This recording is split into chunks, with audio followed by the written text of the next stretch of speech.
Kwa hiyo tunatumaini kwamba leo tunaenda kujifunza zaidi. Tuna watafiti kutoka ndani ya CBE, lakini tuna watafiti pia kutoka nje ya CBE na nje ya nchi ya Tanzania.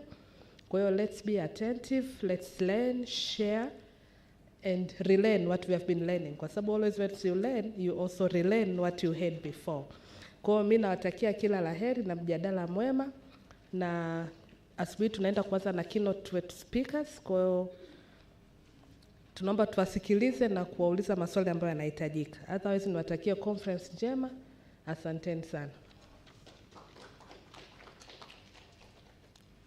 Thank you very much, Professor Edatan, for the welcoming note. May I now take this opportunity to invite Dr. Josephine for giving an introductory remarks for Derek. Welcome.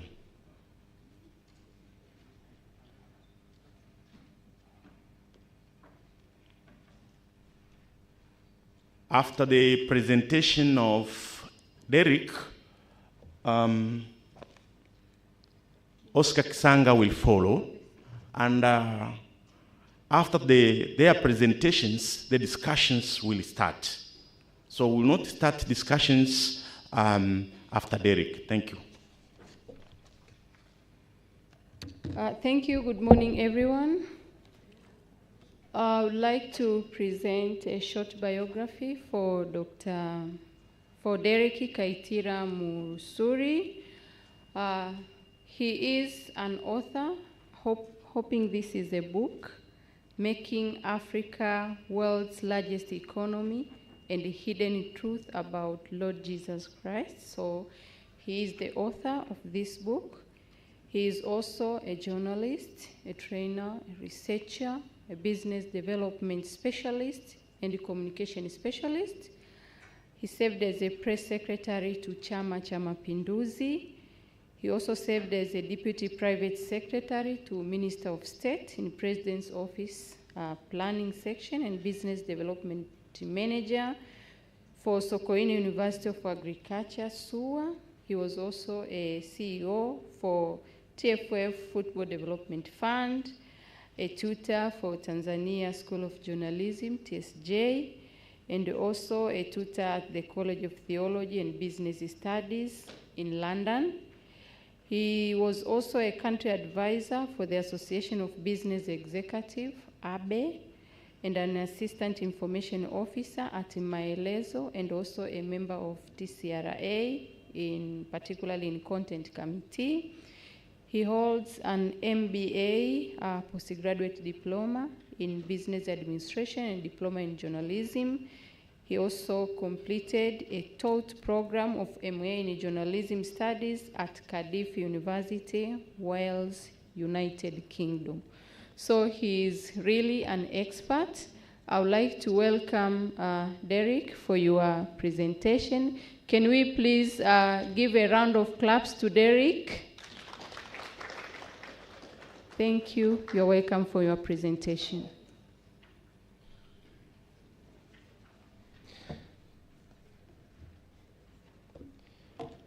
Thank you. Habari za asubuhi. Thank you so much for inviting me to make this presentation at the moment. I'm so sorry that probably I may not have, because I'm having a T-shirt out here. So I say, we were expecting to dress, probably the dress code isn't really proper. Forgive me, because I'm just having 4 here, and this is my presentation at the moment. So forgive me for that. Well, I feel greatly honored and exceedingly humbled to stand before you here and to address the matters that have a direct impact on our country's destiny. When we talk about business, we are talking about the lifeblood of a country. And that's it. And all nations in this world which have made advances, they're very good when it comes to business. They are far much ahead Talk about the US, talk about Japan, and talk about all the nations. And now China is coming up. And you know, they are always having what? They're in constant, like, wars, trade wars with the US, China and the US. Because when you have an upper hand when it comes to business, you control the world. Now, pongezi na shukrani, kwa kweli ninawashukuru sana. CBE mtakuwa mnaadhimisha mwaka wa 60 mwaka unaokuja. And you've been driving this country's business, economy. It is plainly true that no nation, as I have said, will flourish without doing business. Congratulations. I also wish to express my profound gratitude to the rector and her assistants, the entire team of CBE, a very able and creative members of the academia, for the privilege that you have accorded me to deliver this keynote address to this, what I can call, historic and creatively designed conference. Congratulations once again. I sincerely thank you for this gesture. Asante sana. So, what have I been doing in this world? Now, I've been supporting business growth by providing answers to performance improvement, strategy, branding. I'm sorry, I have to admit this. I rewrote my presentation because what I had isn't what I'm presenting at the moment. It was heavily political. And you know, as you have heard, I'm also having these backgrounds. I was like press secretary to the Secretary General of the ruling party, CCM, Horace Honorable Kolimba, when I was 26 years old. So I've been shaped a little bit. It was heavily political. Kwa hiyo nikaiandika. Kwa hiyo kuna typos kidogo, mtanisamehe sana. So branding and managing change. This, of course, this presentation is very much part of change management, because we're talking about environments before the 4R and the environments post 4R, or as the 4R ensued. So we also help start businesses, raising funds for their capitals and book writing. And I'm having like 3 books here. I started with this one, Making Africa World's Largest Economy, Media, Culture, and Development. Where in the first chapter, I thought probably culture is a problem to most Africans. And culture, I'm not talking about kucheza ngoma na nini. I'm talking about behavioral culture. I'm thankful to my God that the book received a very good response. Yeah, and I have just one copy, and I'll give it to probably the rector later. Then, when I realized that I can write, because I believe in my God, because I was created, I decided that I should write, I should put up a book about my God. So this Hidden Truth About Lord Jesus Christ is the second book. And after this one, I said, now I can proceed with the rest of other things of this earth. Then I have come up with Samia na falsafa ya Samiolojia. And this has not been released yet. Iko kwenye drawing board bado.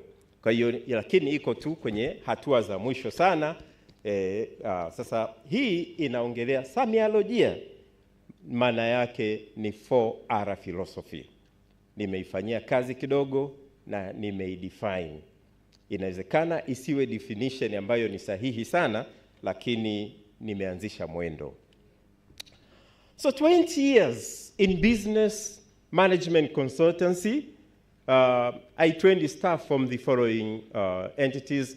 Kuzitaja kwa kweli nafikiri itakuwa tunachukua tu muda, lakini nime train staff kutoka kwenye hizo institutions za binafsi pamoja na serikali, hasa katika masuala ya biashara, management, mambo ya change, mambo ya performance appraisals, customer care, yote hayo. Lakini through water sector development program iliyokuwa hapo wakati ule, nimetrain staff kutoka katika local government authorities Tanzania yote.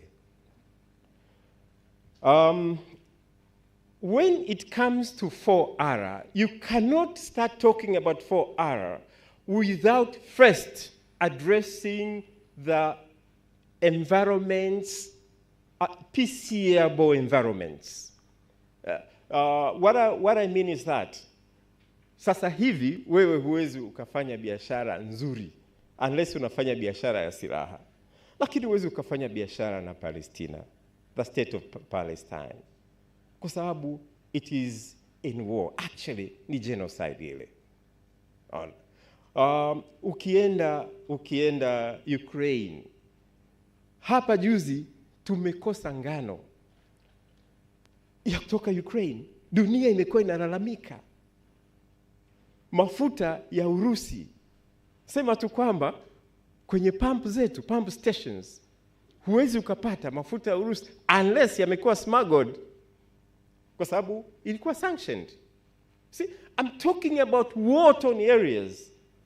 You cannot do business kwenye war-torn areas unless unafanya biashara ya silaha na mazingira yanakuwa ni mabaya. Sasa huko ni mbali sana. Unaona ile conflict ya Tigray kwa mfano kule Ethiopia, Sudan, ilivyokuwa Libya, na some parts of DRC. Kwa hiyo nilivyoandika hiki kitabu, siku moja nilipata bahati ya kumkabidhi Profesa Lumumba, PLO Lumumba. Baada ya kuwa amekisoma, 3 weeks down the line, he tweeted the book, the cover of this book. Because I was saying it's possible to make Africa world's largest economy. I'm talking about Africa as a region.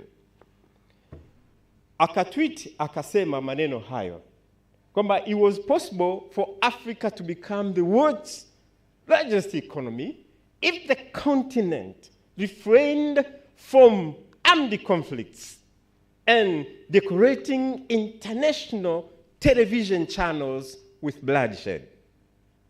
We do that. We decorate international bloodshed. We give them news and stuff. Na bad news wao wanazipenda kweli kweli, kuonyesha Africa is a dark continent, hatuwezi chochote. Na movie moja nilikuwa naangalia katika mji mmoja wa Reading wakati fulani, kwa inasema we have to prevent these Africans from arming themselves, and kwamba tunamalizana sisi kwa sisi, kwa hiyo inabidi wenyewe waingilie kati kutusaidia ili tusimalizane sisi kwa sisi. Kwa hiyo wanatuportray kama watu tusioweza kitu chochote, watu ovyo tu, savage tu. Sasa ndio maana nimetoa shukrani nyingi sana na kuwapongeza sana kwa hii conference. Nyinyi mnaweza mkaona ni jambo la kawaida, lakini kwa analysts wazuri na wakiwa wa kweli katika mioyo yao, mnafanya kitu kikubwa sana na mnaleta change kubwa sana katika hii dunia, katika hii sehemu ya Afrika ambayo tumekuwa tunadharauliwa sana. Ndio maana ninawaomba, please keep it up. You are in the right track and you're doing a very great thing, a very big change, na mnaiheshimisha Tanzania na Afrika. So what I said, the comment that I received from Professor Lumumba means this: armed conflicts, corruption, tyranny kwa mfano in Africa, dictatorship, zina breed conflict. And when they breed conflicts, unakwamba conflicts zinakuwa barriers to the growth of businesses in the world and particularly in African region. Zinatengeneza barrier. You see? Sio kama mnanielewa. Yes, Sasa huu ndo msingi, and I'm coming from there. When we talk about 4R philosophy, it has to date from there. Mazingira yalivyokuwa, alivyoyakuta rais aliyepo sasa hivi. Right. Kwa hiyo ningependa kujua expectations zako at the end of the day. Ningependa kujua what your expectations are. Sina maana kwamba uzinani, lakini hata kichwani kama sio kuziandika. Kwa sababu muda ni mfupi. Then ningependa kujua afu mwisho wa siku tuone kama. Basi objective yetu ni nini? To learn the hostile business environments kabla ya kuimplement 4R. And to appreciate the transformations made by the 4R philosophy of Her Excellency Dr. Samia Suluhu Hassan, the President of the United Republic of Tanzania. Now, the thing is, ni rahisi sana kwa mpinzani wa kisiasa, ni rahisi kudownplay hiki kinachoendelea. Lakini si rahisi kwa wasomi wa Tanzania, analysts wazuri, wanaoifahamu historia na wanaofahamu wapi wanataka waipeleke Tanzania. Sio rahisi sana kudownplay hiki kitu. Kabisa. Where we're coming from and where we're going, where we are and where we're going. Sasa outline, mambo machache ambayo tutapitia kama ambavyo tumekishasema. Objective tumeiona. Tutaangalia sasa pre-4R business landscape in Tanzania, and then we're going to see the impact of 4R on business environment implementation, and then we'll look into the future. I'm going to make a few recommendations, and then we'll conclude. Now, when it comes to pre-4R business environment, the private sector, let's be truthful, the private sector was weakened. Before I'm not mentioning any names here, but I'm talking about the environments, the pre-4R environments. I'm not mentioning any names. So the situation then was that the private sector was weakened. Most government tenders were given to public entities. Well, it can be state capitalism. Well, but we're talking about environments. The regulatory environments for both local and foreign businesses, of course, was also weakened a bit. So the case of Barrick, for instance, we remember it was slapped with like 190 billion US dollars in tax arrears. And there were mass closures of businesses. When you're having like arrears, tax arrears, then biashara yako inafungwa. Na hayo ndio ilikuwa mazingira. Tunaona kuna watu wamekuwa nalalamika, accounts zilikuwa frozen, wengi tu walikuwa nalia,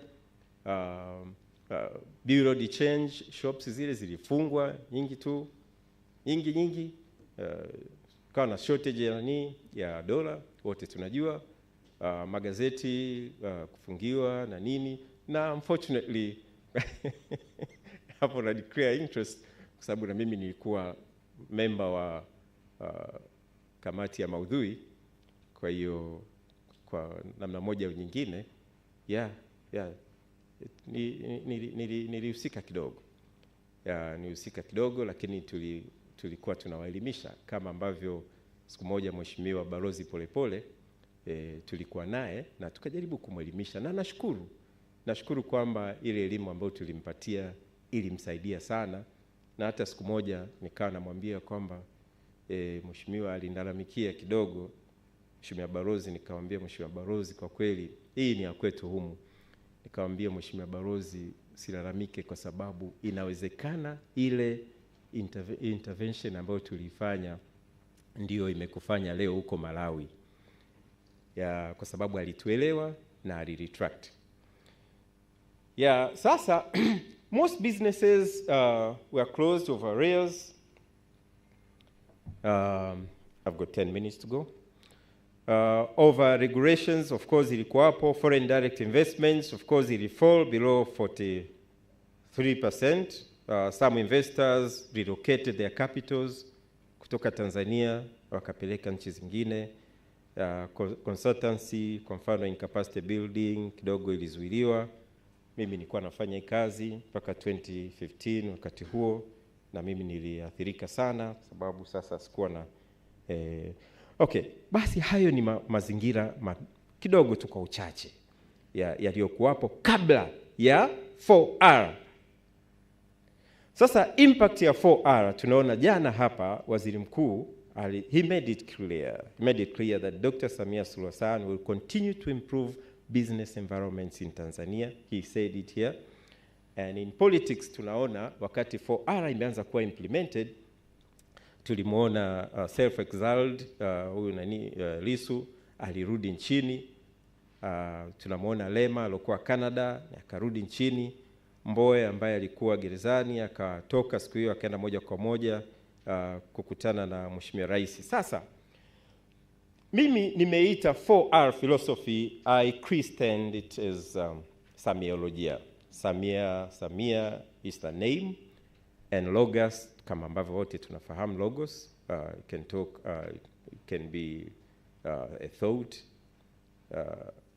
This is a development concept, and it's aimed at building a community that lives in peace, harmony, and has a shared responsibility of development process. And when you talk about development process, hatuwezi kaiacha business pembeni.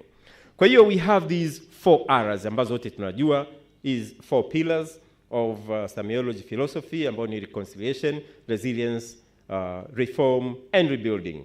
I don't have to repeat all these because we all know them. And those who are like, unaweza kaangalia pia na t-shirt yangu.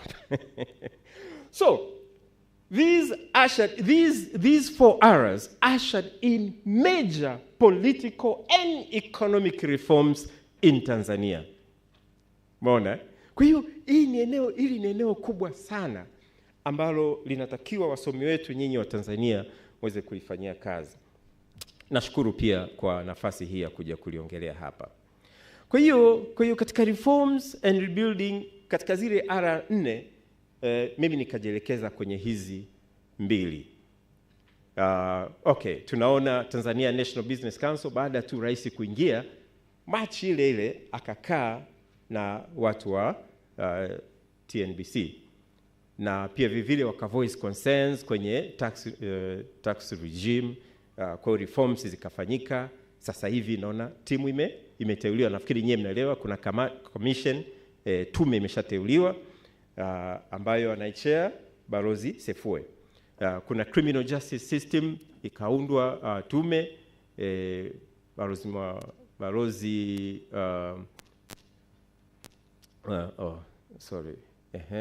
naona tume iliundwa, imepeleka mapendekezo, yamefanywa kazi na mengine yanaendelea kufanywa kazi. Kwenye transport and transportation, waziri mkuu ameongelea hapa jana kwa undani sana, lakini kuna cargo plane ambayo imenunuliwa kwa ajili ya wafanyabiashara. Hapa siku itakuwa wafanyabiashara sasa, you see, pamoja na kwamba SGR, road network, meli, siwezi kuyarudia yote hayo. Nafikiri mheshimiwa waziri mkuu aliongelea vizuri sana hapa. Business registration and licensing sasa hivi ni haraka, ni faster tu. Zamani tulikuwa unahangaika, unakimbia. Siku hizi in 5 days kila kitu kwanza kwenye mtandao tu. Na imetengeneza pia ajira nyingine kwenye hizi bureau, secretarial bureau, wanafanya hiyo kazi, wanawasaidia watu, imetengeneza ajira pia. Utalii, tumeona rais mwenyewe aki lead role, anaenda kuact film yeye mwenyewe. tumeona Royal Tour, lakini kuna Amazing Tanzania pia. Umeme hatuhitaji kuongea tena zaidi. Kwenye education tunaona of course pia sio mbaya kwa sababu it's also part of business, watu wanalipa karo. Tunaona classrooms zimejengwa, loans zimekuwa extended mpaka kwenye diploma huku mpaka certificate. Samia scholarships zimekuwapo, chekechea hadi kidato cha 6 unasoma bure. Kuna legal aid ambayo ya Mama Samia, kuna health infrastructure zimejengwa, hospitali nyingi tu. Dr. Samia amekaribishwa kwenye G20 summit kule Rio, na mnajua kabisa agenda kubwa aliyoibeba ya kuilisha dunia. We are talking about 4R za Dr. Samia. You see, here is Tanzania ambayo ina 44 million hectares za arable land, na wamedetermine kuilisha Africa, kuilisha Tanzania, and these things are possible. You see? Haya, kuna clean cooking energy. Sasa baada ya wale wakubwa wa dunia kuziangalia agenda za Mama Samia, kwa kutumia falsafa yake kaitengeneza amani kwanza. Baada ya kuitengeneza amani, mazingira ya kibiashara yanakuwa mazuri na salama. Sasa unaanza kuingia duniani. Tanzania kutoka Afrika ina agenda za kidunia. Wakubwa wa dunia wamerealize hilo, wakamuita kwenye G20, njoo mama. So, irrigation projects. Kwa hiyo sio tu ni kwamba anafanya maandalizi. Visima vinachimbwa kwa ajili ya kusaidia kilimo cha umwagiliaji.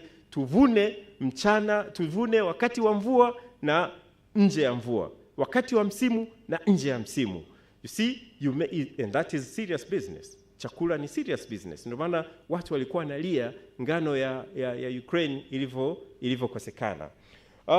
Tunaona EACOP, hiyo naye tunafahamu kwamba inatengeneza business opportunities nyingi. So looking into the future, we really have to, a few recommendations. We really have to establish a mechanism or desk probably in the president's office, ambayo au kuanzisha department kabisa, if not a full-fledged ministry, ambayo itasaidia mainstream zile 4Rs, ili kwamba at the end of the day ziweze kuleta impact katika culture yetu. Tunamwona kwamba Trump kabla tu hajaingia amemteua Elon Musk pamoja na mwenzake kuweza kuongoza department ya efficiency. Kwa hiyo ni muhimu sana kwamba hivi vitu vikawa na number 2 nilikuwa nafikiri kwamba 4R should be developed into a future official Tanzania ideology.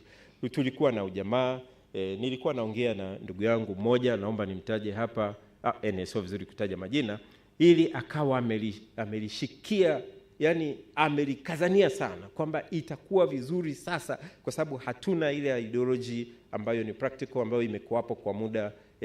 Ujamaa tayari naona tulishana ni.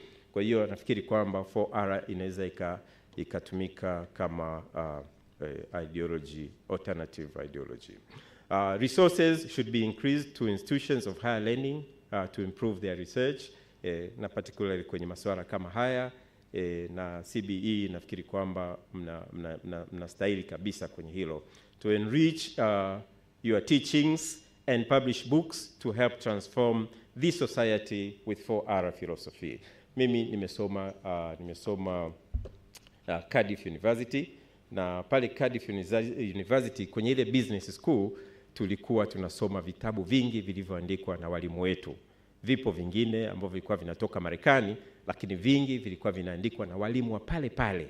Na unakuta kwamba ukifanya hivyo, kwanza utawa-encourage walimu waweze kufanya research zaidi, waweze kupublish, na utawaongezea kipato, watakuwa inspired kuifanya kazi yao, na ndipo ambapo change ya kweli itatokea. So nyingine ni kwamba nafikiri we need to internationalize Samiology, this philosophy we have to internationalize it. Why?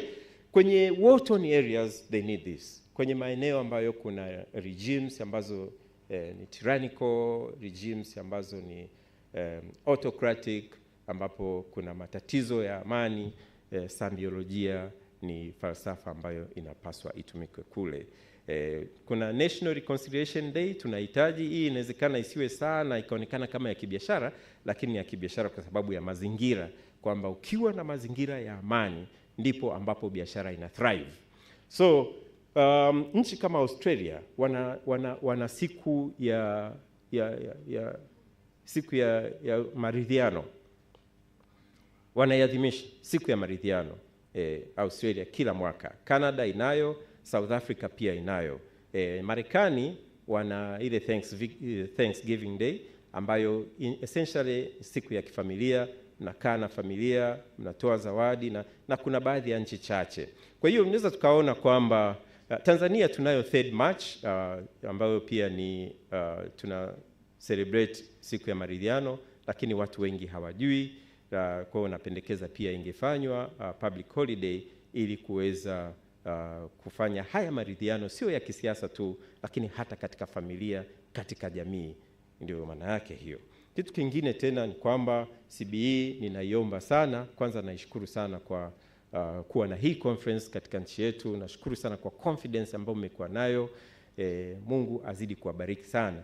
Kwamba naomba sasa iwe na hako kajina hako kekundu hako nimekaweka hapo, kwa sababu kimsingi kwa kweli iko hivyo, na hiyo itasaidia katika branding, itasaidia katika kuwa brand, ili kwamba mwakaribishe watu wengi zaidi. Hakika inawezekana jambo jema sana likatoka Tanzania, na hakika likatoka CBE. Hongereni sana. So, with 4 areas of Dr. Samia, the future for doing business in Tanzania looks brighter than ever before. Sasa kwa kumalizia kabisa ni kwamba, ndugu zangu, once again, I wish to thank you most sincerely, the leadership, CBE leadership, for organizing this unique conference on business and economic development in this country, and invite me to speak on the 4R philosophy, whose book, unfortunately, is still in the on the drawing board. Lakini iko tu mwishoni tu hapa, kuna vitu vichache vya kurekebisha. I appeal to the government to enhance its support to this conference, making it a strategic move to brand our country in doing business promotion, and also a marketing tool for conference tourism. God bless you. Thank you very much for a wonderful presentation and for a very enrichful insight about the semiology and the business growth in Tanzania. May I now take this opportunity to invite Dr. Josephine for the second keynote speaker of today.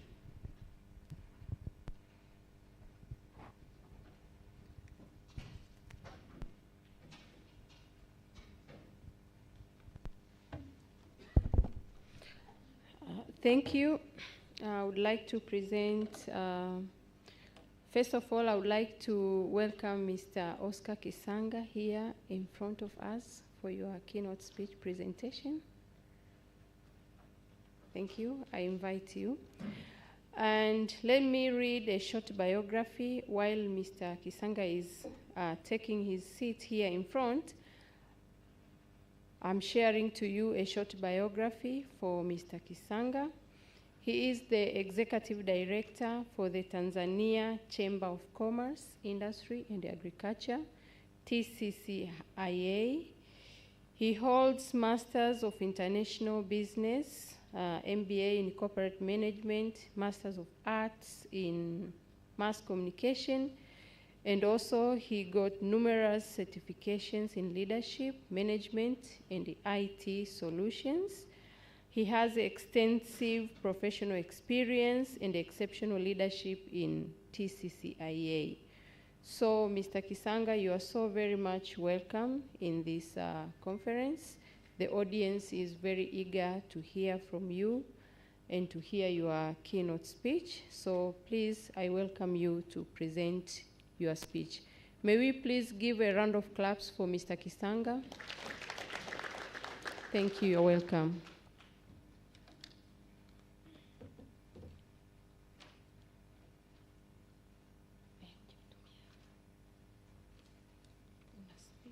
my speech.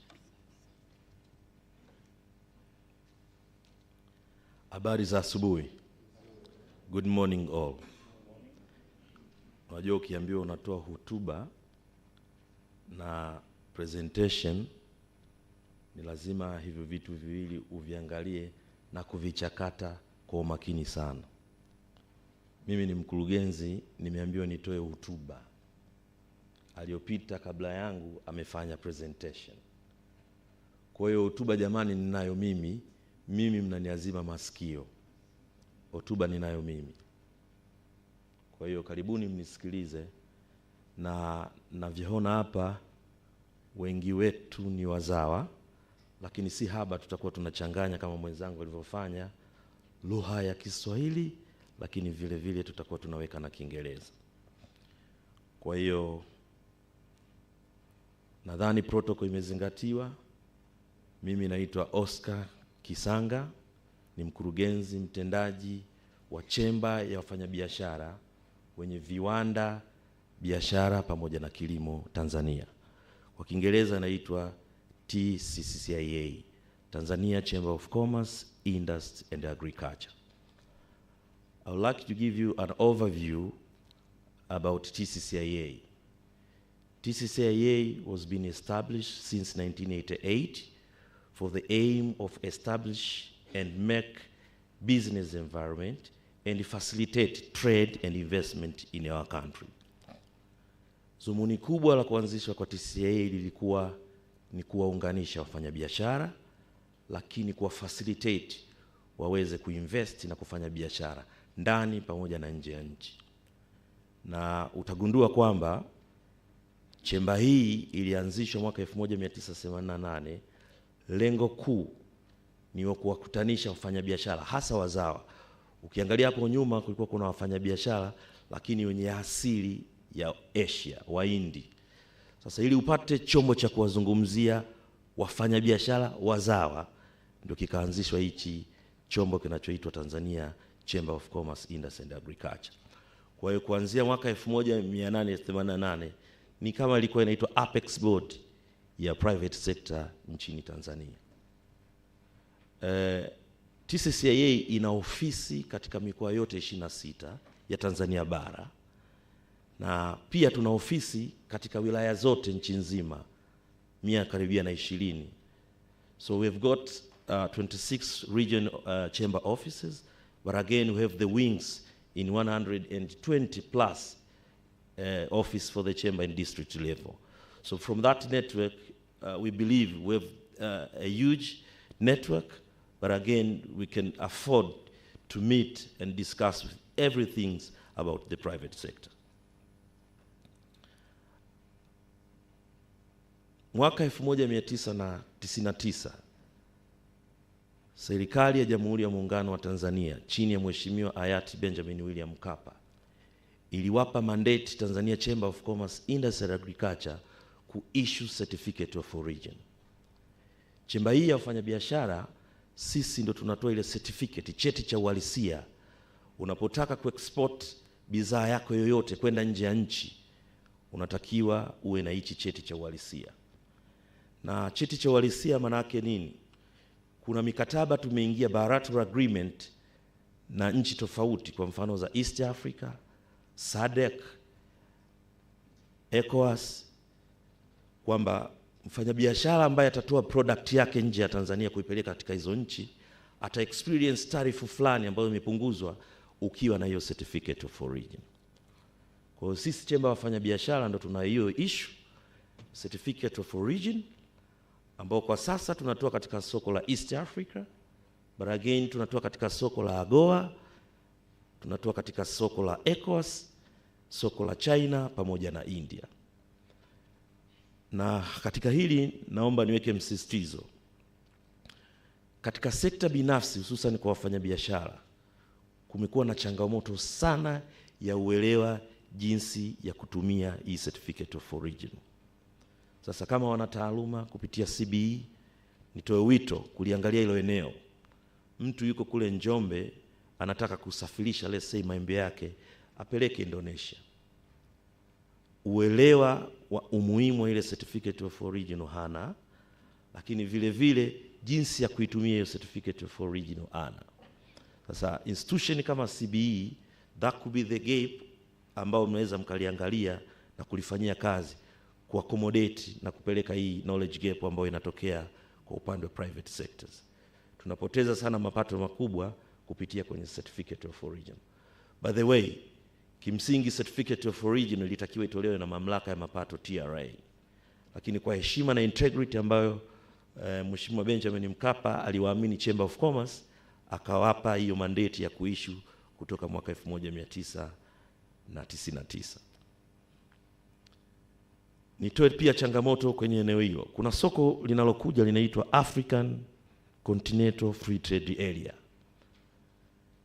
Nchi za Afrika zote itakapofika mwaka 2030, ukitaka ku-export au ukitaka kufanya biashara katika soko hilo, itakuwa zero tariff.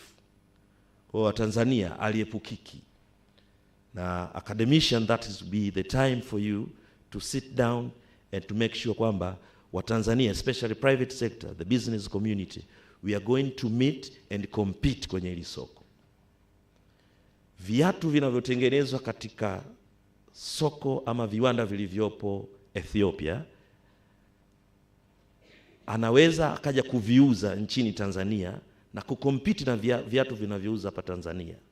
Sasa kama tutashindwa kuhakikisha tunawapelekea elimu kwanza ya kuzalisha bidhaa ambazo ni bora, lakini zinazoweza kukompiti katika hilo soko, basically wafanyabiashara wetu watashindwa kumiti kwenye hii market, tutapoteza mapato, na wakati huo huo nchi yetu itarudi nyuma. So I wish to tell you as academicians to make effort kuhakikisha mnaangalia ni jinsi gani mnaweza kuwasaidia from the SMEs, middle enterprise and corporate companies to make sure wana produce product and service ambazo zinaweza zikakompete katika hili soko la Africa Continental Free Trade Area. Soko hili lina jumla ya watu bilioni 1 na milioni 600. Kwa hiyo kama ukizalisha bidhaa yako kifungo chenye quality, unawauzia watu bilioni 1 na milioni 600. Ambapo kimsingi kwa hesabu za kawaida utafanya biashara kubwa kama product yako itakwenda kumiti quality na standard la hilo soko. Academicians, it's your time to make sure mna support private sector, mna support business community, ku make sure na produce na kuweza kumiti katika hili soko. 2030 linaanza kutumika zero tariff with this country. Juzi tulikuwepo Addis Ababa, Ethiopia, kwa sababu Chamber of wafanyabiashara wenye viwanda pamoja na kilimo ni member wa Pan-Africanism Chamber of Commerce and Industry. Target kubwa ya mzungu, and I'm sorry to say this, wanataka kuinject a lot of money katika hili soko. Unajua nini? Many FDIs, foreign direct investment, nyingi zitakuja. Si mnakwenda kwenye zero tariff? Zitakuja, watakuja kuwekeza kiwanda Kenya, kiwanda Algeria, kiwanda Morocco, wataproduce zile product zao ambazo ziko kwenye quality. Na kwa sababu tunasema zero tariff, wataleta product zao ambazo ziko kwenye good quality. You think tunaweza tukacompete? It's a matter of rethinking. And you academician, you are the one who support this one. Tunaamini hivyo. Yako mambo ambayo yanaweza kufanywa na academician, and that's why ninatumia sana Kiswahili kwa sababu we want to zero in, kwa sababu hilo linatuhusu sisi. Tutaijenga nchi yetu, viwanda na biashara itaendelea kukua. Chamber ya wafanyabiashara wenye viwanda, we are a member of International Chamber of Commerce duniani. We've got a lot of MOUs with Chamber of New York, Chamber of London, Chamber of Qatar, Chamber of China. Those MOUs tunatengeneza partnership ambayo tunaweza kuhakikisha our business community are enjoying one, technology transfer, lakini pili, to access in the market, lakini tatu, capacity building and knowledge on the business. Kwa ni muhimu sana kama academician kuangalia katika maeneo haya ili kusupport. Singida kuna soko la vitunguu. Unaenda pale unawakuta watu wameweka lumbesa. vitunguu vinaozea chini. Sisi chemba tuna kitengo cha research, planning and development. Tumemtuma mtu wetu pale, anasema vitunguu vimeoza chini kwa sababu hakuna soko. Kitunguu kilicholimwa pale hakina quality. As we speak, Malaysia, Indonesia wanahitaji sana spices pamoja na Algeria with high demanded. Nani wa kupeleka ile elimu? Nani wa ku-enhance capacity, knowledge na jinsi ya kuzalisha vitunguu watu wa Singida? Ni sisi, and I believe academician, I'm sorry to say this, pamoja na support ya government. Chemba wafanya biashara wenye viwanda, ukiachia kutoa certificate of origin, tunafanya trade missions ndani na nje ya nchi. We've been in Brussels, nadhani wiki 2-3 zilizopita, kwenye business forum. I'm telling you, academicians and my fellow people who are listening to me, participants inayotoka ya business community from Tanzania kwenda Belgium, very few. Why? Kwanza, hicho anachokizalisha it's a low quality. 2, financial muscular. 3, lakini this could be mic off, upendeleo. Safari nyingi za nje, unaona, nadhani na nyinyi ni mashahidi, unaona sura ni zile zile wanaongozana na Mheshimiwa Rais kwenda nje. Lakini business community wanatakiwa watoke kwenye society yetu. Lakini kubwa kuliko, productivity yetu haiwezi kumit soko linalohitajika. Qatar tumekwenda, wanahitaji nyama kwa wingi. Na sisi pia tuna issue hiyo certificate ya nyama tu. Wanataka karibu tani 10,000 nadhani in every month. Ukienda pale Kibaha, kuna mama moja amefungua kiwanda chake cha nyama. Anazalisha nadhani kama tani 2-3 kwa mwezi. Do you think we can meet this quantity demanded for this meat at Indonesia or Malaysia? It is impossible.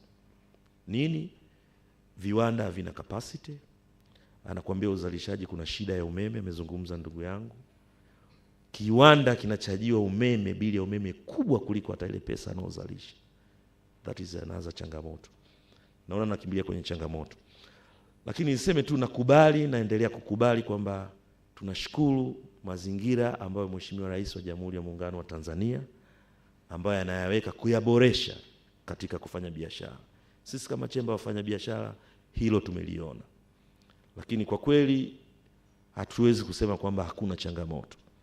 Kwa hiyo kuna changamoto za wafanya biashara ambazo tunaweza kuzisema hapa kwa kushirikiana na nyinyi ili tuweze kuangalia ni jinsi gani tunaweza tukaenda way forward. Ladies and gentlemen, ni ukweli usiopingika. Tanzania ina informal business wengi kuliko formal business. Tanzania kuna informal business wengi kuliko formal business. I'll tell you why. Ukienda Kariakoo, utakuta kuna meza karibu 100 ziko mbele yako. Nyuma yake kuna maduka. Yule mwenye maduka analipa vati, anatini na ana ofisi yake na anafahamika TRA.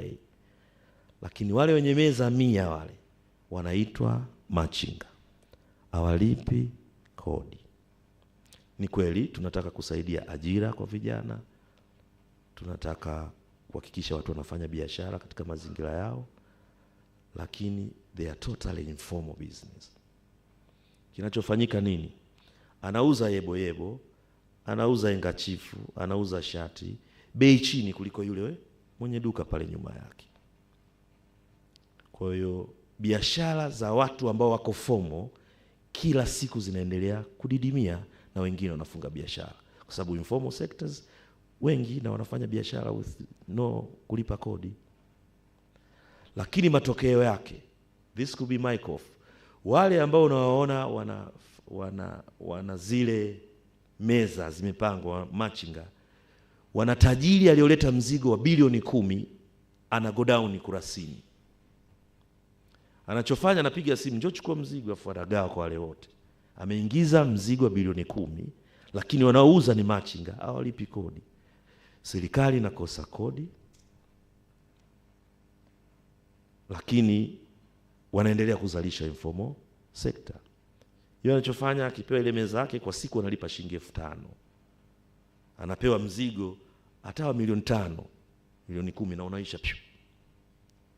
Yule mtu ambaye yuko kwenye duka ana VAT atakuzia, anaendelea kustruggle. So you academician, you are the one kuhakikisha we transform hii, watu waende kwenye formal sectors, watu watambue hii. And this is research, development, data. Mimi nasema tu hapa, lakini this could be research, collecting data, analyzation, and that will come up with a solution to transform people from informal sectors to formal sectors. Lakini ukiwa unafanya biashara ambayo itakuwa formal, tunaamini tunaongeza tax base, itaongezeka. Na sisi pale TCCIA tuna dawati sasa hivi na tunashirikiana na UNDP ku-enhance SMEs, youth and women. UNDP anakuletea pesa, anasema nataka ukapeleke advocacy, nataka ukapeleke training kwa watu wako, nataka ukafanye workshop kwenye advocacy, kwenye SMEs, youth na women, labda kwenye rules of original. Unamwambia nina wafanya biashara wa namna hiyo countrywide. Anamwambia nataka nikupe katika mikoa 3-4 to start as a pilot. Ukienda kule, mtu anaosema anafanya biashara let's say ya kutengeneza viatu, unamfikia ili umpe hiyo rules of origin kwenye hiyo industry aliyopo, unamkuta anauza nyanya. Difference kabisa ya kitu alichokisema. You know why? Watu wengi hawataki kuzi-identify biashara zao kwa kuogopa mapato TRA.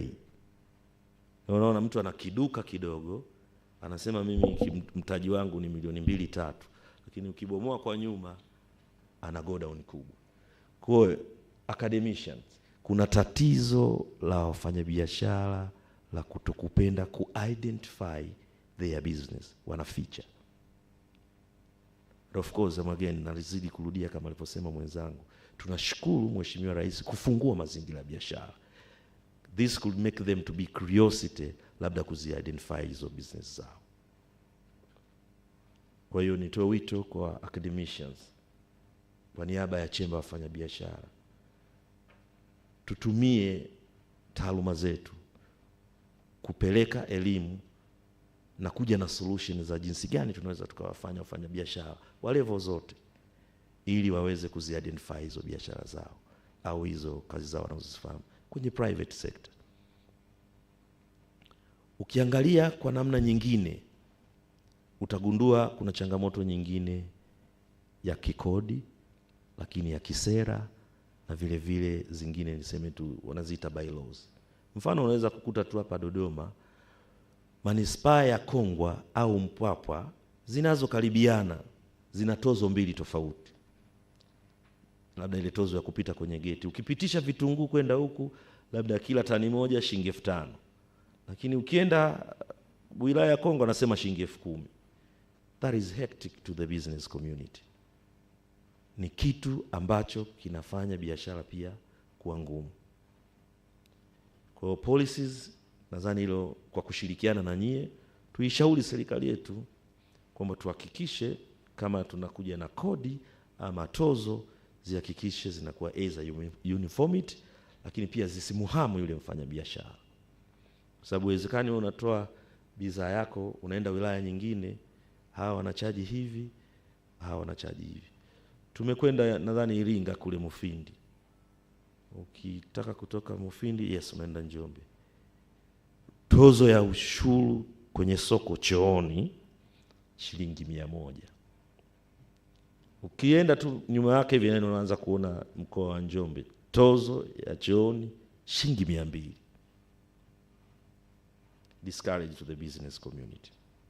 Kwa kupitia nyie nashukuru sana na ninaamini hapa tuko na wasomi ambao wana nia njema kwa nchi yao katika kuhakikisha wanatoa solution. Na asikudanganye mtu, nchi inaongozwa na private sector. Mapato yanatoka na private sector. Wakipatiwa good conducive business environment, we hope biashara itafanyika, nchi itapata mapato, na tutaongeza kipato cha mmoja mmoja, na hatimaye nchi kwenda mbele. Ziko changamoto. Unakwenda TBS, ana cheti cha kukagua chakula. Ukienda TFDA, naye ana cheti hicho hicho cha kukagua chakula. Wafanyabiashara wanapoteza muda kufuatilia cheti cha aina moja. Lakini katika hili nishukuru Mheshimiwa Rais ameanza kuziharmonize na kuziondolea baadhi ya taasisi majukumu ili aweze kushabihiana. Kwa wafanyabiashara wengi wanapoteza muda kwenye kufuatilia cheti cha aina moja. Chemba wafanyabiashara sisi tunadili pia na corporate members. Yuko mtu mmoja anatumia katika biashara yake kwa mwezi umeme bilioni 1 plus. Unategemea huyu mtu akizalisha bidhaa zake anaweza akakompiti na mtu anaozalisha bidhaa Rwanda ambao umeme energy inapatikana kwa less 0.something unit? It is impossible. Kwa hiyo kama wanataaluma, naendelea kuwapa wito, tuangalie jinsi gani ya kuishauri serikali, lakini vile vile tuhakikishe tuna support business community. Kila mtu nadhani hapa ametoka kwenye familia, kama sio kwenye kilimo mlifuga kwenu, kama mkufuga kwenye wengine mliuza maandazi na nini. Kwa hiyo business mind na knowledge ya mtu, kila mtu hapa ametoka kwenye asili ya biashara. Huwezi kujidanganya ukasema you've been escaping to this. We are coming from the business regardless. Yes, tunajua kina Mohamed Dewji, Baresa, the bigger enterprise, lakini hata sisi individually we are doing business. So if with smoothness hivi biashara, we hope tunakwenda vizuri na tutasaidia jamii yetu iende. There are a couple of challenges ambazo ni za kiserikali. Chamber of Commerce sisi tuko katika kwenye level ya mikoa, kwenye yale mabaraza ya wafanyabiashara. We are doing PBDs, public private dialogues, kwa kushirikiana na serikali. Sasa kwenye mabaraza yale, mwenyekiti wa mabaraza ya biashara ni mkuu wa mkoa na co-chair wake ni mwenyekiti wa TCCIA mkoa. Kazi kubwa tuna collect changamoto, kama zinaweza zikamalizwa zikaishia kwenye level ya wilaya, zinaisha pale. Lakini if you go further, zikishindikana zinapelekwa kwenye level ya mkoa. The same applies. Mwenyekiti wa baraza la mkoa la biashara ni mkuu wa mkoa, msaidizi wake ni mwenyekiti wa chemba, ambao ndio taasisi inayotoka mimi. Wanayachakata, yakishindikana wanayapeleka juu, yanaenda kitaifa. Kitaifa, mwenyekiti wa Tanzania National Business Council ni rais wa nchi, na msaidizi wake ni katibu mkuu kiongozi, na wajumbe wake ni Tanzania Chamber of Commerce, Industry and Agriculture, kwa ajili ya kucollect yale yaliyoshindikana kwenye level ya wilaya, mkoa na taifa. Na hayo yakishachukuliwa yanaletwa kwenye kitu kinachoitwa tax force, ambayo nadhani iko chini ya Wizara ya Fedha. Sisi pia tuna mjumbe pale. Wanayachakata, yanayoshindikana yanapelekwa kwenye think tank, ambacho hicho kikao mimi naingia kama CEO kuya discuss yale yaliyoshindikana ambayo yamekuwa raised from the district level, regional and the national level. After that, yakishindikana ndio yanaingizwa bungeni kwa ajili ya kujadiliwa na kutafutiliwa ufumbuzi. Kwa hiyo you can imagine chamber ina participate fully katika kuhakikisha tunashiriki sana kwenye tax reforms, kwenye dialogues mbalimbali za kibiashara katika level ya local na international level. Kwa hiyo naendelea kutoa msisitizo academicians. Tunaamini mkiamua mnaweza, na mnaweza mkaipeleka sekta binafsi mbele. CB nawashukuru sana kwa nafasi hii mlionipa. Nashukuru nchi yangu, sasa hivi tunaamini tunakwenda vizuri. na kama baadhi ya changamoto hizo ambazo nimezisema.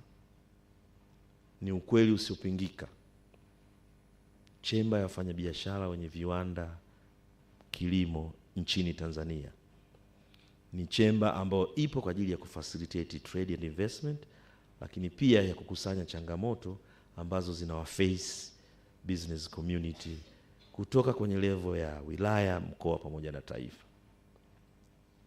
Naomba niwashirikishe jambo moja. Marekani wana soko lao linaitwa AGOA.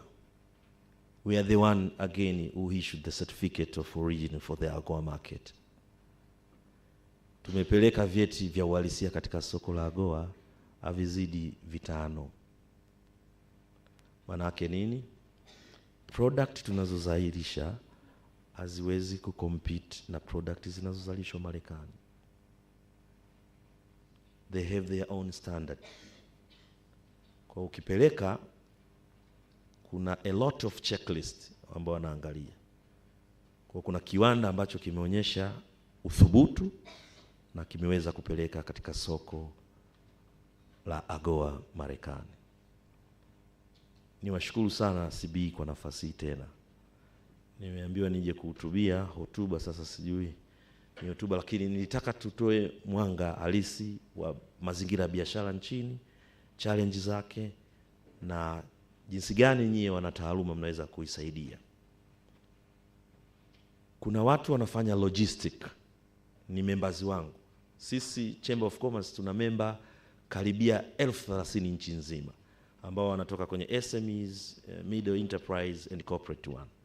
Na humo ndani yake wako katika sekta mbalimbali, logistic, transportation, mining, agricultural na kadhalika, pharmaceutical na kadhalika. Watu wa logistic transportation, ukitaka kuchukua mzigo unataka kuupeleka Kongo, mpaka unakuja kupakia ile container yako kutoka bandarini haichukui 14 days. Thanks God, naona sasa hivi kidogo imepungua. Kuna mageti yasiyopungua karibu 200 from Dar es Salaam to Tunduma. Tozo.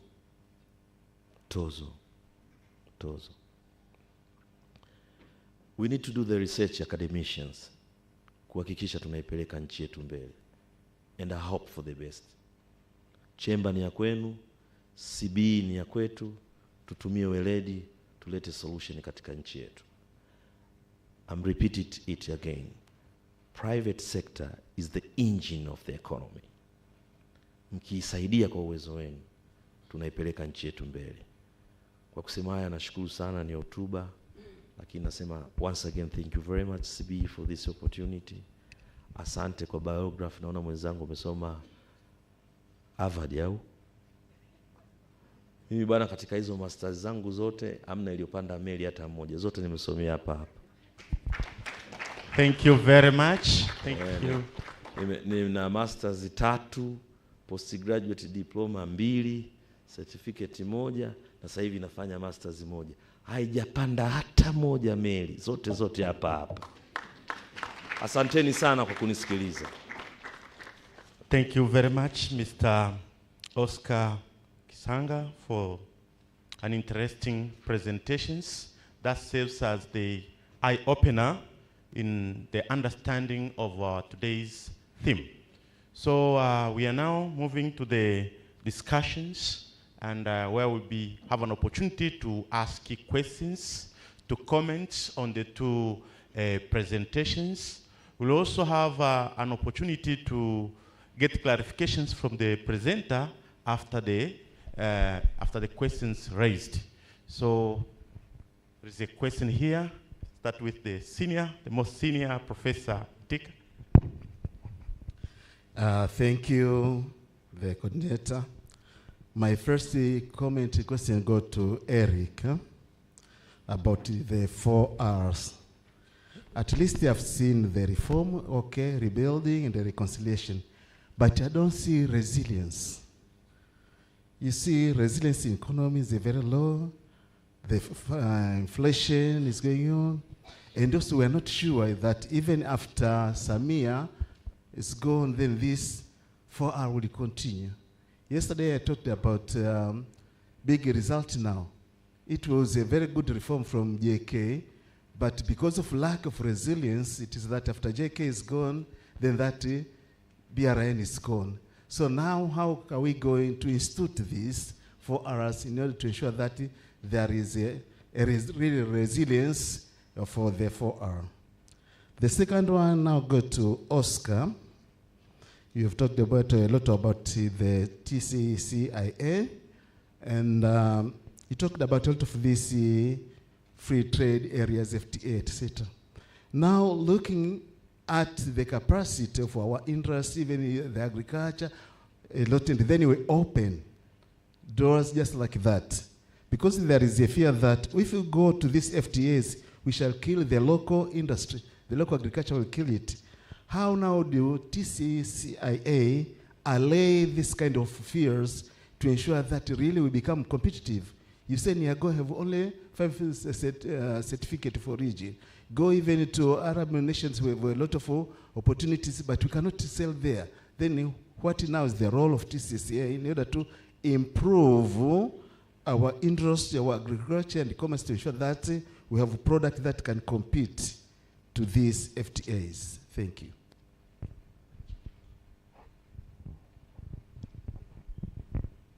So we'll take a couple of questions and input, and then they will respond. Yeah, thank you very much for good presentations. Then here are a few questions. We start with Derek for ARAS and the business sustainability in Tanzania.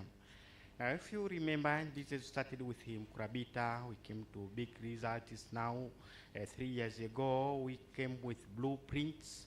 Now, for us, my question is, where is sustainability of this? Then you talked about the positive impact of forest. Can you tell us about the negative side of the forest? Now, another question to Oscar Kisanga from TCCIA. I am one among few people who research much in the informal sector. Now, if you read literature, most of researchers say that the informal sector is here to stay. More than 65% of working population in the world are working in the informal sector. And research from many other countries in the world show that any country tried to formalize the informal sector, actually it failed. Now my question is, how are we going to formalize the informal sector in Tanzania? Thank you.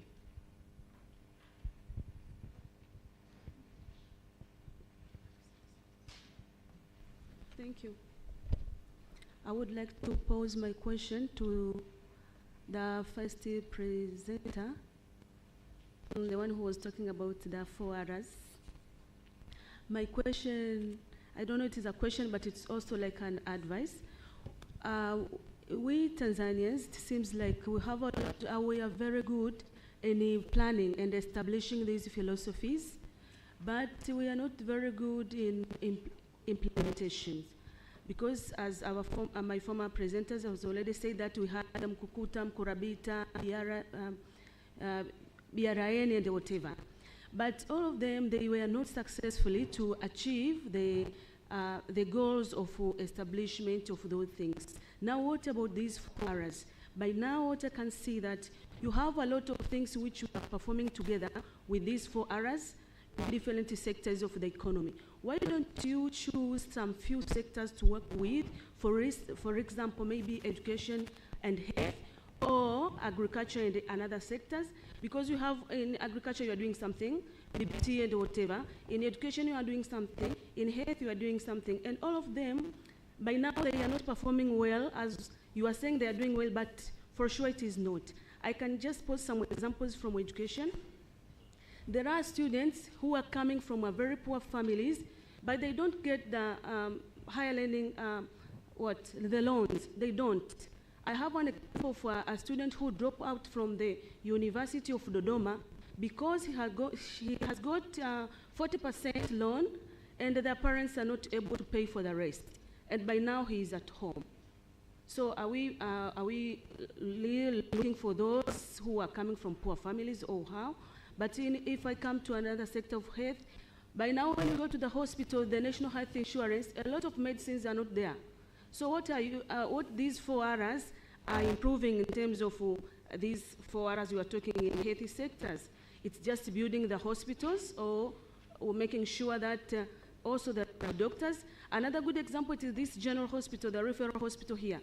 I have some experience of people who are going there and they don't get a good treatment because those doctors, they are not permanently employed. They work in contract. So they are not performing well, and they are not paid for some months. Are you evaluating the projects which you are doing and others? Those are just a few examples. So make evaluation of the projects from these 4 areas if they are performing better. Thank you. May we take 2 questions, then they will respond.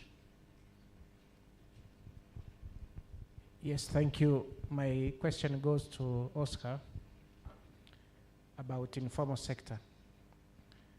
And we know that in any structured economy, we need both informal and formal. And we expect informal to graduate to formal.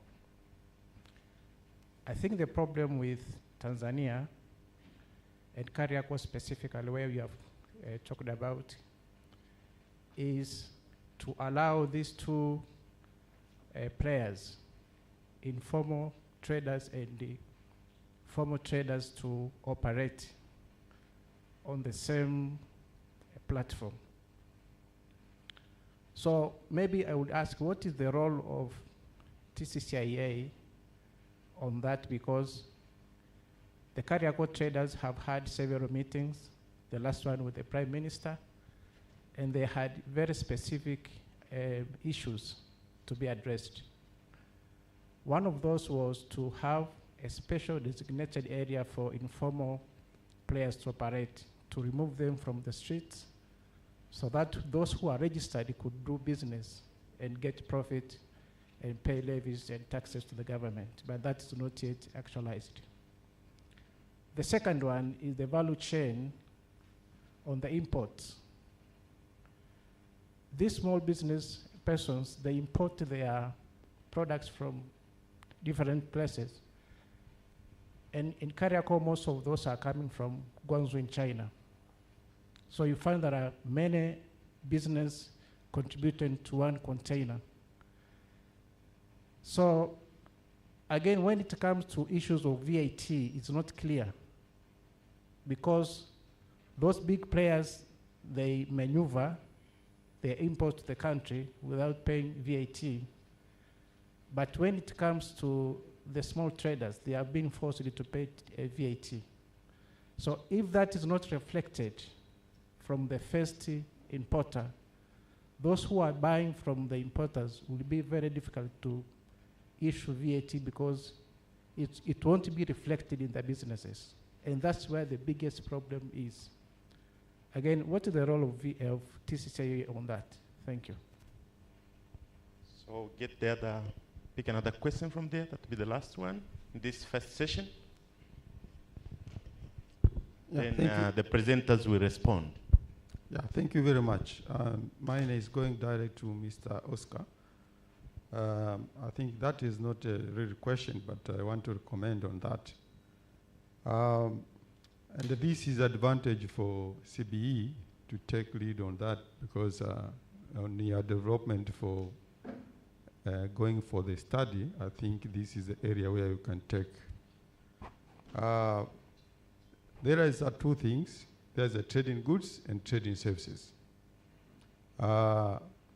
We are very much taking our time on the trading in goods, and we forgot about trading services, which is now many countries, they are earning a lot of money on trading services. In regard of trading in goods, that's why Mr. Oscar is talking about and the rule of origins, where it's allowing the product to identify when you're taking outside of the country, or identification of product, if it's real or is not real. This is an agreement which we are making between the Tanzania under different region agreements like SADC, EAC, CFTA, even some a specific country like China, India, and so on. But this is an international agreement, and also we are part of the international agreement signatories. So we have to follow this way. Lucky enough, because you can take an advantage, an example from China, they didn't go to sign the WTO agreement since they understand that they are in a good level for engaging to the international business. That's why they was not obliged to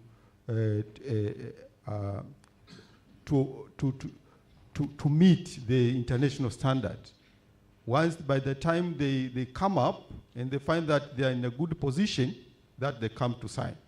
But different from these developing countries like Tanzania, we sign before preparations. That's why whatever we are doing, we have to align with the agreement. That is a challenge started. And this is for academicians. When we take this one, we have to start the domestic trade, how its affairs before we go for the international trade. We miss some linkage there, because for the country like China's, the domestic consumption is so higher compared to the internationals. That's why they can consume what they produce. In our case, we cannot even consume what we are producing. We produce what we don't consume, and we consume what we don't produce. That's the difference. So we have to change from that point. And if we try to align clear how the domestic trade is operating within the country and how we are supporting it, it can give us the platform of going to the international trade. But if domestic trade is not well planned, it's very difficult to go for and doing well on international trade. That is, we have to look on the forward and backward linkage if we want to succeed on that one. And the other thing is we can also go to see how many businesses are closing, some of them. If we want to start, you may find that they can start, let's say, 100 new businesses are coming in. But before 5 years, we find that the only business which are surviving is less than 20%. Why? And the new one is coming in. But we have to look on that one. The factor which creating all those businesses to be closed, and they're starting another one. That is a lesson for the academicians.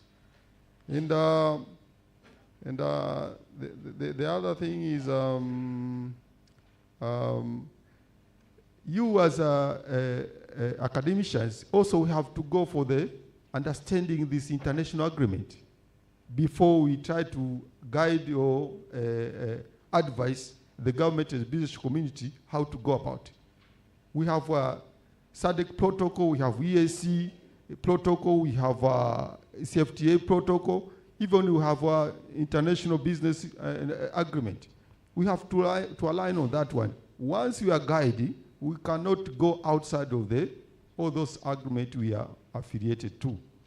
I think all this, if we go in that way, we can assist. Because sometimes there is no linkage, or we try to create a gap. We can concentrate much on finding the solution of our people, while we don't understand that which agreement is supporting what you are doing. So if we can link all those activities, and we can be in a very good position in future. That's why I'm, for my advice, I think also in the part of the government, we can try to share all this information. If we get this agreement, it can be shared with the academicians. It can be shared with the private sectors. Don't take in yourselves. So they can look on that way to see how they are going to take opportunities of that agreement to train their people.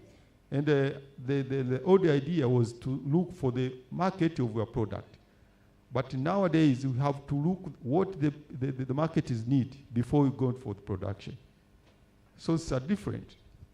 We cannot produce wherever you think you can produce, but it cannot work on the market. We have to look on what the market need before you go for the production. That is what I'm trying to keep for considerations as we go about. Thank you. Yeah, Thank you very much. In fact, we are already behind time because 9:30 we are supposed to have tea break, which has not been done yet. And according to the timetable, I know that we all wish to ask questions. And according to the timetable, we have an issue of going to the panel presentations. We also have an event of certificate awards to our presenters. Can we extend it to 10:30 to have finished all the events so that 10:30 we go for breakfast, all right? And in a very special way, would you allow me to pick one question from our presenter, from our guest from China? Yes? Yes, please. Thank you so much. I would like to pose a question to the second speaker. The question is like this. We understand that the private enterprises are the engines of the economic development. But however, I think that at the specific stages of national development, particularly when the country is not yet highly developed, is there a need for state-owned enterprises to take the lead? For example, maybe the state-owned enterprises could improve the infrastructure development and to build more strategic industries. So I would like to know how you could balance the development of private sector and the SOE. And this is related to the allocation of resources, and I believe that it's important to prioritize the some aspects. So this is my question. Thank you. Thank you very much. May I now ask the presenters to respond very briefly to the questions raised and to comment very briefly on the issues raised concerning the semiology philosophy, the TCIA role in the business. You are most welcome, Mr. Derek, for the comment, and then it will be followed by Oscar.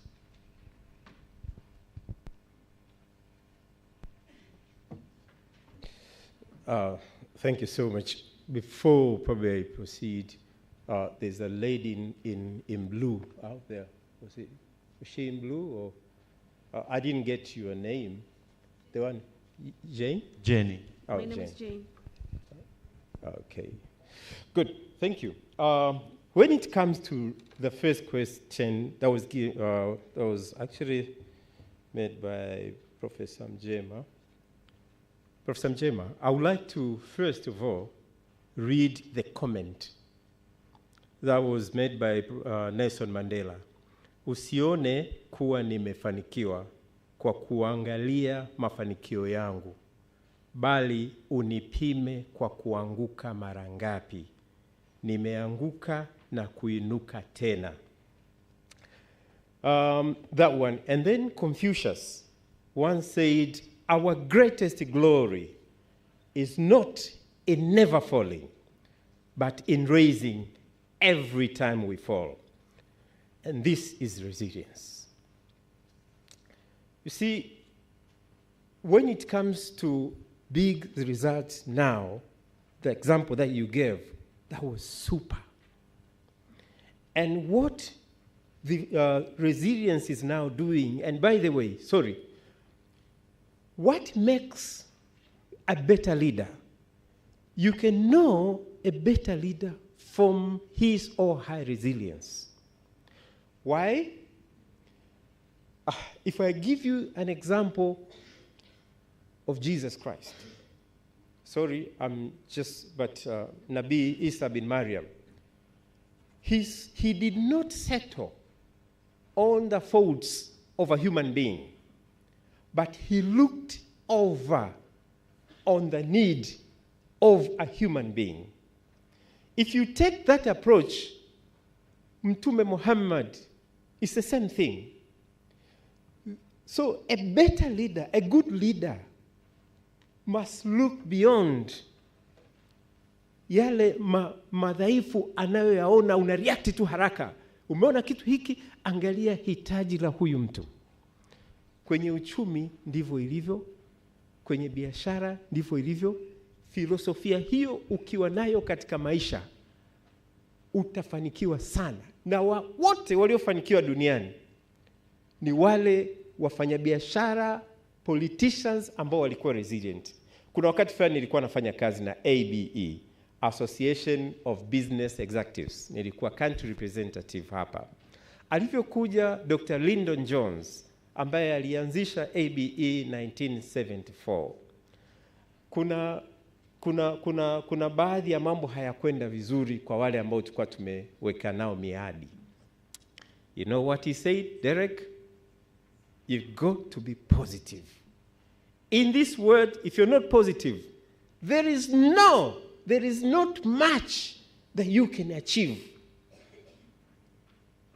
That is resilience. Sasa, political resilience ndio hii ambayo Dr. Samia ameionyesha. Kwamba anaweza akatukanwa, anaweza akasemwa vibaya na wapinzani wake, lakini haseto kwenye yale matusi, lakini anaangalia hitaji lao ni nini. Kwamba tunahitaji nchi iweze kukaa kwa amani. Tunahitaji watu wafanye biashara, wale ambao wanamtukana na wale ambao hawamtukani. Anawatengenezea mazingira sawia kabisa ya kufanya biashara. Mimi ninakubali kabisa big results now. Ilikuwa ni nzuri sana ya Mheshimiwa JK, na ninaamini kabisa huu mwendo tunaokwenda nao sasa hivi actually ni big results now, lakini unahitaji, nafikiri maboresho yanahitajika zaidi ili kwamba tuweze kuwa adaptable. Yani nina maana ya kwamba tunapotumia falsafa ya semiolojia ni kwamba yale mambo ambayo tunayaona hayaendi vizuri, lakini falsafa tayari ipo. Wanasema kwamba iache mvua inyeshe ili uone wapi panavuja. Basi yale ambayo hayaendi vizuri yanakuwa identified na yanaboreshwa. Dr. Mramba aliongelea kuhusu sustainability. Ndio maana katika recommendations zangu nimejaribu kuomba kama inawezekana hii falsafa iwe katika sheria. Maana yake ni kwamba ikiwa katika sheria, hata kiongozi mwingine akija, zile 4Rs zitaendelea kutuongoza, kwa sababu zile 4Rs kwa mataifa yaliyofanikiwa duniani, na hata ukizileta katika level ya individual, ukiziishi wewe zile falsafa, zile 4Rs, utafanikiwa sana katika hii nchi. Kwa sababu kwanza utakuwa na amani na watu wote, utafanya reforms katika maisha yako, hizi nafikiri ni 4Rs ambazo zinapaswa kwa kweli kuwekwa katika sheria ili kwamba iwe ideolojia kwa nchi yetu ya Tanzania. Negative impact of the 4Rs ni kwa bado sijazitazama vizuri. Mimi ninaona kama zinaweza kuwa na impact ambayo ni positive zaidi kuliko negative. Swali la mwisho lilitoka kwa dada Jane. Nashukuru sana. mtu mmoja anasema kwamba you have to look beyond your faults and see your need, these people's need. Hilo la kwanza. Lakini la pili, nilivyosema hapo nyuma, iache inyeshe ili tujue wapi pana vuja. Maana yake nini? Unapokuwa una implement hii falsafa, definitely bado watu wengi watakuwa hawajaijua. Kwa hiyo kuna haja sasa ya kuweka awareness, raise awareness. Kuna haja ya kufundisha. Ndio maana tunaandika vitabu kama hivi ili viwasaidie Watanzania waweze kuelewa vizuri, waishi.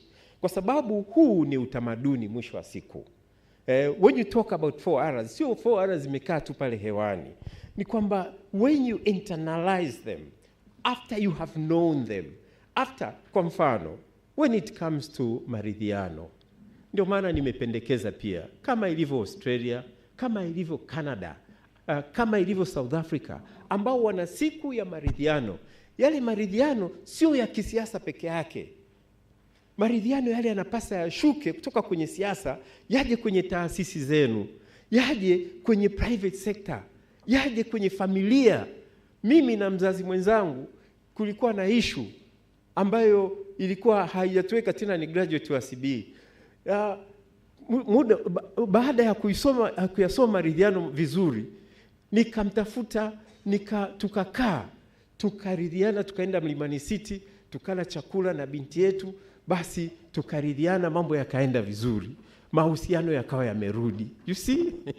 Hii inashuka katika level ya familia. Ndio maana nimependekeza hapa kwamba duniani huko, Australia kama ilivyo, Canada kama ilivyo, Marekani na ile Thanksgiving Day, una jinsi walivyo vile, usione vinaelea vimeundwa. Manake kuna vitu ambavyo vimewekwa katika jamii, wana mechanisms katika jamii ambazo zinawasaidia wawe wamoja. Panapokuja kwenye migogoro, mnaridhiana, lakini mnahitaji ustahimilivu ili kuweza kuridhiana. Unakuwa na give and take. Wewe utachukua hii bwana, mimi nitachukua hii, wewe utabaki na hii. Ndio maana Dr. Samia kuna mahali ambapo kuna vitu vingine ameachia, kuna sheria ambazo zimerekebishwa. Unaona it's give and take. Kwenye reform ni muhimu kabisa kwa uhai wa binadamu. Ni lazima kabisa ukubali kureform. Bila kureform, you'll just be there, year in, year out. Ni sawasawa na mtu ambaye mwaka unaingia, hana New Year resolutions, na mwingine anaziandika tu hivyo. Alafu mwaka ukiingia, zile resolutions hazifanyii kazi. Atakuwa hapo miaka yote mpaka anarudi kaburini. Maana yake ni kwamba you don't reform, you don't rebuild at the end of the day. Kwa hiyo hii falsafa nilikuwa ninaomba sana kwamba tujifunze, tuisome, tuielewe, tuipanue ili kwamba iwe msaada mkubwa kwa taifa letu. Asante sana. Thank you. Makofi mengi kwake. Basi sasa pata nafasi ya kwa ufupi kabisa Mr. Oscar aweze kujibu maswali yaliyoulizwa na comment kwa kifupi kabisa. Sawa. Thank you. Professor, you raised a question about how we can tackle the problem of ili soko la African Continental Free Trade Area. Of course, we know we need to do both of us, but we as a chamber, we align with Trademark Africa. This is a European country. There is a basket which support to facilitate the capacity building advocacy for our people, not only for our members, but even non-members for the TCA chamber. So we've been engaged with them, na sasa hivi tunapeleka hiyo capacity building kuhakikisha viwanda yoyote anaozalisha anaanza kupata uelewa wa hili soko, so that we can compete in a later on. Kwa hiyo kama chamber, we've been having this agreement na our TMA, Trademark Africa, ambao wako under European Union, for the sake kupeleka hiyo advocacy capacity building workshop kuanzia kwenye uzalishaji mdogo, mkubwa na hata wa katikati. So in brief, we prepared. Na tumejaribu kwenda, lakini I need to admit for you, Chamber, we do our part, but as I said before, we need to work together to make sure we give our knowledge to our people to make sure we can handle this market. So in brief, I can give like that. Lakini Dr. ameuliza informal and formal sectors. As I know, kwa sababu we are living with data. If you go to TRA, wanaolipa kodi wazidi 2 million. Is it fair to say kwamba ni wanaolipa kodi ni 2 million kwa hii nchi? So my data comes against informal sectors ni wengi kuliko formal sectors. So we need to grab that and to make sure to be honest na kuhakikisha tunawa transform. And that's why niliomba you as academicians to make sure that hii gap tunaiona tunaifanyia kazi. You said it's ESAs, but it's proved with the TRA data that tax payable is only 2 million countrywide. This proved that informal sectors too many compared to formal sectors. There is a question raised, ni kweli nakubaliana, VAT imekuwa ikichezewa, wale ambao ni wakubwa wanafanya compliance kwenye VAT. Kama Chamber sisi tumekuwa tukifanya mashirikiano na TRA, na we have an annual general meeting this year, inafanyika December. Kama Chamber na mgeni rasmi atakuwa naibu waziri mkuu na waziri wa nishati, Mheshimiwa Dr. Doto Biteko. Na one of the activities tutakafanya siku hiyo, tutasign MOU na TRA. Kwanza kwa ajili ya kupeleka elimu ya mlipa kodi, lakini pia kuhakikisha kwamba tuna facilitate our business wetu, kuhakikisha wanapata uelewa ili waweze kulipa kodi na kuondokana na haya matatizo ya VAT. Kwa hiyo I'm agree with you Dr. Mramba. One who raised this question about VAT. It's true, they tampered with VAT. There is a question raised with one of our participants there. Nakubaliana, sisi wengi wetu zero in sana kwenye trading goods and not trading services. Na kama alivyosema ni kweli, we need to make sure that tunaziformalize zote na kuzifanyia kazi, trading goods and trades in services. Sasa hivi watu wanaofanya hizi sophisticated mobile money, wengine wanafanya kwenye benki integration, they generate a lot of money compare even kuuza viatu or whatever. So I'm agree with you. We need you as academicians to make sure that we promote trade in services respectively. Now, he raised a very good concern about the academician that you need to understand before the local or domestic affairs before you go for the international agreement, like East African protocols. To me, I think it's a very good thing which I need to cement and to promise you need to make sure as academicians to understand this bilateral agreement from the East African portals, SADC and AGOA. From that case, you'll be able to know how you can advise, how about your research goes, and to provide the solution for the entire business community. The last question is about national development, the practice about private enterprise, the allocation of resources. Yes, we have a problem of prioritize things here in our business. So I'm agree with you that the business community, we need to prioritize our vipaumbele, which one, tuna kama hii deal inayosema inaisha 2025. Is that things have been adapted mpaka tunamaliza 25? So it's true, tunaleta vitu vingi lakini at the end of the day, unakuta baadhi ya vitu vingi havijachukuliwa kwa sababu we are not prioritized stuff. So I think it's a time now to make sure if we engage, if we produce any document, any paper, blueprints, we need to make sure that we prioritize and doing for the betterment of our country. In short, I can allow me to say thank you for your listening. Thank you very much, our dear presenters. I hope each one of us has enjoyed, as at least it's going to leave this place with a lot of issues on semiology, on TCIA, on business development and the challenges facing the business economic development in our country and in the world in general. May I now take this opportunity to invite the Deputy Director, Academic Research and Consultants for the award of the certificates to our presenters. So we will start with, please, Dr. Mramba, can you take the stage?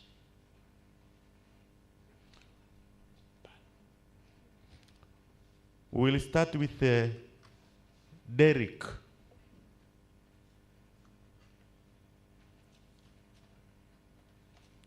That is Mr. Derek, who presented issues on semiology, business in the war-torn area, business environment before sixth government, several reforms and buildings, the internationalizations of the semiology. Thank you.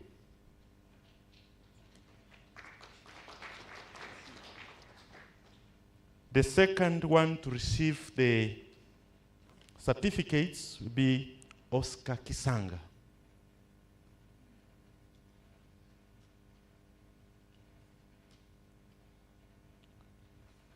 Oscar Kisanga, who presented to us issues on the certificates of the origins, the TCIA roles in the business, the challenges faces business community in Tanzania, the issues of the informal business in Tanzania, the transformation in informal business, and then how to formalize the informal business in Tanzania.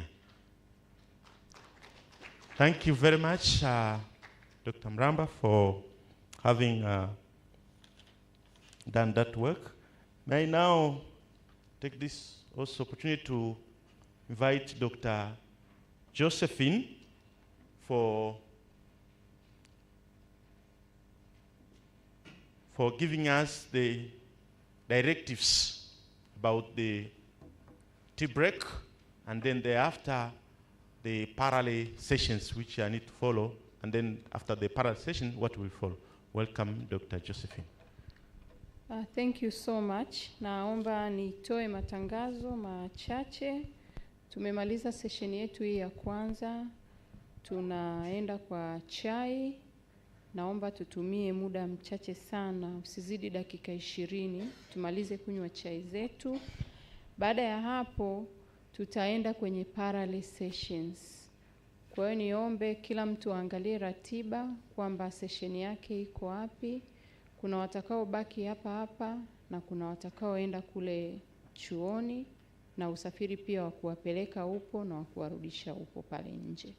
Kwa hiyo niombe kila mtu azingatie ratiba yake kwa haraka sana, na niombe sana kabla ya kwenda huko, angalia ratiba. Kama wewe ni mwenyekiti au katibu kwenye panel sessions, niombe kuna meza yetu iko hapo, kuna bahasha ambazo tumeziandaa zina certificates pamoja na zile flash zenye document nzima ya conference yetu.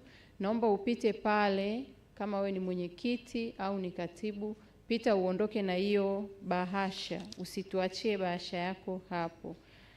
Lakini pia niwaombe wale ambao watakuwa wanachukua zile comments kwenye kwenye sessions, niombe sana zile comments zitufikie, msiondoke nazo, kwa sababu tunajua wengine ni chairs na wengine ni rapporteurs, lakini mnatoka nje ya kampasi yetu ya Dodoma. Kwa hiyo tunaomba usiondoke nazo.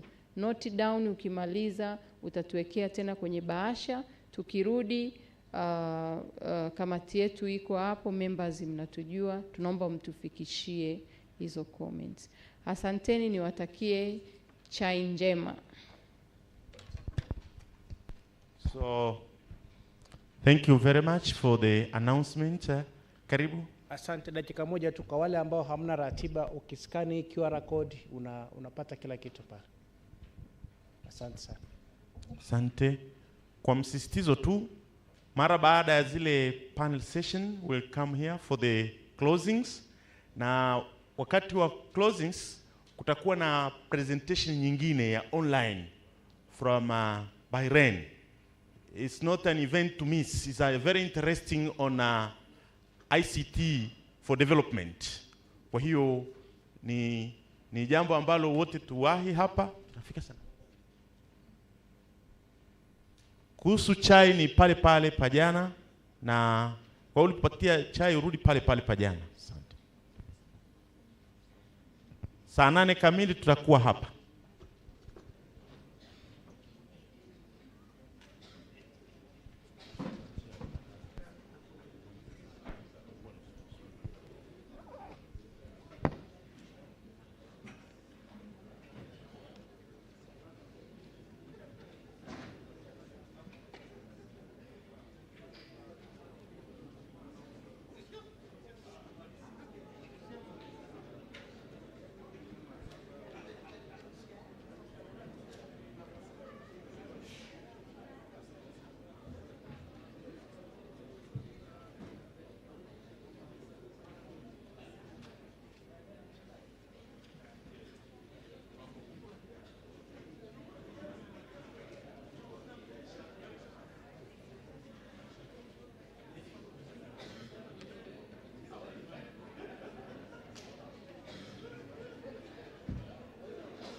Thomas, njoo.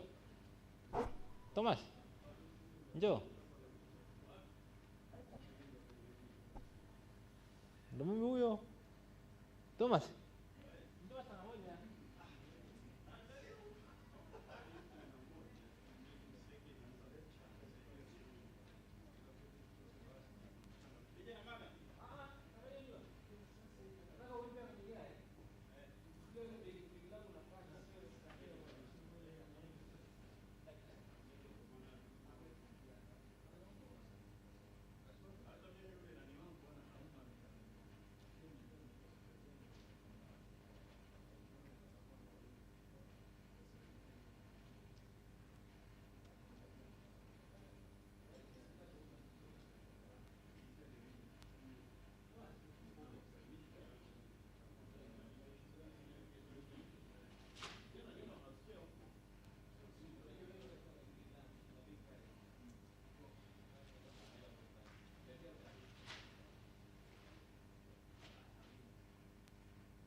4R, business, the private sector, let's be truthful, the private sector was weakened. Before, I'm not mentioning any names here, but I'm talking about the environments, the pre-4R environments. I'm not mentioning any names. So the situation then was that the private sector was weakened. Most government tenders were given to public entities. Well, it can be state capitalism. Well, but we're talking about environments. The regulatory environment for both local and foreign businesses, of course, was also weakened in a bit. So the case of Bali, with like 190 billion US dollars in tax arrears, and there were mass closures of businesses. When you're having like arrears, tax arrears, then biashara yako inafungwa, na hayo ndio ilikuwa mazingira. Tunaona kuna watu wamekuwa nalalamika, accounts zilikuwa frozen, wengi tu walikuwa nalia,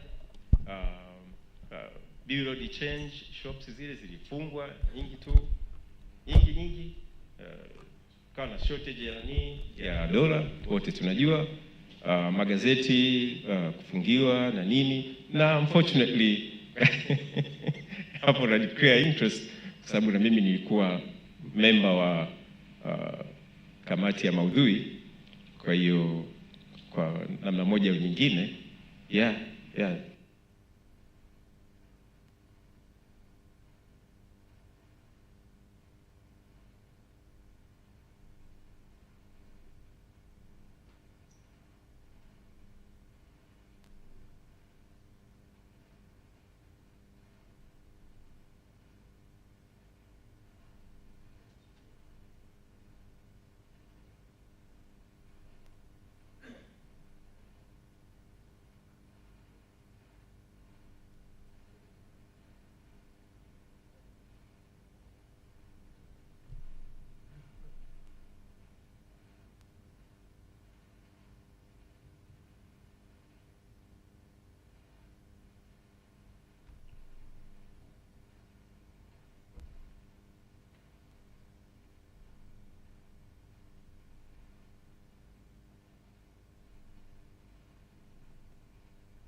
Imetimia miaka 40 sasa tangu CBE campus ya Dodoma ilipoanzishwa na rais wa kwanza wa Tanzania Mwalimu Julius Kambarage Nyerere mnamo mwaka 1983.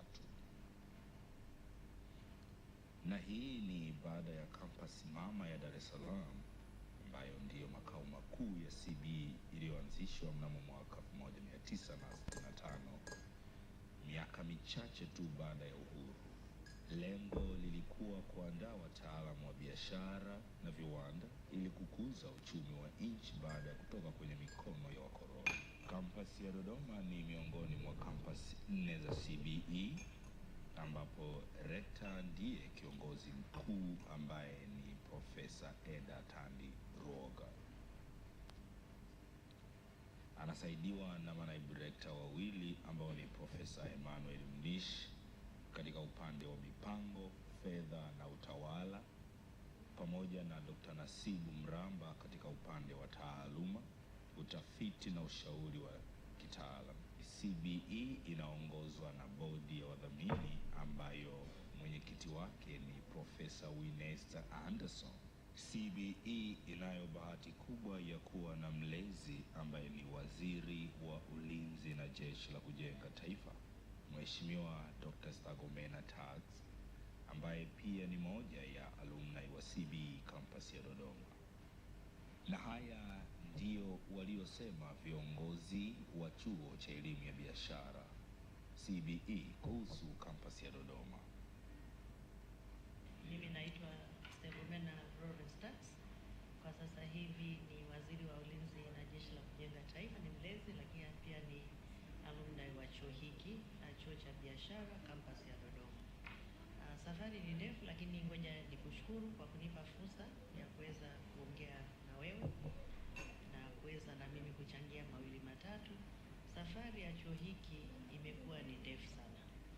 Nipongeze chuo kwa kazi kubwa ambayo wameifanya mpaka sasa hivi kukifikisha chuo hapa kilipo. Tangu mwaka 1983 leo tunasherehekea miaka 40, ni safari ndefu.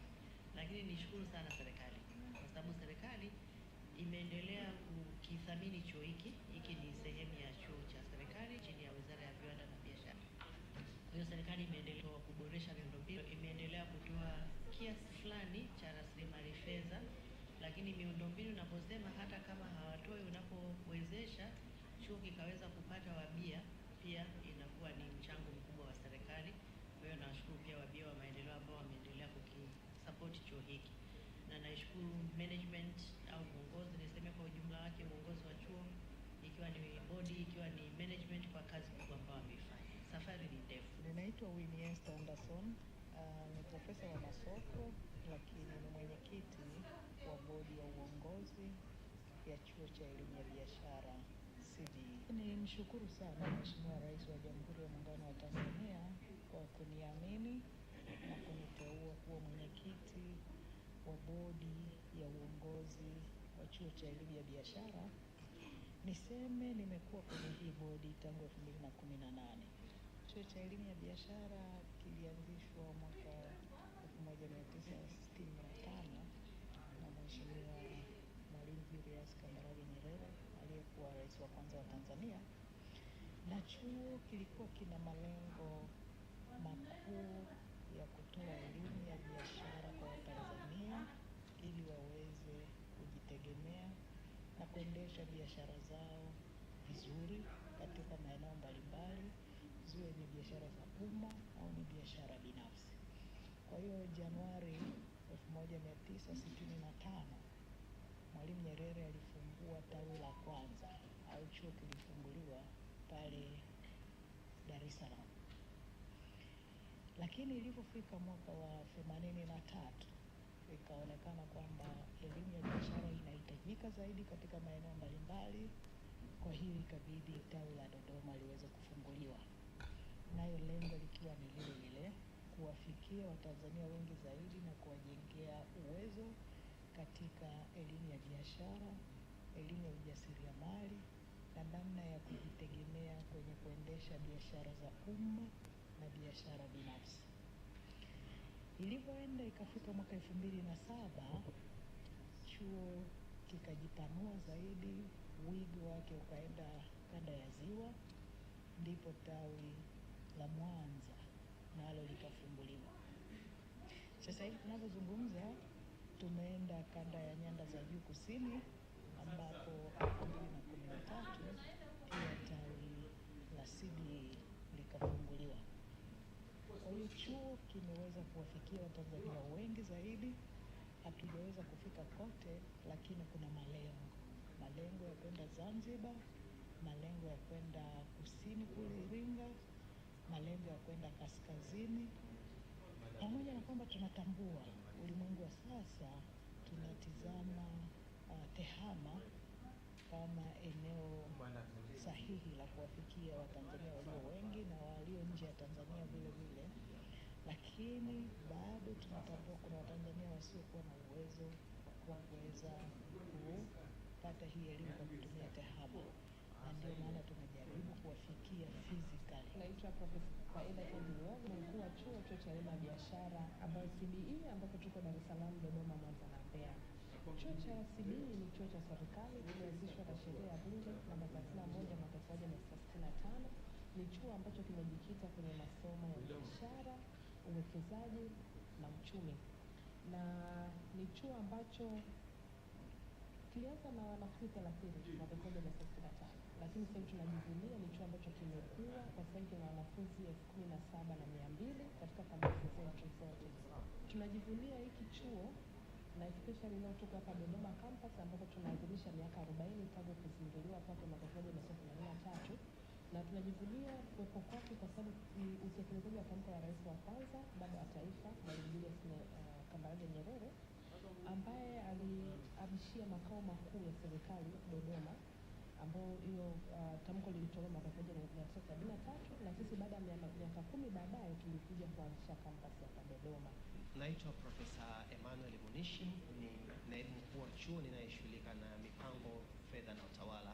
Na kwa kipindi chote ambacho nimekuwa nikihudumu katika nafasi hii, nimeweza kushuhudia maendeleo makubwa ambayo yamekuwa yametokea hapa CBE. Tuliweza kupata fedha za maendeleo kutoka serikalini kwa ajili ya ukarabati mkubwa wa kampasi yetu ya Dodoma. Kampasi yetu ya Dodoma ndio kampasi ya pili kwa ukubwa, na miundombinu yake kwa sasa hivi imekarabatiwa, imekuwa mipya kwa 100%. Kwa tunashukuru sana serikali ya Jamhuri ya Muungano wa Tanzania chini ya Mheshimiwa Rais Dr. Samia Suluhu Hassan kwa msaada mkubwa ambao wamekuwa wakitupatia katika eneo hili. Naitwa Dr. Nasibu Mramba. Mimi ni kaimu naibu mkuu wa chuo ninayehusika na masuala ya taaluma, tafiti, ushauri wa kitaalamu. Elimu itolewayo na chuo cha elimu ya biashara ina tofauti kubwa sana ukilinganisha na vyuo vingine. Ukiangalia kozi zetu zilivyo, zimejikita katika utaalamu husika. Kwa mfano tuseme mwanafunzi wetu wa masoko, unasoma masoko, labda tuseme diploma ya masoko au shahada ya masoko, ana tofauti nyingine sana na mwanafunzi anayesoma vyuo vingine.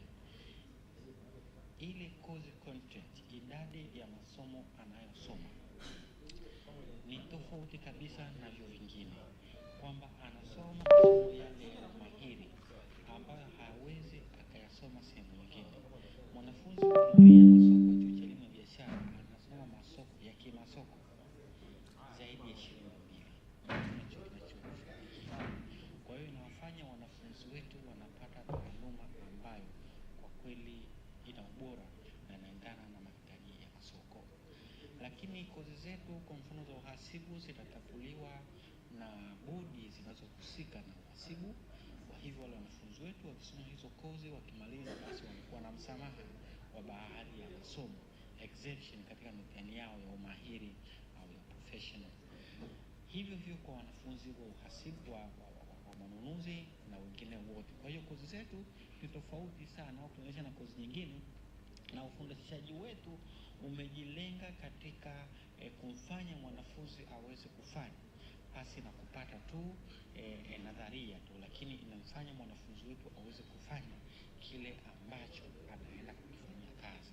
Kwamba kumwajiri mwanafunzi wetu yule aliyeiva vizuri leo kesho anaanza kufanya kazi bila msaada mkubwa.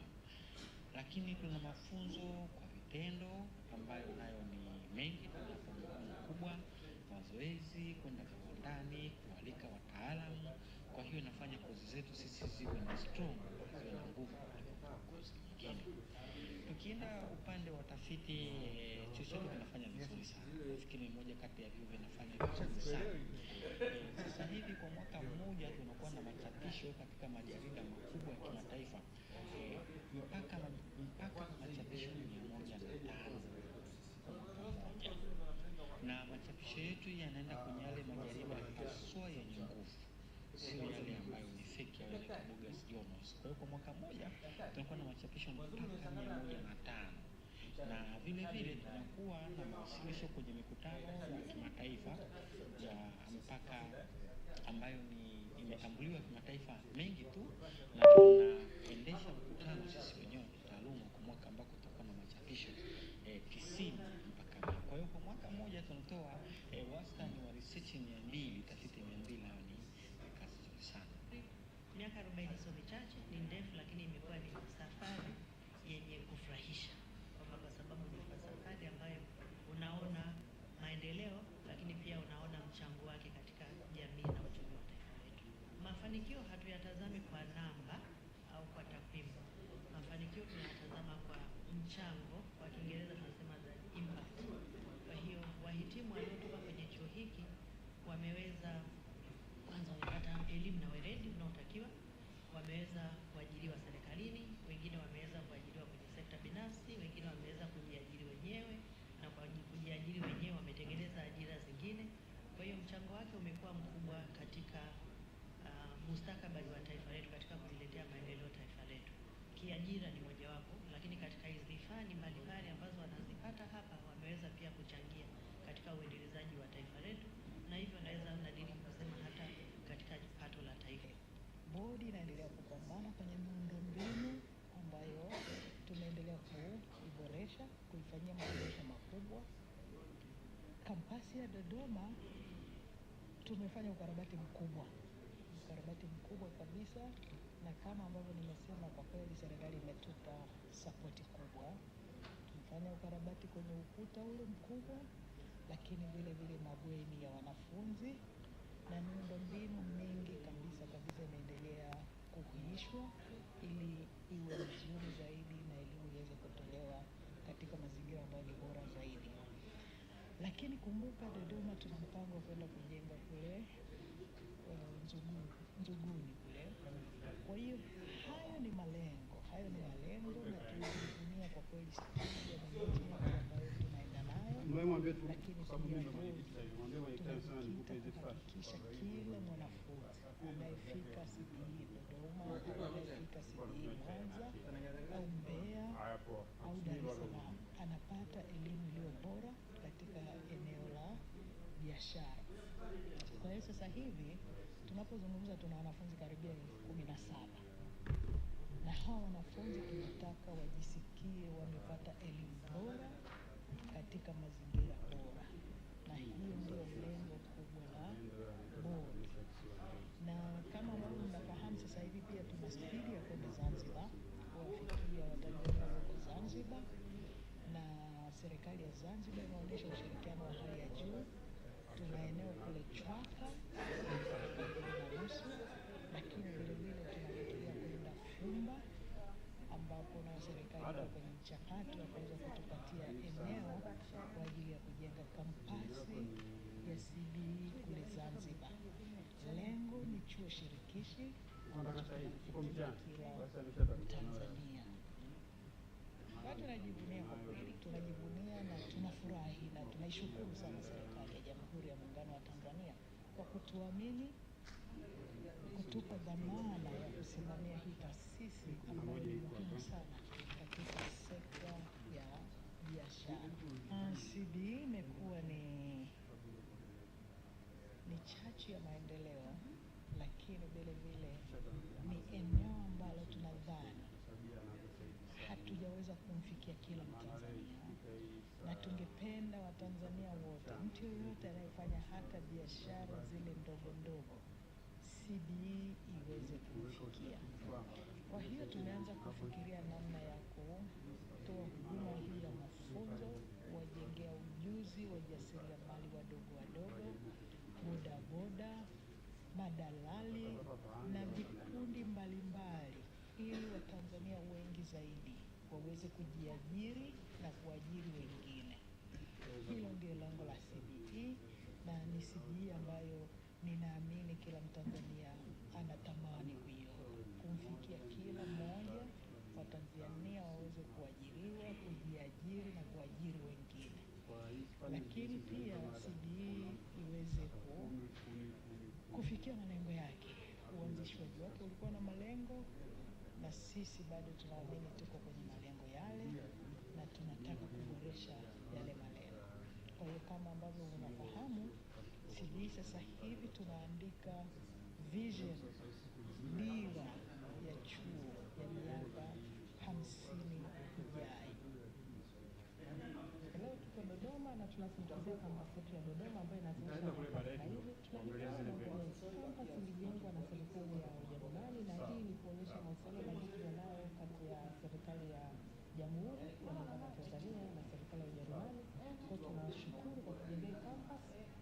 tunashukuru kwa sababu imekuwa ni kitovu cha maarifa na ujuzi kwa Watanzania kwenye sekta ya biashara na uwekezaji na sekta ya uchumi. Miundombinu ambayo kama nilivyosema ilijengwa na serikali ya Ujerumani, lakini tunaweza kuiboresha na kuiongezea, na sasa hivi tuna miundombinu ambayo ni madarasa, library na computer lab, na kwa chuo kizima CBE kina wanafunzi 17,200 na kwa hapa Dodoma tuna wanafunzi 3,962 na hawa wanafunzi tumekuwa tunatoa programu zetu kuanzia ngazi ya cheti, diploma, shahada ya kwanza na shahada ya uzamili katika fani za biashara, utunzaji wa kumbukumbu, rasilimali watu, lakini pia tunatoa sasa mizania ambayo ni metrology and standardization, lakini pia katika eneo la tehama na pia kusimamia miradi. Kwa udhamini tuna programu 6 ambazo zimejikita katika eneo la biashara ya kimataifa, yani international business management. Pia tunatoa shahada ya uzamili katika usimamizi wa biashara, yani business administration katika eneo la marketing. Tuna pia programu ya business administration katika eneo la fedha na benki.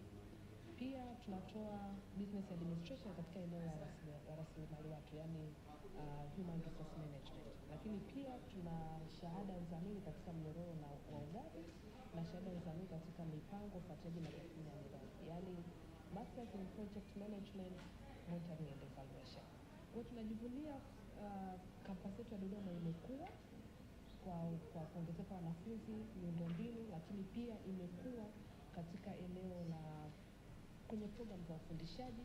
Lakini licha ya hivyo pia kampasi yetu imekuwa tunaandaa makongamano ya kitaaluma ambapo tumeweza tangu 2016 ilikuwa ni kongamano la kitaaluma, mwaka 2019 tukaboresha hadi kongamano la kitaaluma la kimataifa, ambapo mpaka mwaka jana tumeshatoa makongamano 4 na kila mwaka tumekuwa tunatoa mawasilisho ya kitafiti takriban 100.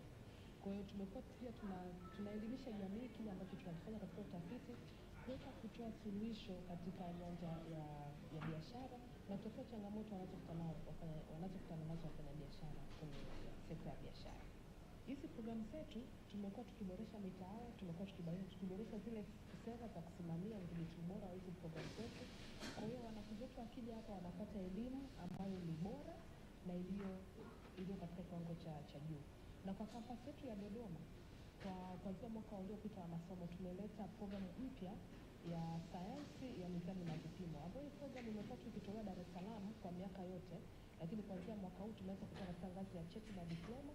Na hii programu ningependa kuwaambia Watanzania, hii programu inatolewa katika chuo cha elimu ya biashara kwa Tanzania, lakini sio Tanzania tukozaje, ni katika Afrika Mashariki na ukanda wa kati, sisi ndio tulikuwa tunatoa. Kwa wanafunzi wale wote wanaopenda sayansi, naomba waje wasome, kwa sababu hii ukimaliza kazi zinapatikana kwa urahisi, lakini pia tunaweza kuwaelimisha wananchi na kuwatendea haki wazalishaji na walaji juu ya swala zima la mambo ya mizani na vipimo. Lakini pia ningependa kuwajulisha wananchi wa Tanzania kwamba CBE katika kuunga juhudi za serikali katika kutatua changamoto ya ajira, chuo kimeanzisha programu mpya ya kanuni za biashara ambazo wanafunzi akiwepo chuoni anaweza kuanza kujifunza biashara na kufikia zile ndoto za biashara kabla hajamaliza chuo. Na mpaka sasa hivi programu imeanza miaka 2 iliyopita, mpaka sasa hivi tumeshawapitisha wanafunzi 85 kwenye programu ya kanuni za biashara na bado tunaendelea. Lakini katika kuboresha pia wanafunzi wetu kwa vitendo, na jambo ambalo tunajivunia, kwa sababu tuko kwenye mchakato wa kumalizia programu hizi za apprenticeship, yani uangalizi, ambazo wanafunzi wa bachelor akija miaka 3 mwaka mmoja nusu anakaa chuoni, mwaka mmoja nusu anaenda kwa maajiri, na hivyo anaweza kujifunza kwa vitendo.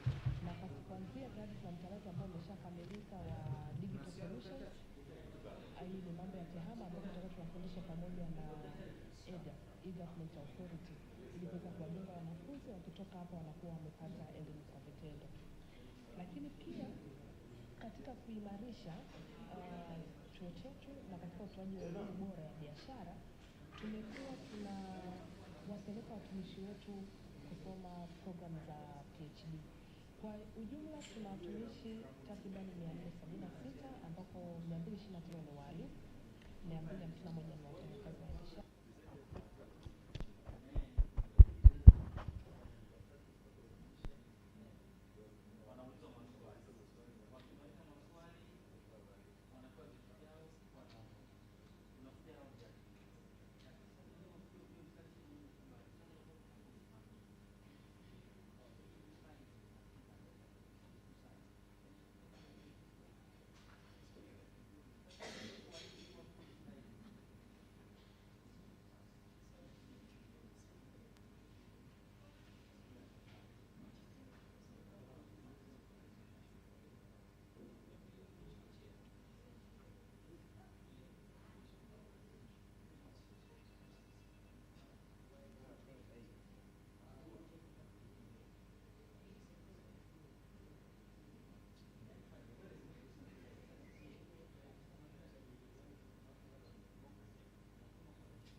si ndio hawa?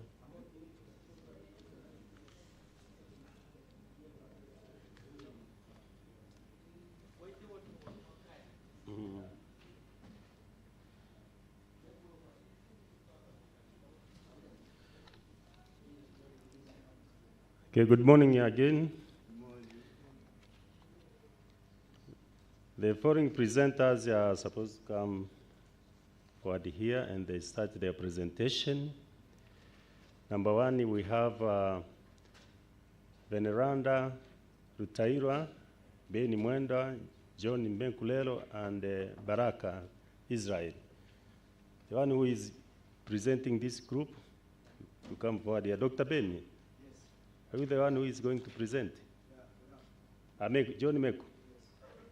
Meku, you are welcome. Have a seat here. The second one is Eliabu Mnyugu John. Eliabu? You are welcome here, sir. Yeah. Yeah.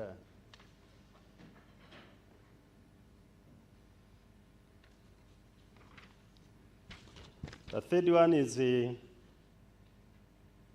Godfrey Richard Kanyosa. Kanyosa?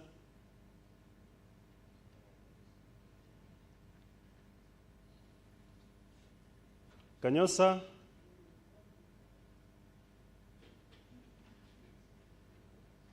Then we have Imani Msuya and Lilian Simon. Imani Msuya?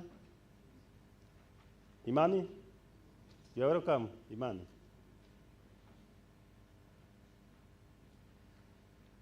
Next is Mates Ngereja. Mates, you're welcome.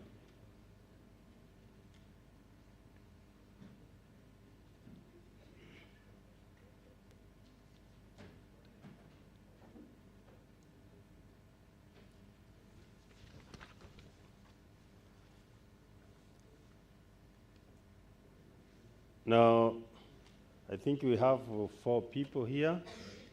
Each one of you will be given 10 minutes for presentation. Make sure that you use your time properly. No addition because we are lagging behind the time. So by starting, I welcome Meku John Lelo to present the paper on dynamic skills for achieving profitability and long-term sustainability of startup MSMEs in the digital era and the competitive business landscape. Mr. Meku, you're welcome.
I continue?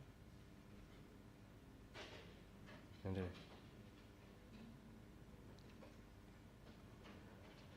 good morning again. Good morning. Thank you. In front of you, my name is Mr. Johnny Meku, alongside with my colleagues Veneranda, Beni, and Baraka Israel. We are going to share with you our study on dynamic skills for achieving profitability and the long-term sustainability of startup micro, small, medium enterprises in digital era and competitive business landscape. The landscape of entrepreneurship has undergone a significant transformation in recent years with the rise of micro, small, and medium enterprises, where they play a very vital role in driving economic growth and development. The micro, small, and medium enterprises are very crucial to global economies, contributing to job creation, fostering innovation, and diversifying economies. This is also evidently in AgriWorld and JOSH 2024. Despite the agility, innovative approaches, and dynamic nature, the micro, small, medium enterprises face several challenges, including intense competition, limited access to financial resources, and the initial capital and market reach. So other challenges include stringent regulatory and complexities and compliance requirements, economic volatility, lack of assets to expertise and skilled personnel, and difficulty in keeping pace with the rapidly evolving technology that is changing every day and the marketing condition. So in a digital evolving and a competitive business environment, startup micro, small, and medium enterprises encounter various dynamics that shape their profitability and sustainability. In this study, we synthesize existing literature to explore and identify the key dynamic skills that drive the profitability and the long-term sustainability of startup micro, small, medium enterprises in the contemporary digital era and a competitive business landscape. By doing so, the study contributes to the existing body of knowledge by offering a holistic understanding of the dynamic skills essential for the success of the startup of micro, small, medium enterprises. In addition, the study provides practical recommendations for the entrepreneurs, policymakers, and support organizations on how startup micro, small, medium enterprises can leverage their dynamic skills to navigate and thrive in rapidly evolving business environment. More importantly, the study identifies potential areas for future research, encouraging more target studies on the relationship between dynamic skills and micro, small, medium enterprises performance. Our data and methods part, the study employs a systematic literature review, SLOR methodology, analyzing a peer-reviewed journal articles published between 2010 and 2023. A comprehensive research was conducted across Scopus, Web of Science, Google Scholar, and the Emerald database, focusing on articles discussing dynamic skills related to the profitability and the sustainability of startup of micro, small, and medium enterprises. The selected articles are categorized, and the key themes related to dynamic skills are extracted and analyzed. I can show you here the selection criteria through this table, whereby you can see this is what we included: articles that focus on skills relevant to medium, small, and medium enterprises. Also articles that were taken between this period, interval of 2010 to 2014, but also articles that are peer-reviewed, conference papers, reviewed articles, book chapters, and reports. We excluded studies that do not focus on skills, and also we excluded articles that are published before 2010, and we also excluded non-peer review articles, opinion PCs or editorials, and articles and mostly we focused on articles published in English. Now, what was the result? The review identifies 9 key dynamic skills essential for the profitability and the long-term sustainability of startup, micro, small, and medium enterprises. These include sales and marketing, customer service, networking and industrial relationship, negotiation, financial management, cross-cultural communication, leadership, and problem solving. So there is also digital fluency and entrepreneurial skills. These competencies enables micro, small, and medium enterprises to navigate the challenges of the digital era and to maintain a competitive advantage and achieve a long-term growth. You can see here in this table, whereby with those relevant skills in our results, the level of frequency, you can see with the sales and marketing and customer service skills, the level of frequency is 5, networking, collaborative relationship is 4, the entrepreneurial skills took at least 9 frequency of appearance. So this is the prominent skills for micro, small, and medium enterprises, profitability, and sustainability. Now, to conclude, the findings provide valuable insight for the entrepreneurs, policymakers, and support organizations by focusing on the development of these dynamic skills and startup of micro, small, and medium enterprises. It can enhance their resilience and adaptability in rapidly changing business environment. So policymakers and support organizations can also use these results to design programs that address the specific needs of these enterprises. Implications is that based on the review results from these peer-reviewed articles or journals, and the results study offers several managerial implications to guide entrepreneurs, policymakers, and support organizations in fostering the growth and success of the startup of these enterprises. For the startup, the study emphasizes the importance of investing in digital tools and platforms. This is enhance the market research, customer engagement, and also networking. And for entrepreneurs, the study encourages to adopt technology such as customer relationship management, the CRM, the supplier relationship management systems, electronic data interchange, and enterprise resource planning solutions. In addition, entrepreneurs should actively engage in industry network, business associations. We also encountered several limitations. The study primarily focused on reviewing the synthesized existing literature from 3 research databases, Emerald, Scopus, and Web of Science, specifically examining research journals articles published between 2010 and 2003. Due to the selection bias inherent in this publication period, the review process may not fully capture relevant studies on the complete range of dynamics that influence the profitability and the long-term sustainability of startup of these enterprises. So particularly in a rapidly evolving digital and the competitive landscape before 2010 or after 2023, we could not focus or could not view anything on that. Moreover, the findings of the reviewed articles are drawn from various geographical contexts. That is, we can say it is limited to maybe probably here in Tanzania and the industry, which limits the generalizability and applicability of these findings. Therefore, further studies can explore the relevance and the effectiveness of dynamic skills for startup profitability and long-term sustainability within specific sectors, and also widening the geographical context.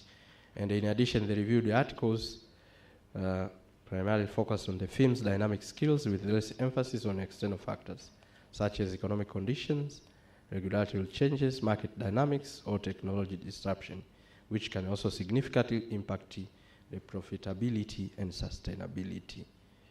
Thank you for listening.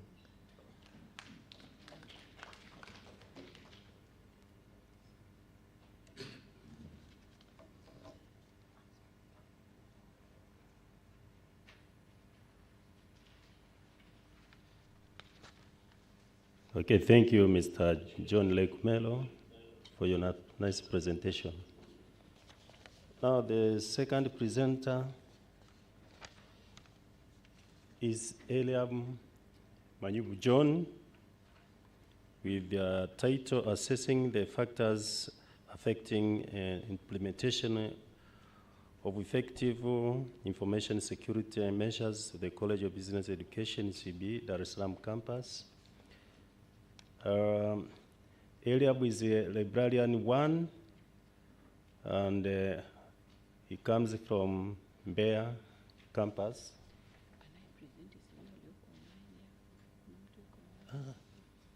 Ulikuwa tujiweka sawa.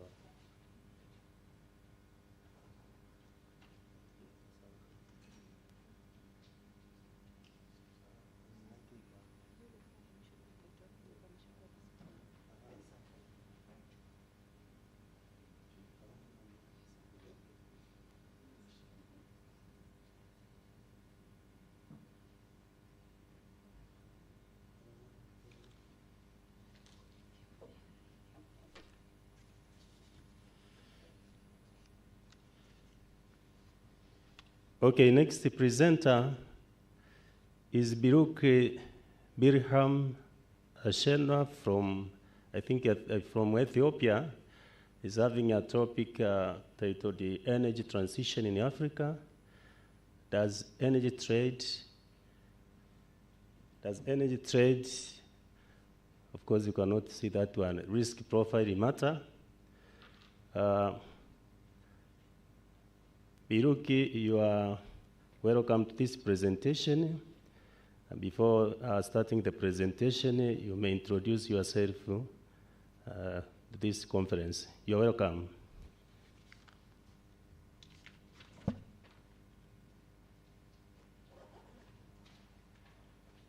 you. Can you hear me? Yes, you hear me. Yes, can hear you. Can you hear me?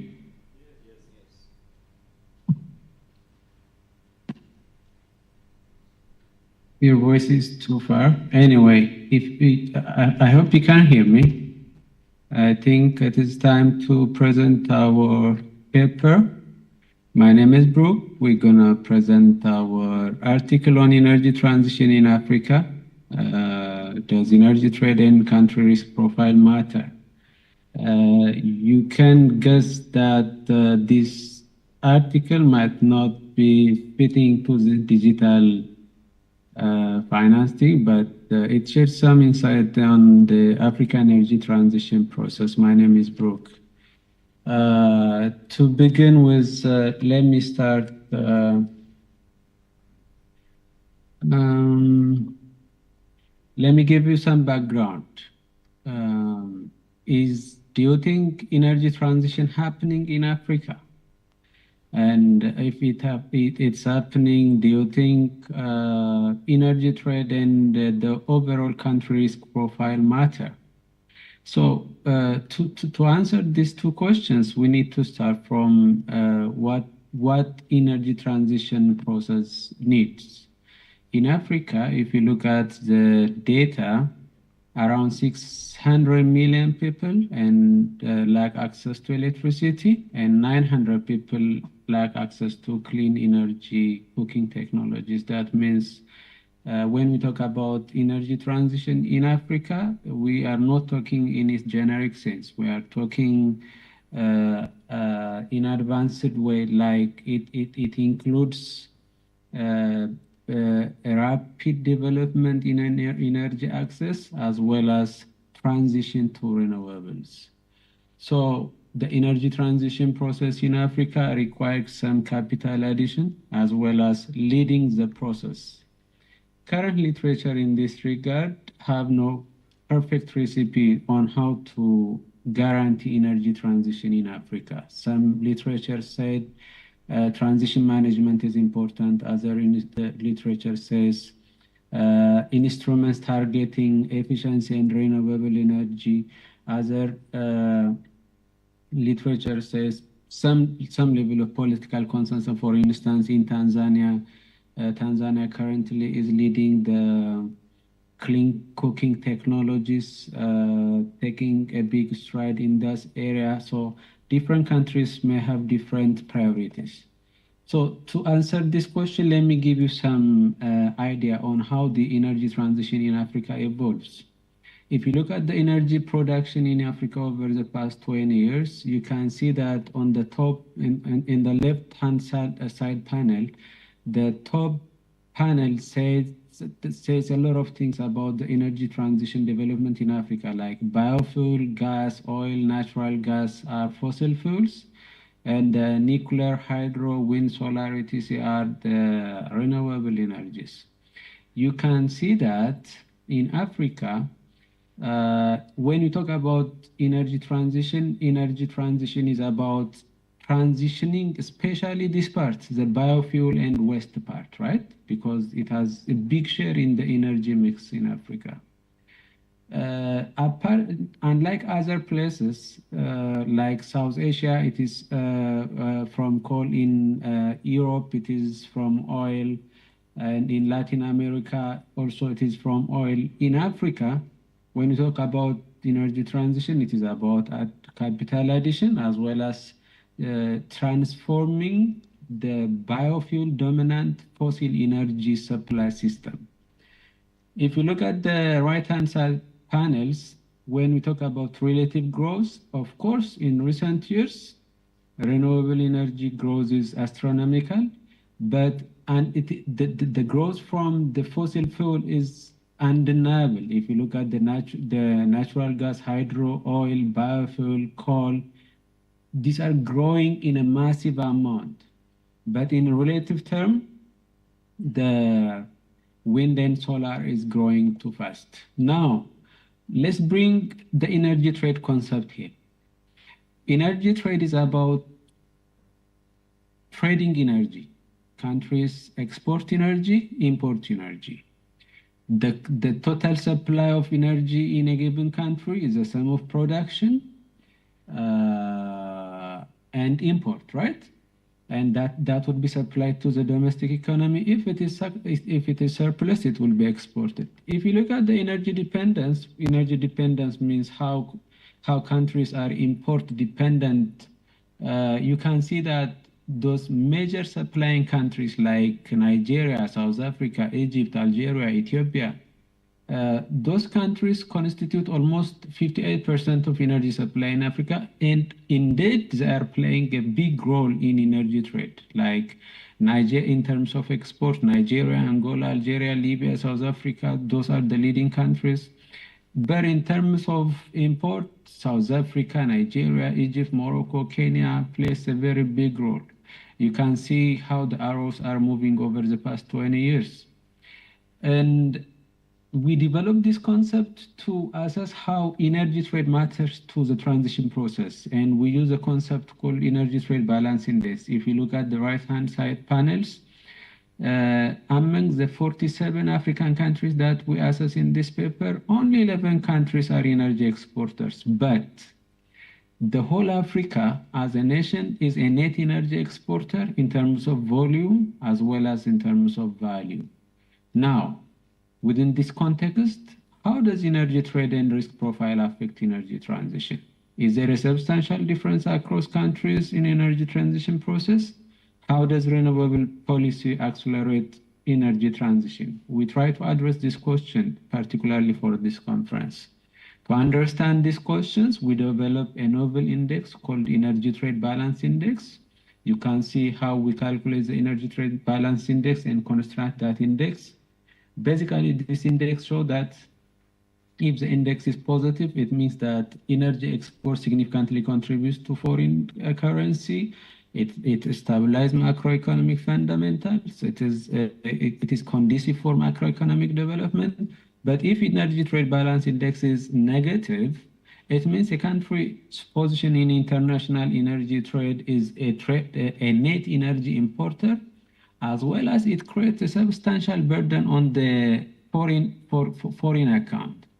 So this financial burden will limit either essential import or it increased trade deficit and external debt, potentially worsening the country risk profile. That is how energy trade balance and risk profile connected. We used two fundamental theories. The one theory said that mineral resources are not distributed evenly, so we need interdependence. The second theory said that shift in energy resource consumption are closely related to perception of risk. So we adapt this risk in the form of climate risk. So we formulate this econometric model. Renewables are captured by renewable energy supply or production, which is total primary energy supply. Risk is captured by the gain index. This index is usually captured the risk exacerbated by climate change, such as food insecurity and adequate infrastructure, and some natural hazards. These data are obtained from International Energy Agency, the World Bank, the UN Comtrade. We collect how energy items that are being transacted across borders. So we construct the energy trade balance index, and we use the 44. Sometimes some specifications use 47, but basically we use 44 African countries over the past 20 years. And we use fixed and difference in difference effect model. The first benchmark result is this one. Basically, energy trade balance index and the country risk profile negatively associated with energy transition. What does this mean? It means that when a country have a higher energy export, it retards the whole energy transition process. Why? You may wonder why. When countries are exporting energy and getting some money, why does it affect the energy transition process? It affects this way. First, it reduces the incentive of that country to replace the dominant fossil-based energy system to the renewable energy system. One. Second, most African countries are trying to fulfill some urgent needs, urgent structural needs, right? Like they need to build schools, health centers, something. Those infrastructure needs a stream of cash flow that could not be disrupted due to changing in the energy system. So due to this, when countries have more energy export, their incentive to shift to the renewables becomes very minimum. You can think about this. And the possible explanation would be most governments are struggling to meet other structural problems. When it comes to why risk parameter affect energy transition negatively, the risk associated with climate change, for instance, affect hydroelectric dam construction, right? If climate change is unpredictable, there is no incentive from the government to build the water-based energy system that is hydraulic. The same things happen to solar panel and other systems. There is also some sort of conflict in renewable energy mineral sites that also contribute to the energy transition process. So the general impression is that the more the economy hit by the climate risk, the less policies are oriented towards the energy transition. That is number one. Our number two finding is that, okay, if trade and risk affect energy transition negatively, does this story hold in all African countries? It may not. How? If you look at this graph, we just try to show the distribution of African countries within the risk and energy trade balance distribution.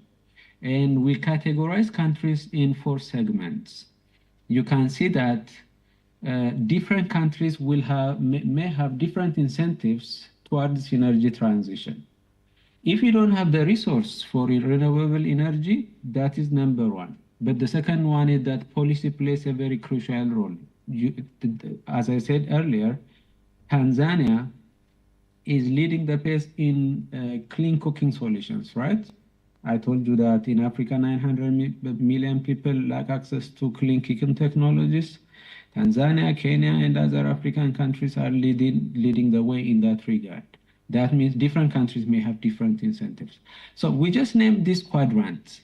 The first countries' response to energy transition given their risk and energy trade balance. So the first quadrant, Q1, if you look at this one, these are countries characterized by high energy import and high risk. So obtaining investment finance for these countries is a very challenge. As a result, energy import is costly. In relative terms, it is this group that needs energy transition the most, right? It makes sense.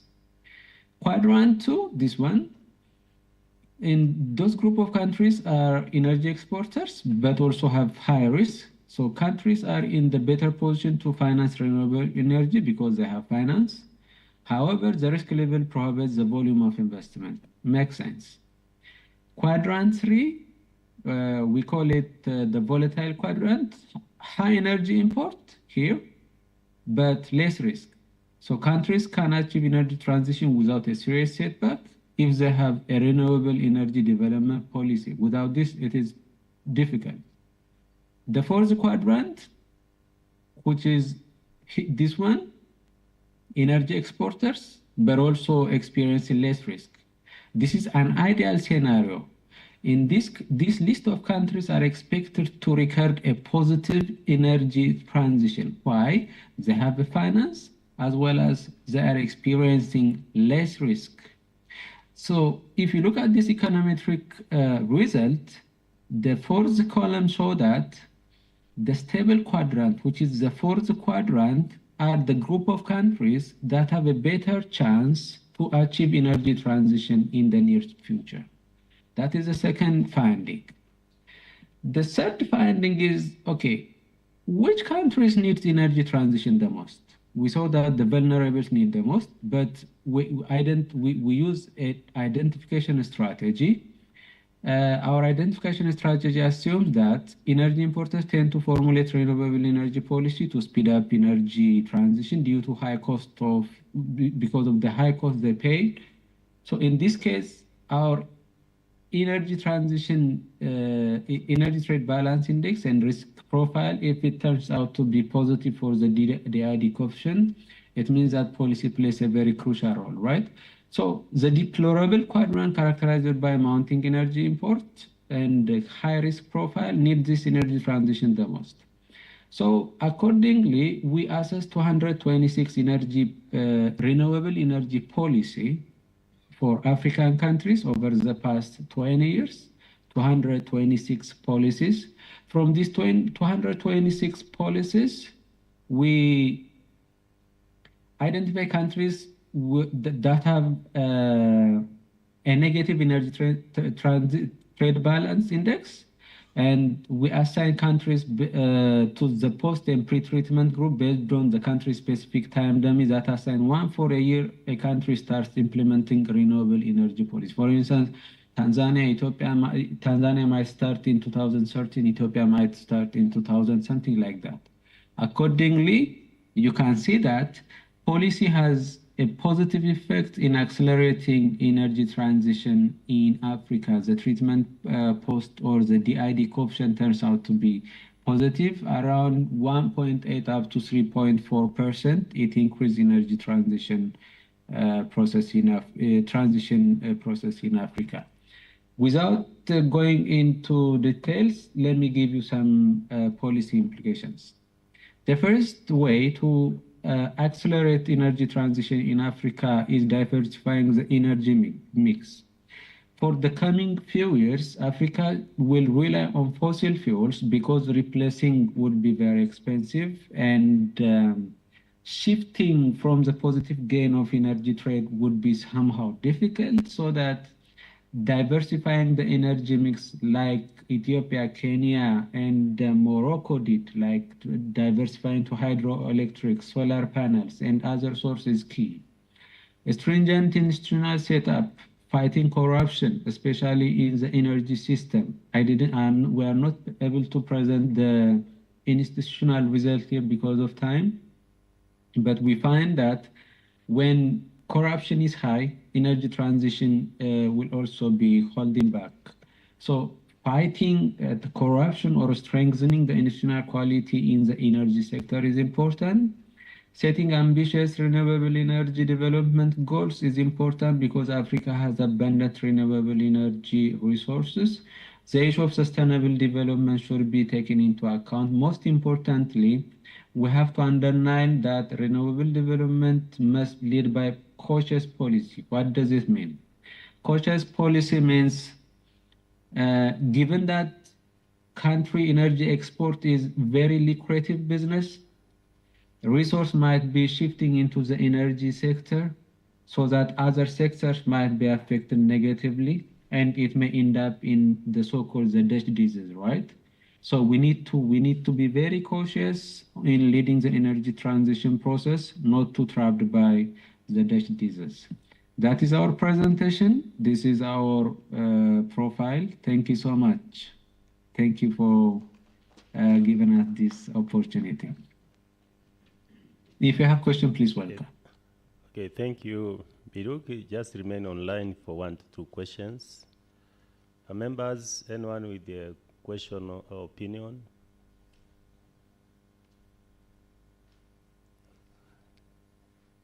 Nobody? Okay. Welcome, Professor Safari.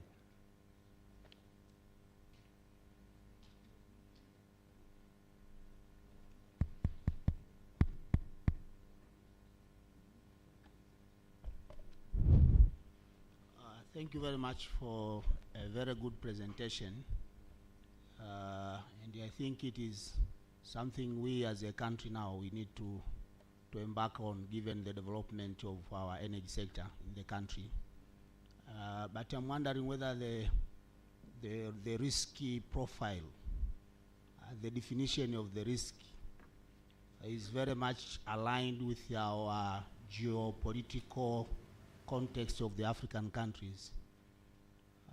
Because I understand that climate is there, yes, but does not actually affect us too much as compared to other geopolitical contexts of our countries.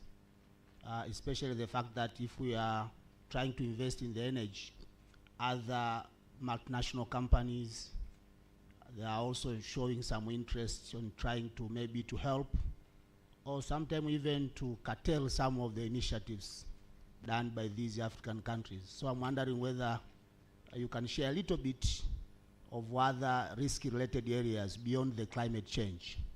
Thank you very much.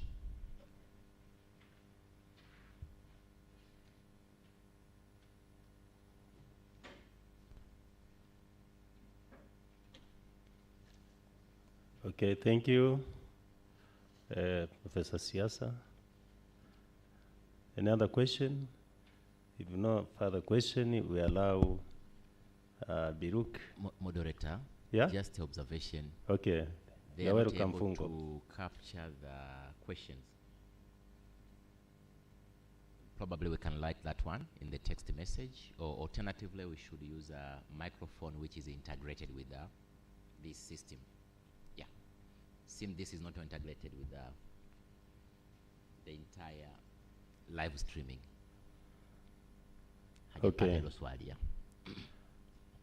Okay, thank you, Biruk, for your very nice presentation.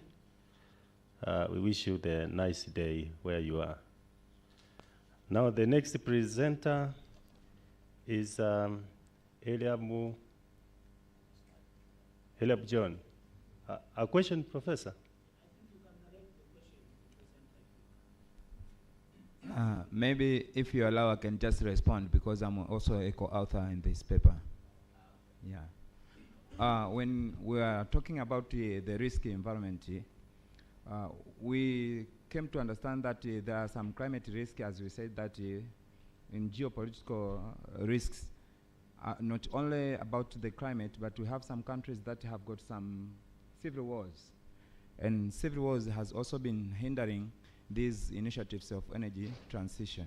So among the risks that we have been discussing or we have observed in the paper was not only about climate, but was also concerned in the areas where there are some civil wars, like our neighbors Congo and other countries that we have been experiencing civil wars have been seen as the risk that can affect these initiatives of energy transition. Thank you.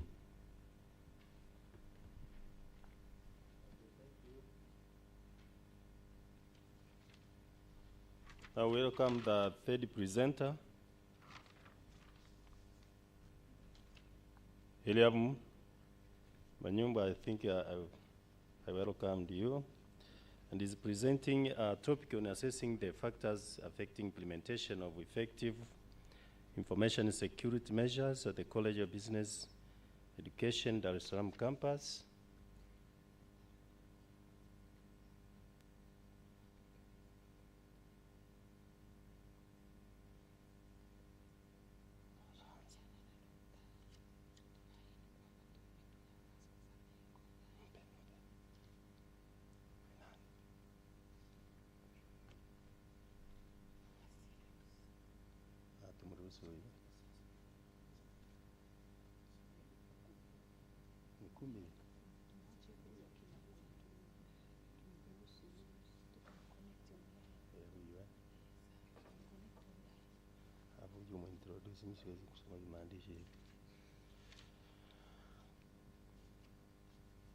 Okay, you're welcome.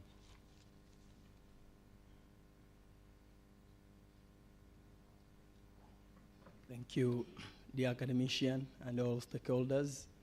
Ladies and gentlemen, good morning. My name is Eliab John Munyugu from the College of Business Education, Mbeya campus, and I'm here to present my research paper entitled Assessing the Factors Affecting Implementation of Effective Information Security Measures at the College of Business Education, CB, Dar es Salaam.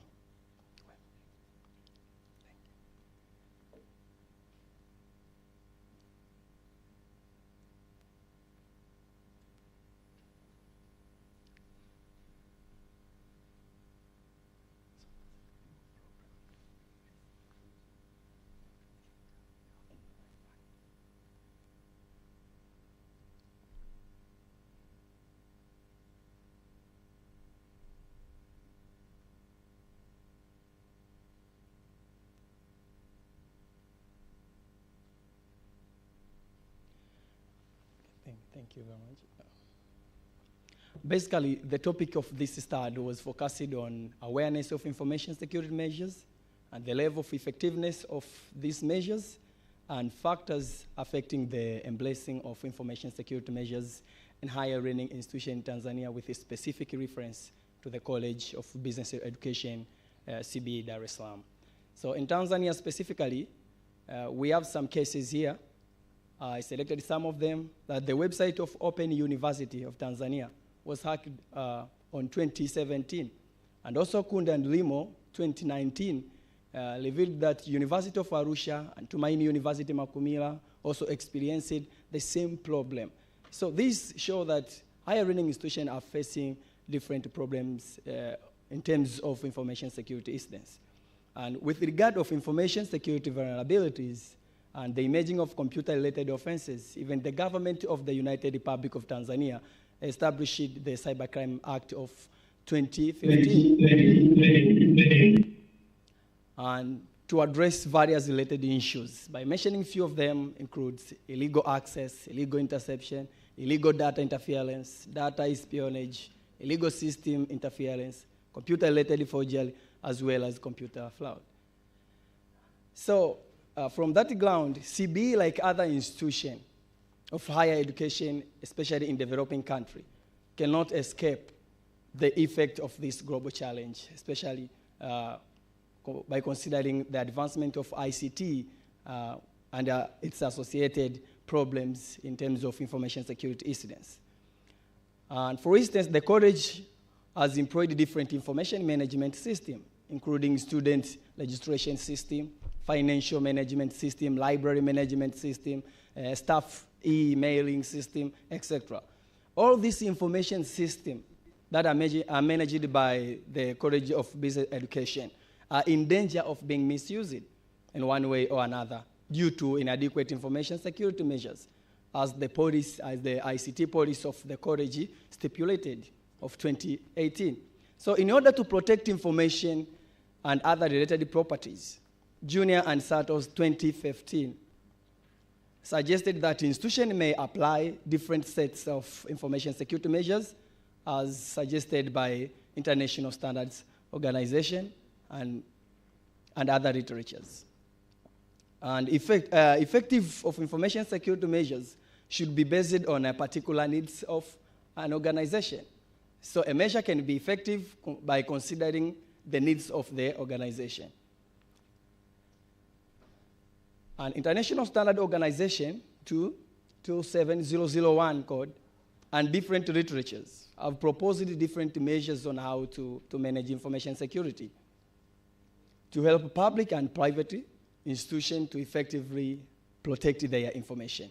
So in that view, even the government also of the United Republic of Tanzania has set several frameworks to facilitate information protection, including Tanzania Cybercrime Act, as I've already explained, and Information Act of 2018. And even a report of National Audit Office in Tanzania, 2020, on the information system evaluation in higher learning institution of Tanzania from 2017 and 2019 discovered extremely information security threat that might be taken as an advantage by intruders to hack their systems. Thus, this posed a problem of insufficient implementation of effective information security measures against information security vulnerabilities among higher learning institutions. So the study adopted descriptive research design through mixed method approach, both quantitative and qualitative approach. And the population involved the CBE staff from Dar es Salaam campus, and the formula there was used to determine the minimum sample size of 136 that guided the selection of individuals. And both probability and non-probability sampling techniques were used. And this study applied the survey method through questionnaire and interview guide method through interview guide for data collection. So the results of this study presented according to the research equation with the assumption. In my full paper, I tried to describe it in a wide range of concepts. So research number one was, what was the level of effectiveness of information security measures at CBE? So the study revealed that the level of effectiveness of the measures that employed by the College of Business Education, Dar es Salaam, is moderate, because most of the respondents were neutral to agree or disagree that information security measures that are used by their organization are effective to prevent information fraud. And also the study findings indicated that the majority of respondents disagreed that there is information security risk assessment, because one of the criteria that international standards suggested to determine the effectiveness of the measure is to conduct risk assessment. So the respondent disagreed that there is a information security risk assessment report in their office, while the chi-square test showed that there was a very significant association between availability of information security risk assessment report and effectiveness of information security measures, as also suggested by in 2013. So this implies that either the organization does not communicate the risk assessment report to its members, or there is no regular information security risk assessment in the organization. Research question number two was, what are the factors that can affect whether the awareness or the implementation of effective information security measures? So the assumption was that there are factors affecting awareness and effectiveness of information security measures. And the awareness and implementation of effectiveness of information security measures adopted from the theory of innovation theory that believes that to implement something, you need to be aware of it. And the study revealed that the factors are as following: human resource factor in terms of employees' preparedness and readiness for implementation of information security measures, but also environmental factors, physical environmental security of the organization, technical factors in terms of technologies and procedures, and financial factors in terms of budgeting.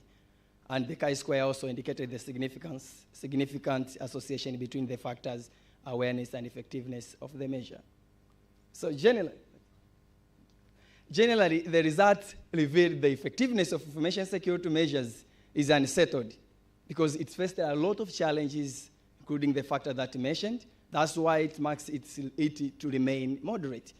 For example, for instance, one of the respondents said, actually the measures are somehow effective, and where we are continuing to our best level to improve according to the required standards. For example, you may find that staff are not able to install antivirus software in their computers because they lack ICT knowledge. So the recommendation from the start is as following. CBE may establish a specific and permanent team for information security risk assessment, and the team should include staff members from different departments of the organization in order to make it participatory.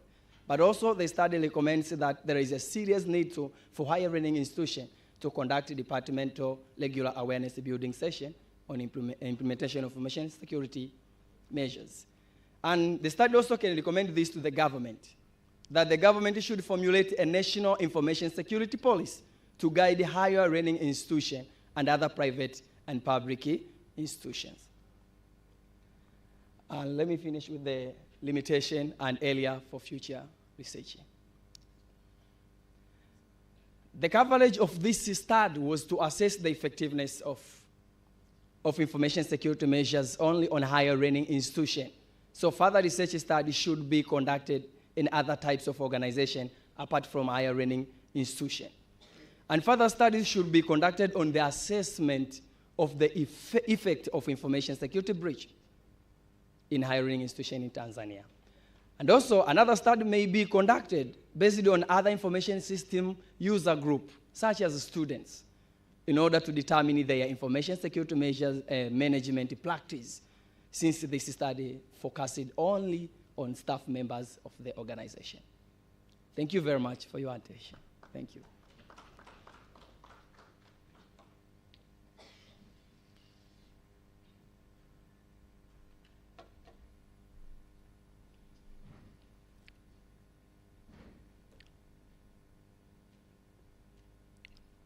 After that presentation, we are going to have another presentation online by Dr.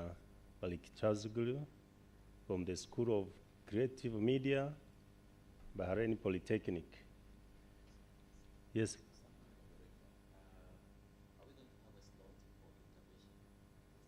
After, for these who are present here, at the end of the day, we are going to ask the questions here for interventions.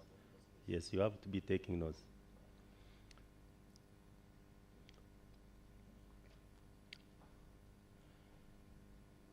Okay. Hello, hello. Can you hear me?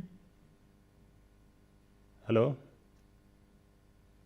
Hello, the sound is very low. Can you hear me? Yes, we hear you, Doctor.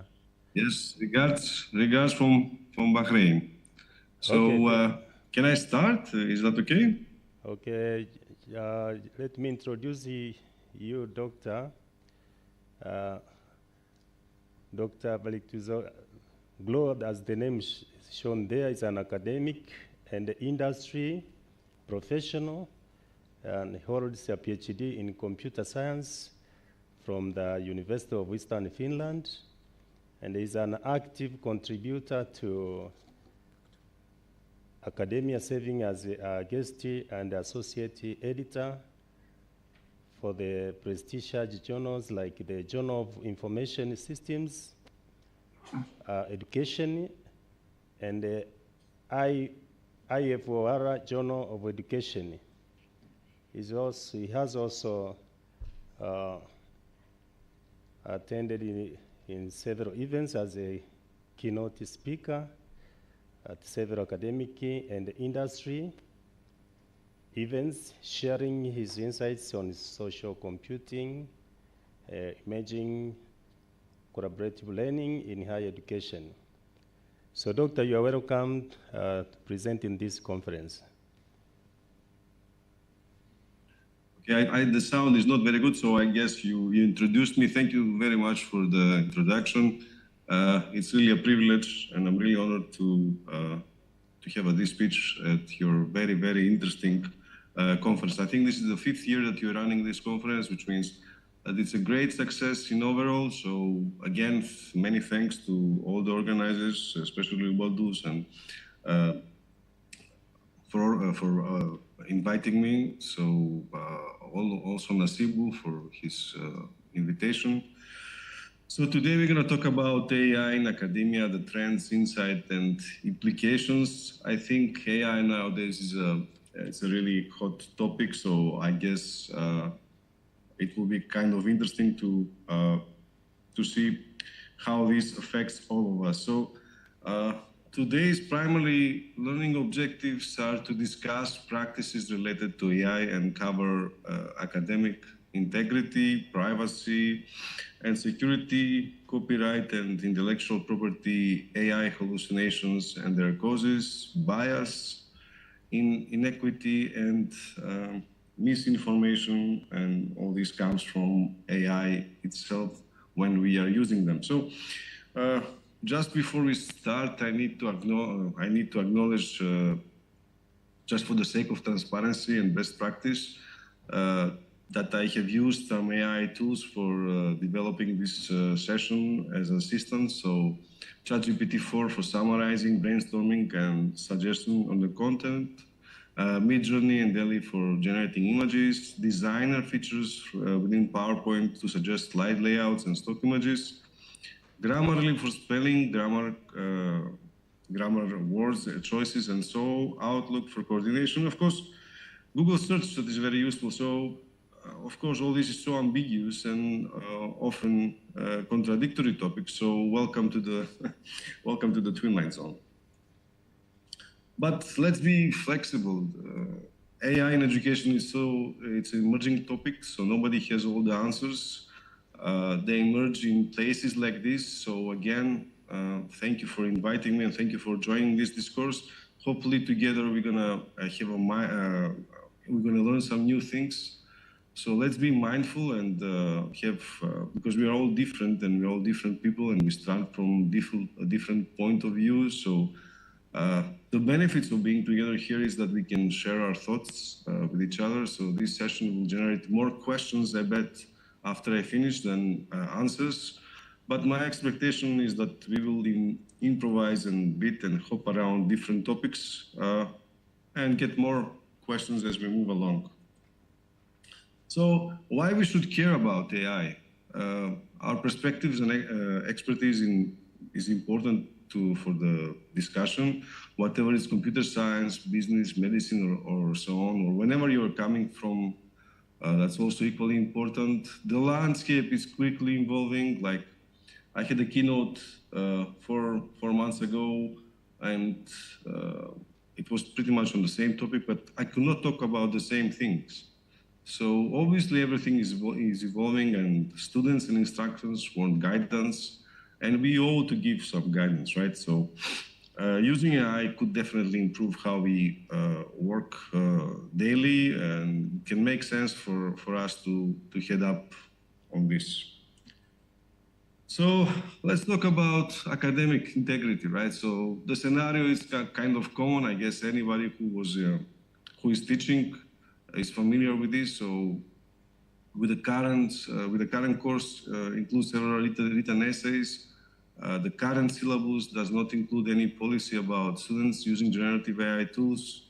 And in recent meetings, some of the colleagues has told you that you have several students that ask you that if they can use AI in the course or not.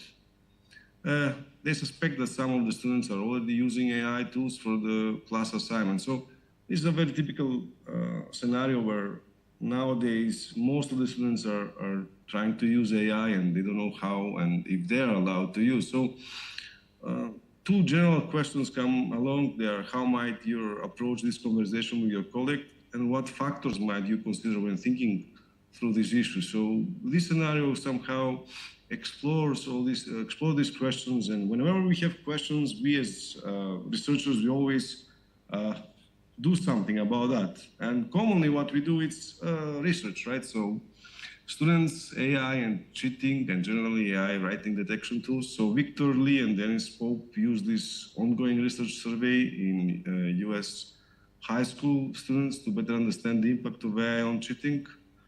So there's a very interesting research about this. I highly recommend after I share my notes that you go and have a look. And educational researchers evaluate AI content detection tools. So they tested AI plagiarism detections with non-native English speakers. So whenever research comes along, there are always some kind of results that we need to think about. So just to highlight that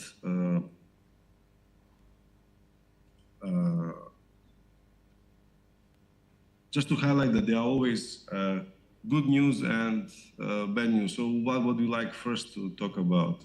Okay, let's see. So let's take it one by one. So the good news is so far cheating has not increased since the widespread introduction of general AI. Cheating stayed the same rate as before. Of course, the bad news is that it's the same rate as before AI introduced in classrooms, right? So it's about 60 to 70% of all students. Various edtech companies have created AI plagiarism detection tools. That's good news. The bad news is they tend to incorrectly flag human writing as AI generated, especially for non-native English speakers. And of course, we already know most of the effective pedagogical strategies to reduce cheating. But the bad news is that it involves a lot of work. And of course, the system needs to be somehow changed. But even if that happens, the point is that trust is the biggest solution to all these kind of problems. Now, let's move on to academic integrity and policy guidance, right? So AI guidance. So instructors can decide their own AI course policy and should communicate it in their syllabus. So if you have a course, I highly recommend that you add that into your syllabi. Absent of any course policy, AI use is considered to be as someone assisting you. So students, when being in doubt, they should ask the instructor about and how they can use this. So be clear about that. Of course, some of the questions that come along are, what specific behaviors do we mean by assistance? When do we already allow or prohibit assistance from another person? What kind of assistance from another person is beneficial? What kind is detrimental? And how might that inform how we think about AI? Okay, so let's move on to data privacy and security guidance, which is very important. So we need to inform ourselves and students about AI. We should not put any sensitive or private information into the chatbots.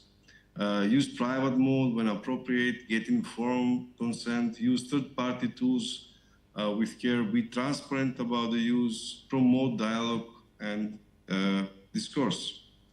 Now, in terms of privacy, let's see how AI chatbots perform. So what I had in mind is to have a small competition and see in terms of privacy how many of the AI chatbot perform and what kind of privacy terms they involve. So most of them allow access for users under age of 13.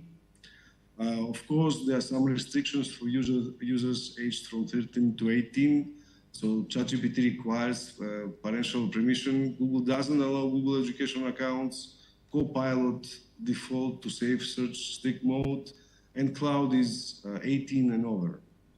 So in terms of storing user content, they all do. Gemini and Copilot have some options to delete. Only cloud follows European data protection law and automatically deletes after 90 days. So who owns the data for business purposes? They all do, but cloud is more limited, allowed to opt out.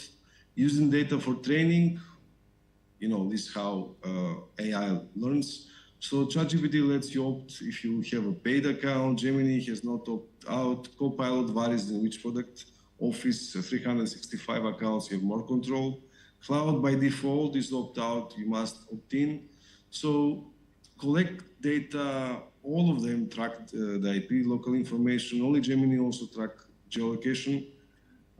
may share data with third parties. They all do when required by law, and Copilot and Cloud don't sell our data, which is very, very important. So in this competition, we have a winner, right? So the first place goes to Anthropic Cloud, the second to Microsoft Copilot, and the third place to OpenAI, ChatGPT, and Google Gemini. So in other words, when picking the tool and considering privacy, it's very important to know which one has the more is more safe than the other ones. Let's move on to copyright and intellectual property. So, do you think AI generated work should be copyrightable? Of course, we have these two examples. The one is the self-portrait by Macaca, who actually took the camera from, like, the camera was somewhere down from the photographer, and he took a picture by himself, and then the photographer claimed that that picture belongs to the photographer. So it was a big dispute to whom the picture belongs, and this is a typical example of this. So human authorship is needed to copyright something. So obviously, in this case, it doesn't belong to the photographer, so it belongs to the public domain, since humans have never been granted copyright. So that's very, very important. Copyright may apply to AI-based human authors, and this is something that to be announced in the future. And of course, future court cases will determine how this goes. These are two very interesting examples. If you have a time, please spend some time to go through them. So let's move on to more questions. Do you think that AI infringes on copyright works? So obviously we have these questions that we need to ask ourselves, because AI developers argue that using copyrighted material for training AI is fair use. The purpose is for training and not replication. So using copyrighted data for AI training is under the fair use. Is generative AI a transformative use? Of course, the nature of machine learning and that AI training data is only being analyzed for statistical relationship between the words, shapes, colors, and so on. So the nature of training would be allowable under fair use again. Is AI capable of plagiarizing? Do AI actually create copyrighted content? Well, it won't impact the original authors, because AI aren't generating copies or claiming to be the same as the original work. Now let's move on to something that commonly happens. I think we all using AI and ChatGPT specifically, and we always notice that AI somehow provides some kind of hallucinations. So all the chatbots hallucinate and produce output that is factually inaccurate or fabricated, contextually incorrect, contradictory, and nonsensical. They can be caused by inherited nature of the models, training and training data quality, large language model settings, and the input context and prompts. But at the end of the day, it's very important to say that we are the ones that we train this AI tools. So obviously, they inherit also our faults. So in this case, biased. So research on biased in AI predicated chatbots. So it has shown that it can be racist, sexist, and albites. So many type of biases can manifest or happen in chatbots, especially for non-English cultures and languages that are excluded in so many different ways. So definitely we need to consider this when talking to our students and introducing them AI in the classroom. So this is one of the most important aspects. Of course, in order to overcome that, we can have some pedagogical strategies. We can be selective in what task we use the chatbots for. We can be critically evaluate the AI outputs. We can have a savvy prompting, be precise on how and what we want to prompt step by step rather than in one shot. address bias with students, and of course, model premier good use for students. Let's move on to the digital inequity or the digital divide that is something really a hot topic nowadays. As we said, most of the models are trained by us, so obviously they also inherit our faults. So what is the digital divide? Let's say the digital divide is the gap between the people who can access and use digital technology and those who can't. So in terms of access, the problem is the cost and the infrastructure. In terms of use, there's a lack of skill. And then in terms of quality of use, digital literacy, the relevance, and education. So all these are some of the factors of the digital divide. Of course, the models that the AI work are not equitable for those who don't speak English or major languages. UK-based survey finds emerging gaps in AI usage among students by income, gender, and ethnicity. Another big fault of AI that is inherited by us is also the misinformation. So media watchdogs track hundreds of unreliable AI-generated news sources and trends. AI-driven misinformation is the biggest short-term threat, says the World Economic Forum, and health disinformation study calls for AI vigilance. So all these are part of misinformation. Of course, there are some pedagogical strategies we can implement to overcome this inequity or the digital divide. Advocates for AI access and support on campus, consider access and affordability when selecting the tools, connecting students to campus resources, integrate technology skills development into courses where possible, and of course, about misinformation, model and teach how to identify misinformation, and model and teach digital media literacy. So obviously, now today we talked and we covered and summarized some major consideration implications of AI in education, such as academic integrity, data privacy, copyright and intellectual property, digital inequity, misinformation, trustfulness and accuracy, privacy and security, bias and stereotypes, access, transparency, and support. So I hope after this presentation of mine, more questions will come along on how we can use AI in education, and more things can happen. And I hope this will spark more investigation into how we can use AI in education in a more savvy way. Of course, thank you so much. I'm more than happy to answer any questions if you have. I have created a small survey, and here is the CR code. So if you just click on this and you have the time, I'll really appreciate that if you can answer the survey questions. Thank you.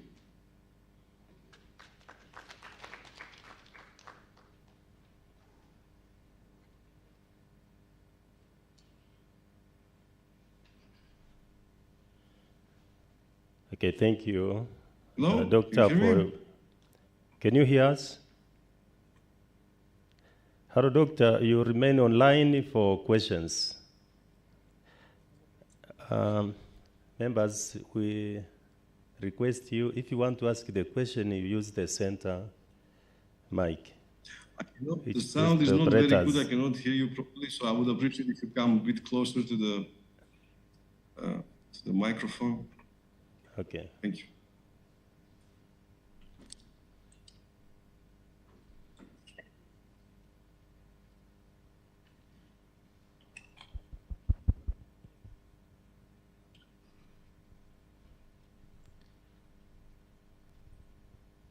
Yeah, thank you, Doctor,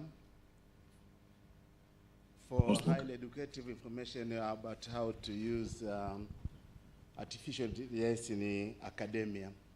But my biggest worry is about the future of our students and their level of thinking, because the more we use artificial intelligence, the less our students are using their brain to do their assignment.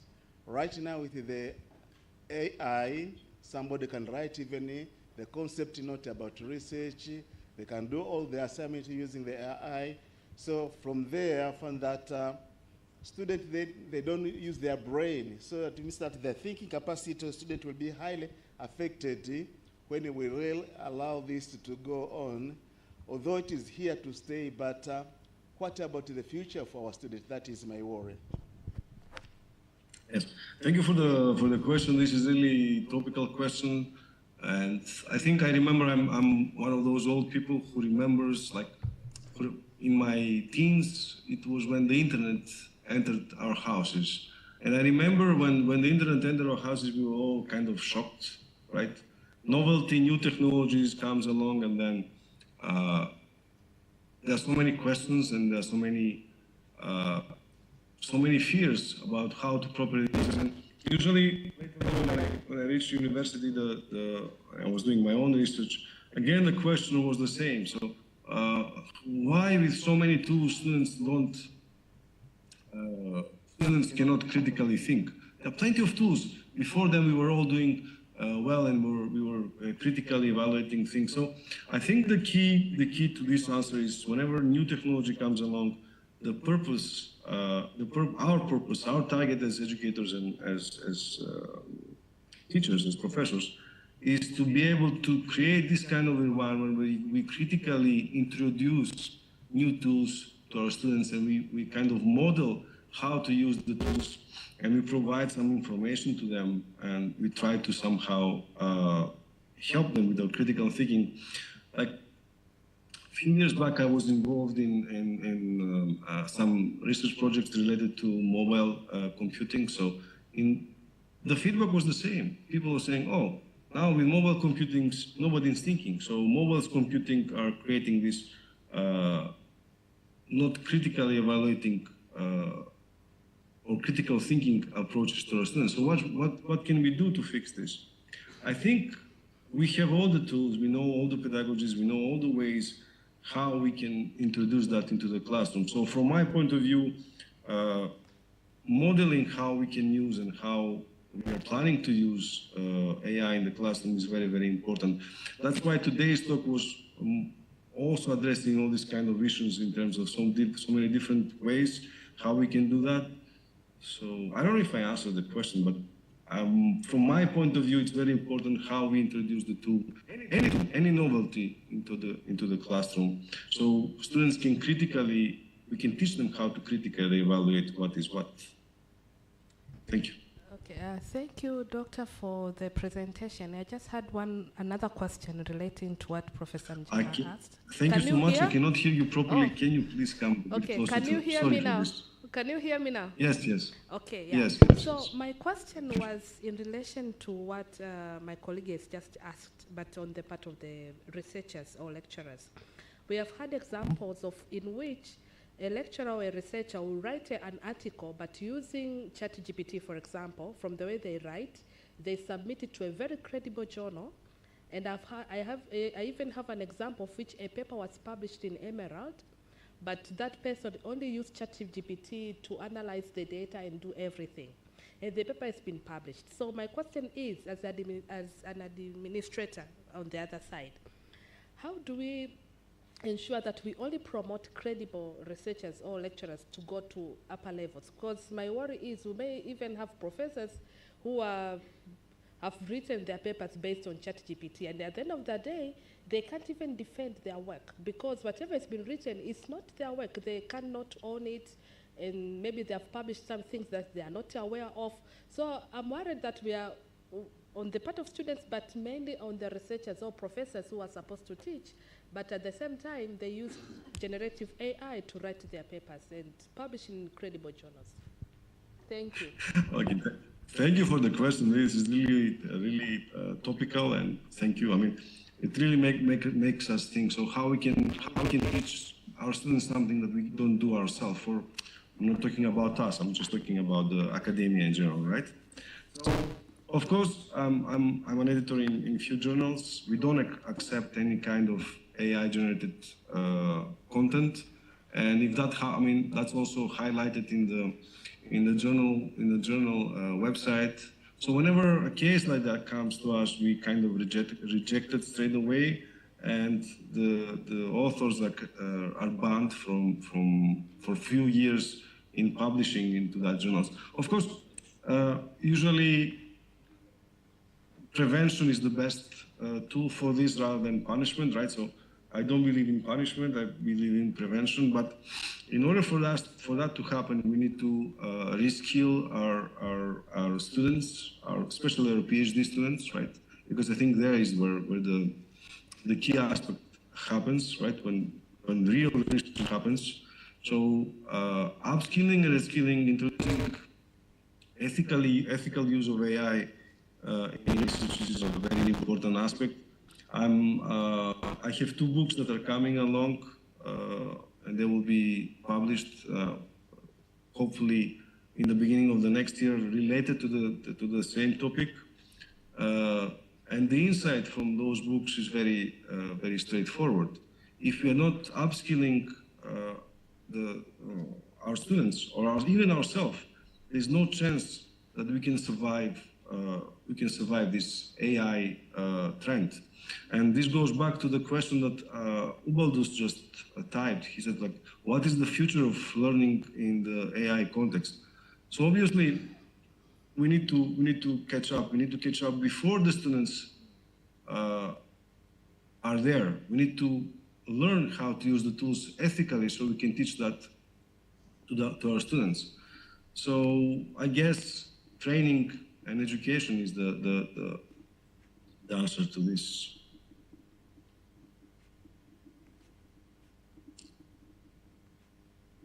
Thank you. Any other questions? Yes, I have another question, Doctor. Yes, can you please come a little bit closer? Thank you. Okay. Sorry. Can you hear me now? Yes. Okay. Thank you for your good presentation. What I want to say is that always technology comes with solutions and challenges. And that's why always policy guidance is important to catch up with the speed of the technological growth. So there is no way we can run away from the growth and the speed of the artificial intelligence. But I'm so concerned about the future of the artificial intelligence, particularly in the context of digital divide, whereas while other countries are now enjoying the benefit of artificial intelligence, we have these poor countries or developing countries in which the technological infrastructure is still not yet sufficient enough to catch up the need of the artificial intelligence. So what do you think can be the future of this artificial intelligence in the digital divide in these countries, especially in this competitive world? Thank you. Thank you for the question. Really very interesting one and really concerning one. As I said in my presentation, all the faults that we have as a society are inherited by AI tools, right? And this happens because we are training them, right? We provide the data for them to be able to perform. So obviously, they inherit this kind of faults we have as societies and as people per se. So I think now in terms of laws and in terms of legislations, there are 2 legislations now from the European Union and the United States that were published like 2 months ago, 3 months ago. And because all this AI, behind the AI, there are companies, there are corporates, right? They only care about money. So hopefully they will comply with the new rules and regulations by the European Union and the United States. So hopefully that will prevent some of the problems that we face.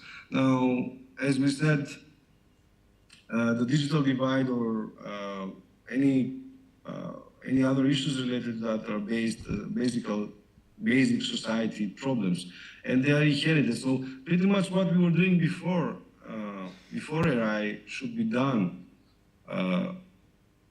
even more, because AI now is changing everything. So with any new technology, there are always, as you said, there are always positive and negative aspects.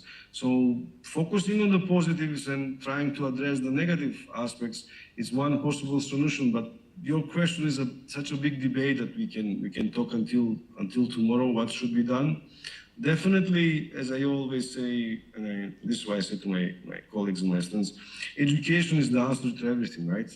So if we manage to educate ourselves and provide more resources to our students, then we can create mature learners, which then can effectively use any kind of tool.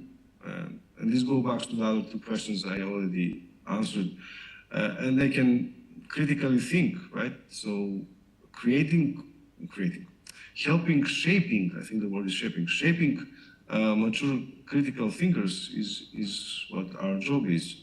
But now talking in a global scope, and this is to your question, about how we can prevent the digital divide, I mean, those questions are big questions that years of research are not enough to answer. But definitely, one of the things we can definitely do is educate ourselves and try to prevent these biases or this digital divide. I think, I don't know if this covered what the question was, but that's pretty much what we can do, at least at the current state. I think I have one more question from Nasibu. He's asking, I think this is related to your question. Could you kindly share your university in Bahrain manage and regulate student use of AI? Of course, as most of the universities around the world, we don't have any regulation for this. So that's something that we need to work on. And now I'm going to go back to you. So and let's go back to the digital divide, the previous question. So what do you do as a university in terms of AI and how you regulate student use in your university? Can someone answer to this?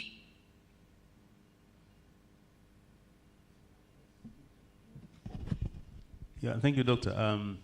Mine is probably a small comment and question. Can someone just answer what my question? Because I mean, you're coming with questions, but I have one question as well. So I'm going to try to reverse the question and say, okay, do you have any rules or regulations about AI in the classroom in your university? I'm just curious.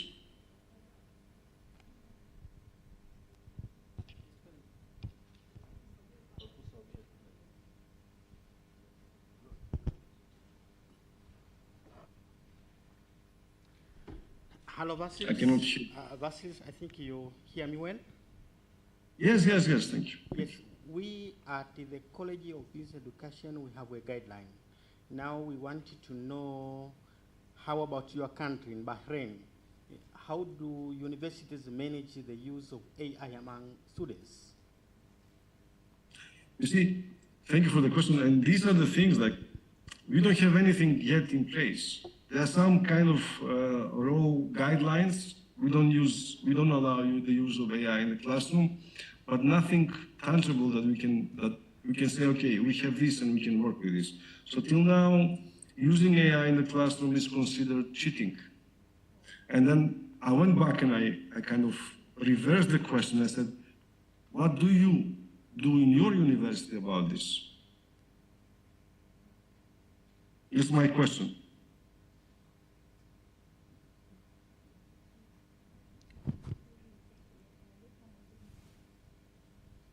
Hello, Vasilis. Yes. Hello. You're asking about us. How do we do? Yes. Yeah, we don't allow to use it, but we regulate. We teach them on how they can use it in ethical manner. For example, yeah, they can use it to. We allow them to use, but in an ethical way. And what we are doing is to create awareness among them the best way on how they can benefit through it. For example, in my classroom, I'm allowing them to use I'm using it only for formative assessment, not for summative. So they can play around, they can get ideas, and they can use it somehow when the summative assessment comes along. But nothing else, they cannot use any more of that. So just to get back to you, so this is something we can research more, and we can also spend some time to do some common work. I don't know if that's something of your interest. So that's why I asked the question, because most of the universities are not following any specific rule, rather guidelines. But thank you for the answer. Okay, thank you. There is another question here, please.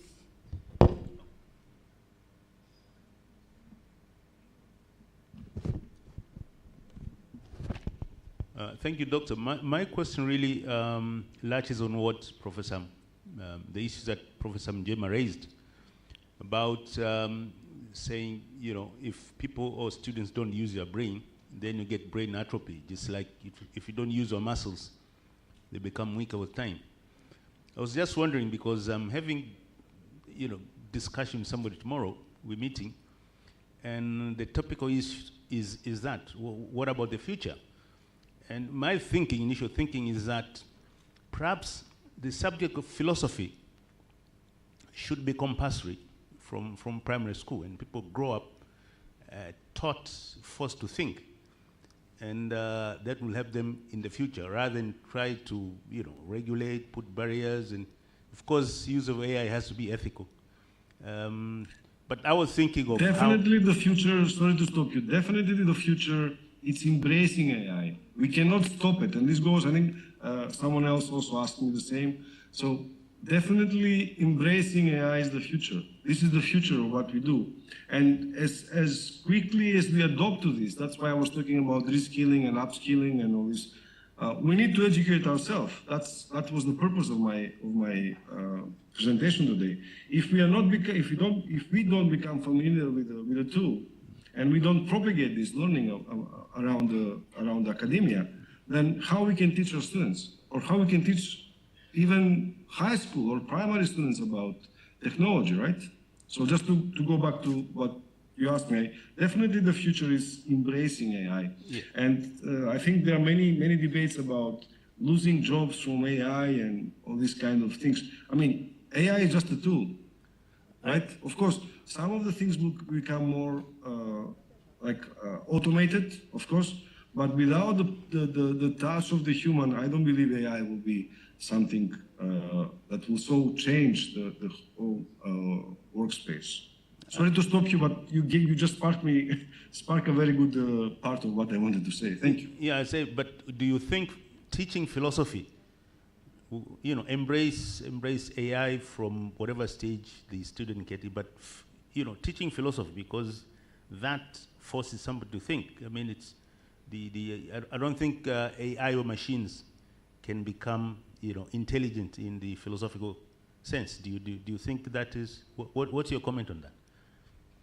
Yes. So I'm not an expert in philosophy, but coming from Greece, I was taught so much philosophy in high school that my head is going to explode. And still, when I use AI, I'm not getting back to my philosophy roots. I'm always trying to use AI in a sensible way that doesn't harm me or harm anybody else with what and how I use it. So I don't know if philosophy is the answer. Education in general is the answer. Maybe philosophy, but you see, I have my daughter is now 8 years old, and she's in a primary school, and they have something like computer studies, that's how it's called. And they are learning how to program using using Sketch, using a programming tool. So they're becoming familiar with computers using a game programming tool. Maybe instead of that, or maybe part of that could be how to, in the future, of course, how to ethically use AI and what is AI. So I think even in the primary, like in the primary and secondary education, AI or using technology in general, because it's not only AI, it's also the mobiles, because we have AI everywhere, technology everywhere. Also using technology in an ethical way should be introduced. So maybe an intersection, just to get back to what you asked, maybe an intersection between ethics, which is actually philosophy, and technology could most probably work. Thank you. Thank you.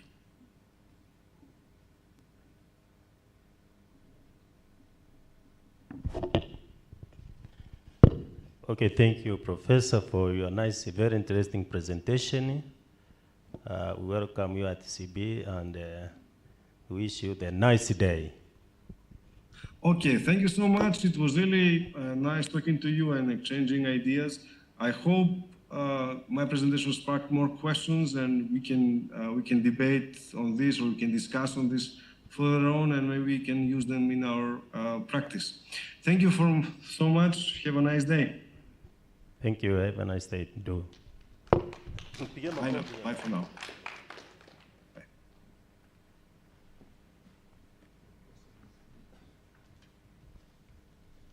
Your presentation ilikuwa inavutia sana. Maana ilionekana watu foleni inataka kuwa ndefu. Okay, now we welcome another presenter, and this is Imani Msuya. He's a master's student, and he has a topic called Influence of Cashless System on Commercial Bank Financial Performance in Tanzania. Msuya, you're welcome. Msuya, make sure that you use not more than 10 minutes.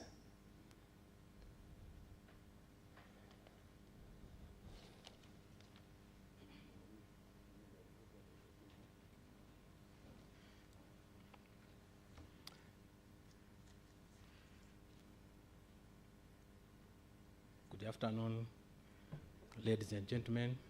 My name is Imani Msuya, coming from CBE,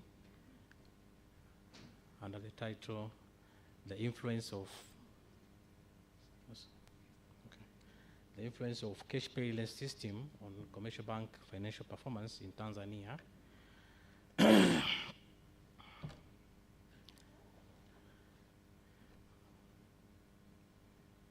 Yes, introduction. My development of ICT has led to cashless system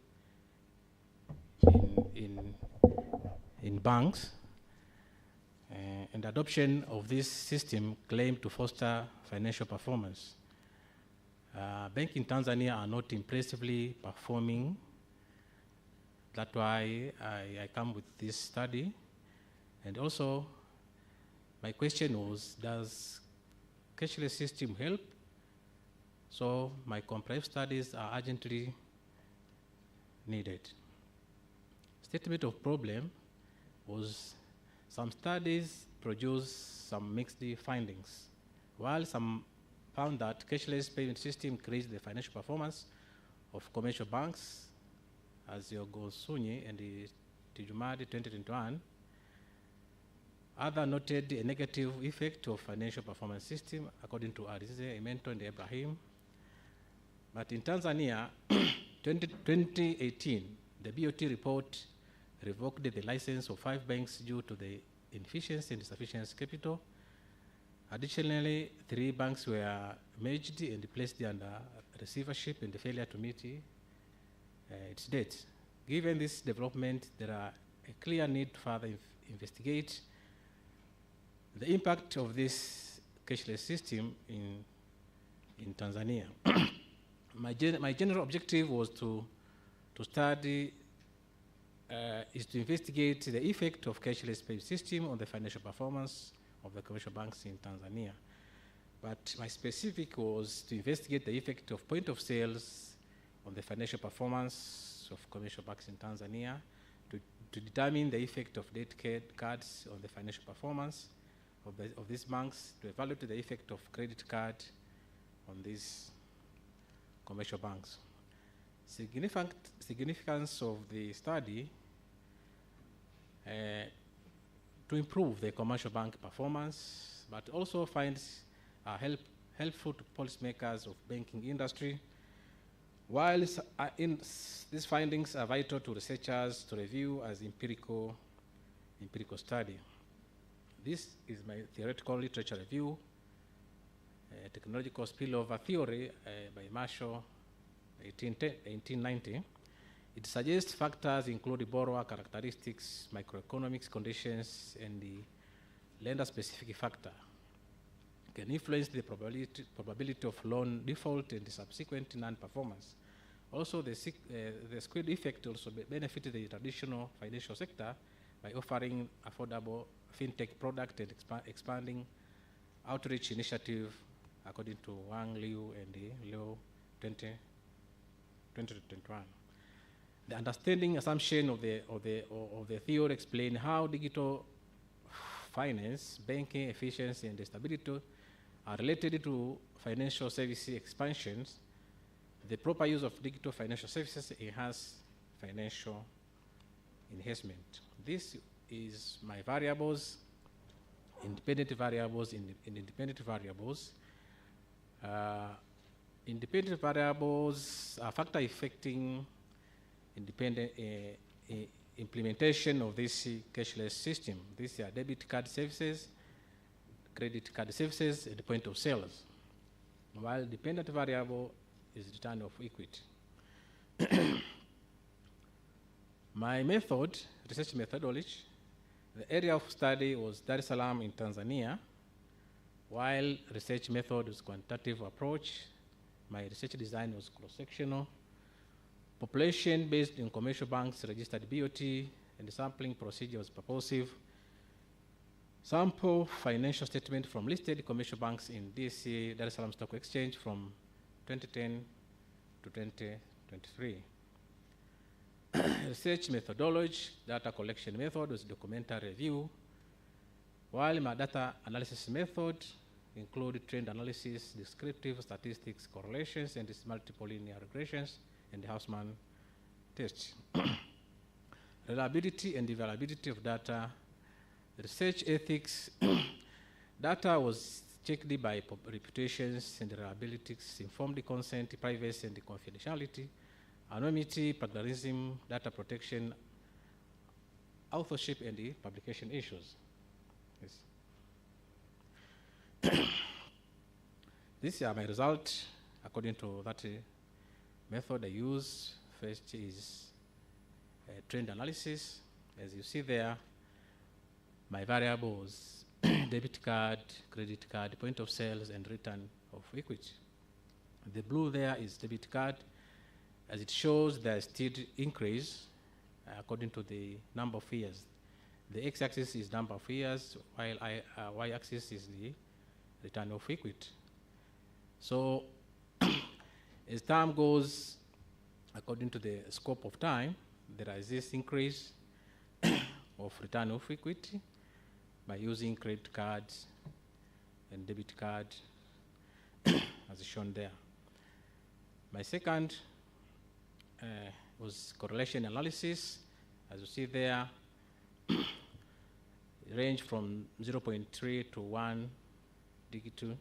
So it showed that there is strong relationship between these variables, and the increase of this variable lead to the increase of point of sales, which is profit. Also, there is descriptive statistics as shown there, according to number of observation, 408. But if you see the standard deviation there, there is small, according to in debit card, 1.781139, which indicates there is a small deviation, while point of sales 2.6, in debit card 2.8, and return of equity 4.2. Also, multiple linear regression there. As you can see, the value of probability there almost range to 0 to 0.3, which show significant of this relationship. Also, fixed defect regressions show there the value of coefficients, which is about standard error and the value of coefficients.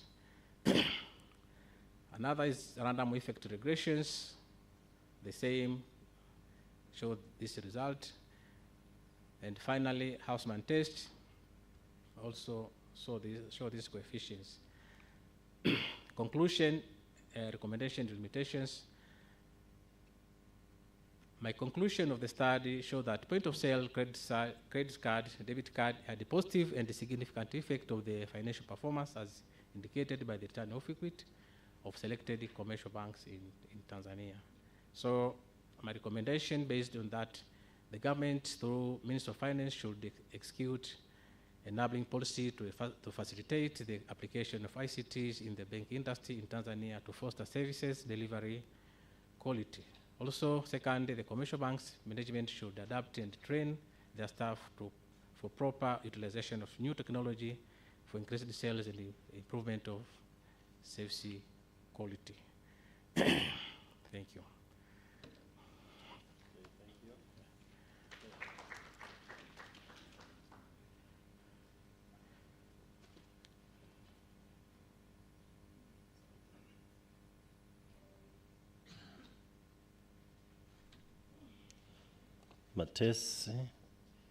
Matesi Greja is going to present. It's also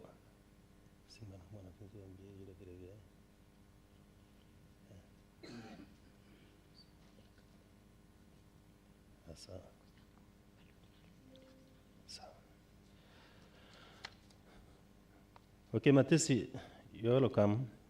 Influence of digital financial services. We give you 6 minutes, unfortunately. 6 minutes.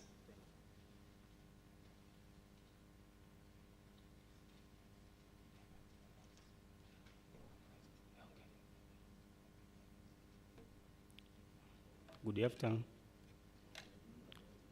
My name is Matesi Ngereja from CB Dodoma.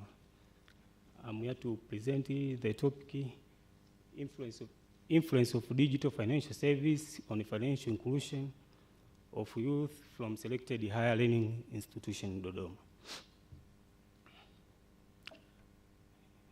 Digital financial service refer to use of financial technology to offer financial service to users via digital device. Good example are mobile phone and computers. Digital financial service include payment, credit, saving, remittance, insurance, investment, and mobile financial service. Digital financial service are convenient, sped, transparent, affordable, secure than non-digital service, thus linked to higher access and use of financial service. Financial inclusion refer to effort to enable formal financial service accessible and affordable to people, particularly the underserved group. Financial inclusion address barrier to financial service for inclusive development. This is according to Sapong and Katia 2022. However, many people, include youth, are still not using digital financial service or are inactive users, thus making them excluded from financial service. Global Initiative for Financial Inclusion, example G20 Financial Inclusion Plan, Global Partnership for Financial Inclusion, World Bank Financial Inclusion Framework, Alliance for Financial Inclusion. Tanzania Initiative for Financial Inclusion introduced the National Financial Inclusion Framework 2013, 2017, 2018, and 20. This is the phase of National Financial Inclusion Framework. Statistical trend, financial inclusion is still a challenge. For instance, in world, 2.5 billion people financially excluded and 1.7 billion people unbanked. In Africa, sub-Saharan Africa, over 350 million adults are financially excluded. In Tanzania, 60.4 adults, which approximate 24% and 33% in 2017 to 51% in 2023 of youth financially excluded. Only 50% of subscribed youth active use of digital financial service. This is according to findings of World Bank 2021 and the Financial Scope Tanzania Survey 2021. Thus, there need to study association between digital financial service and the financial inclusion in youth to improve financial inclusion. Research problem. Although youth are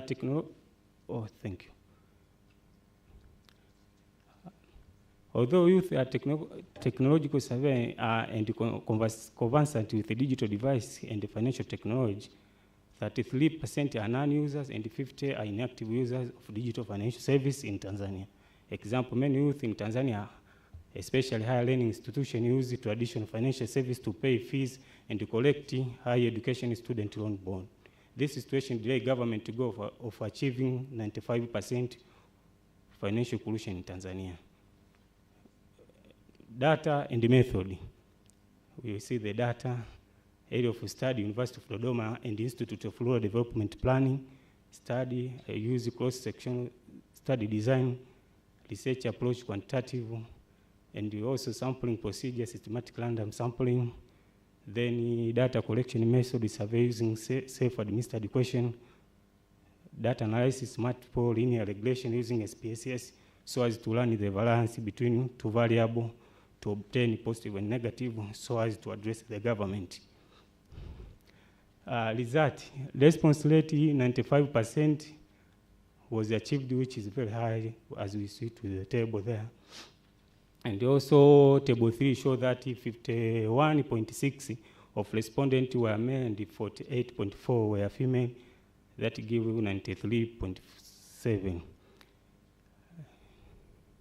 Result and the discussion also continue there. Implication and the recommendation.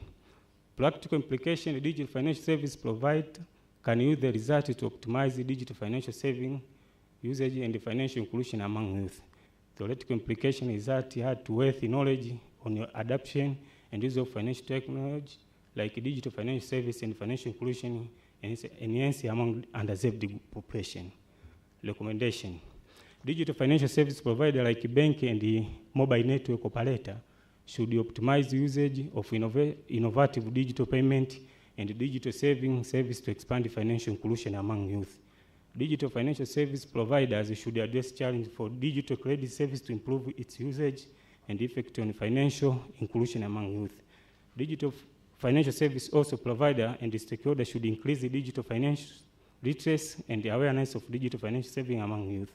Also, government and development partners should improve digital infrastructure to increase the digital financial service and the access to use.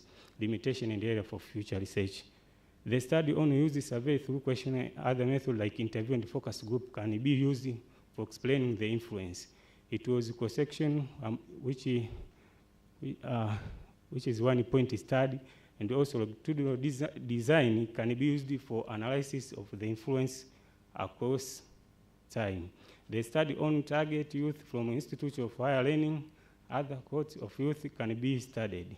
Area for further research, conducting comparative study on influence of digital financial service on financial inclusion between student and non-student youth, investigating determinant for influence of digital financial service on financial inclusion to determine effect on digital financial relationship for improvement. Thank you.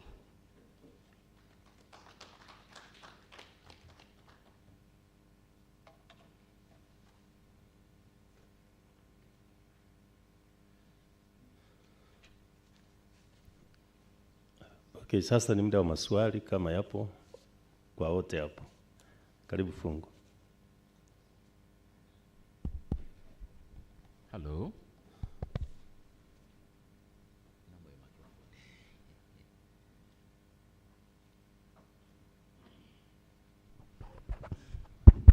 Asante sana. Kwanza niwapongeze kwa a very good and informative presentation submission.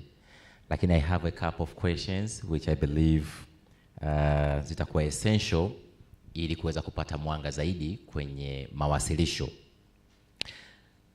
Tuna moja au tunaendaje bosi? Guidance. All right, excellent. So my first question goes to my brother aliyefanya study kwenye kuassess the factor affecting implementation of effective information security measure at CBE. So the assumption ni kwamba there is a system dealing with managing the security threat. That's the assumption. Kwa hiyo my first question, I want to know what kind of system is used by CBE to mitigate or to manage that potential risk. Just to give a bit of context, kuna security management system ambayo iko based on the ISO, International Standardization Organization, lakini vile vile kuna risk management system. Kwa hiyo hizi ni globally known standard ambazo zinakuwa implemented. Sasa kama sio hizo, nilikuwa nataka nifahamu ni system zipi ambazo zinakuwa implemented. Then ndio tutaweza kuona kwamba basis ulioitumia kugauge hiyo effectiveness ya hiyo system iliyopo itatusaidia sasa kuja na maswali mengine, kwa mfano the level of awareness, kwamba wale user wamekuwa capacitated in terms of training ili waweze kujua kwamba to what extent hizo systems zinahitaji kuwa implemented, na kama kuna management review mechanism kuweza kujua kama kuna changamoto, what kind of collective measure zilizokuwa zinachukuliwa na uongozi. Hiyo naomba niishie hapo. Nyingine ilikuwa ni artificial intelligence, lakini sasa resource person hayupo, lakini for the benefit of this gathering nafikiri labda nishare a little insights. Nimekuwa impressed kwamba CBE wameweka mechanism kuhakikisha kwamba artificial intelligence zinatumika kwenye masomo. They are very powerful. I remember during our study, ukienda pale University of Dar es Salaam, East Africana, hauwezi kupata full insight ya zile paper. Kwa maana research iliyofanyika humu ni kitu gani? Paka upitie paper nyingi. Lakini leo hii artificial intelligence ina uwezo wa kusummarize on your behalf. Paper 1, paper B, paper X ina hiki na hiki. So it is your responsibility now kuweza kuona kwamba unachukua kitu gani na unakicustomize kukitumia kadri ya mahitaji yako unayoyataka. Kwa hiyo ushauri wangu ni nini? Ushauri wangu ni kwamba pengine kuna haja kuwe na training ya staff pamoja na wafanyakazi wa CBE, namna gani tunaweza kuleverage artificial intelligence katika kuhakikisha kwamba tunafanikiwa. Na la mwisho katika engo hiyo, we have the program of inaitwaje ile aprete. Exactly, because now we have to move from theoretical based teaching to practical based teaching. Kwa hiyo kama tutakwenda huko, maana yake ni kwamba hawa vijana wataweza kuapply theories and practice. Na ya mwisho kabisa ni kwenye financial inclusion, very small one. Nilikuwa naangalia study ya nadhani ilikuwa ni 2014, I don't remember well. Kwenye upande wa banking industry kwa Tanzania tulikuwa kama tuna 14% ya watu ambao walikuwa wamekuwa enrolled kwenye mifumo ya kibenki. Lakini leo hii tuna mobile financial system, na nimeambiwa, sikumbuki data, kwamba at least kila mwenye simu ana uwezo wa kufanya transaction kupitia kwenye mobile money system. So my question is, kwenye study ambayo ulifanya kwenye financial inclusion, have you taken into consideration the issue of the existing mobile money system? And if yes, kwa kuwa dhamira ni kufanya hii financial inclusion inaenda mbali, the cost ya transaction, the cost of maintaining that system, do you think ni reasonable kwa mwananchi wa kawaida aliyepo Kazura Mimba au Kaparamsenga ambaye kwa siku hapati zaidi ya shilingi 1,000 lakini anatozwa zaidi ya 15% kwenye clearing transaction? Asante sana, nashukuru.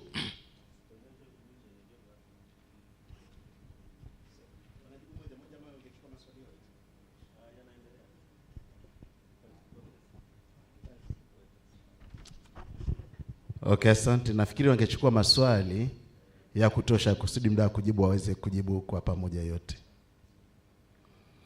Okay, la kwanza swali langu linaenda kwa Meku. You showed a lot of skill which are needed for achieving profitability and long-term sustainability. But when you have a lot of skill like that, you needed to weight them in order to show which one is more important skill needed and the other one is not that important. I didn't see that part, and they are put as if they have the same weight. So this kind of analysis, we need also to have a weighted value for each. The second one go to Eliabu John about factor affecting implementing of effective information system security. My comment is that security starts at the design and development of the information system. That what kind of system software used for developing of the shell, because that shell is the one which creates that interface, that interacting between operating system, compiling and executing the code. And those who interfere the system are going to the shell. So it means that if the foundation is weak, the whole building will be weak. So if your kernel is weak, your shell is weak, then this policy, whatever, will not save because people are attacking the shell to enter your system. So it means that we needed information which are looking more at the design of the kernel, which is managing the operating system. Thank you.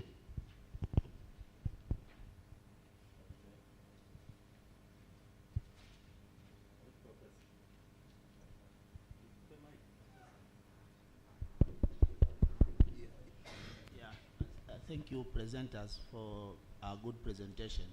I have a question for I don't know the name, but the one who presented on the review of the journal papers or articles published focusing on sustainability and profitability. The first question is, I'm wondering whether the two aspects you have used, profitability and long-term sustainability, actually align with the aspects you are covering. My understanding is you may have different aspects related to profitability and the different aspects related to the long-term sustainability.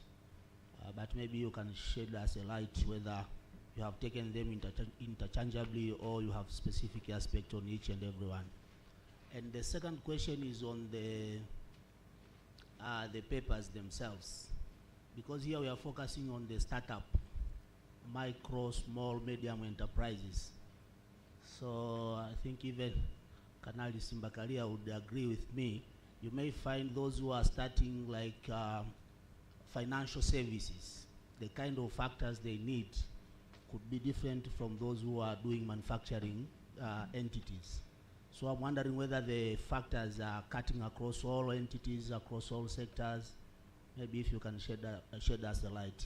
And then because you have reviewed the papers, I don't know whether we can also help us, especially from the Tanzanian now perspective, whether these are, most of the papers are coming from our context, where we can regard the findings are very much context specific and then we can implement, or these are the international papers from the Scopus, whereby maybe the findings are very general, they can apply everywhere in the world.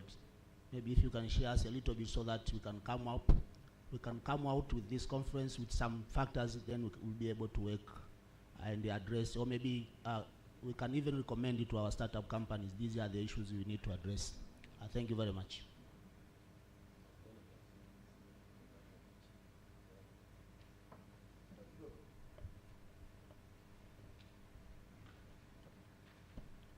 Thank you.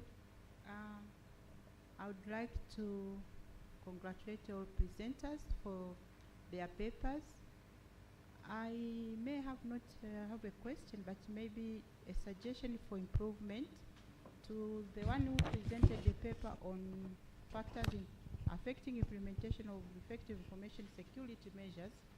This may also relate it to what Professor Mjema was saying, because he directed him more on the technical aspect, but maybe for him, I would suggest that when you try to analyze information systems, and sometimes due to its broadness in terms of the combination between technical and non-technical aspects of information systems. Non-technical meaning the people, the processes, the policies, and so on. So it's much safer when you decide to be focused, which area are you focusing on? Are you looking at the technical aspect of it? Are you looking at the non-technical aspect of it? When I look at your paper from where you started building your problem and the way you went to the findings and even the analysis, you were more on non-technical, which means, and possibly more on human aspect, if I may not even bring in the policies and so on. So in that case, try to be focused. And if you want to look at both of them, then you have to make sure that you cover all those. Then you will also cover what Professor Mjema was saying. You first explore the technical aspect of it, which is the design and the system itself. But much for a paper, I would suggest you just choose. They say that technical and non-technical. And in that case, then it will make sense when you come up with recommendation. For example, I've seen you recommending teams for evaluating, but when you look at what you recommended, it's more on the human aspect. So that's why I was saying mine was more of how you could improve your paper, especially avoiding being very broad when it comes to information systems because of the two aspects. But then when you talk of human, you are analyzing CBE as an institution. You mainly focused on lecturers. Then I would ask you, where are the students? They are the users of our systems as well. Are they not part of what we do in terms of security of information systems? So in that case, again, you should not omit the student part, because if you talk of humans, they are also humans who are also contributing to what is happening in the higher learning institution like CBE. Thank you.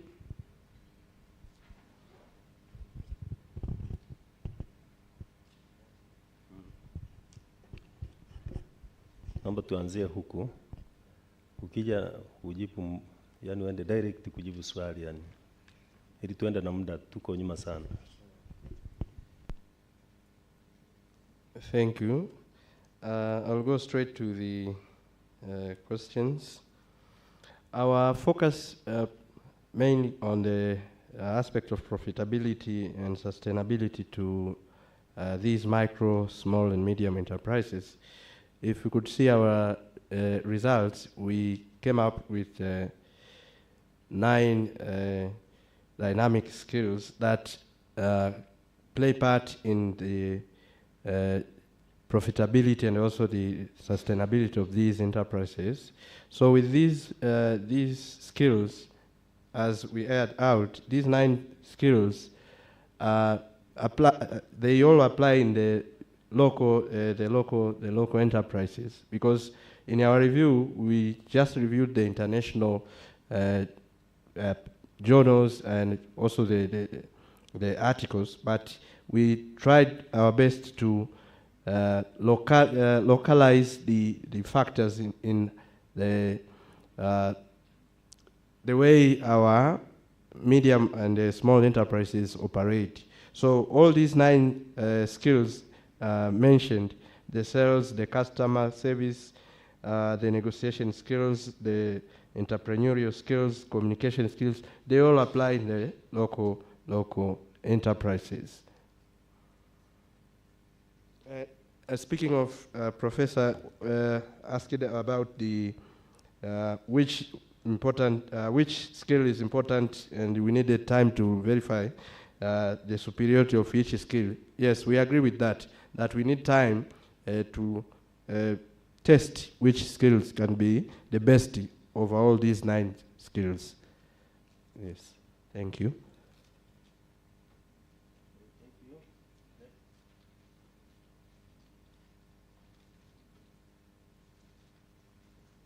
Thank you very much for the question. Let me start directly with the question number 1. Unfortunately, because the rest were comments. The question was what kind of system used by the CBE to manage information security as proposed by International Standard Organization.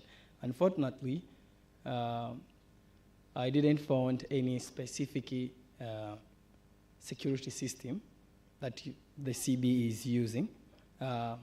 Maybe what I found there was general information system, general security systems that can also help to protect information. For example, CCTV cameras and some procedures, physical securities like auxiliary police and some other tools. But also, the international standard proposed some of the tools and procedures instead of mentioning a specific information security system management system.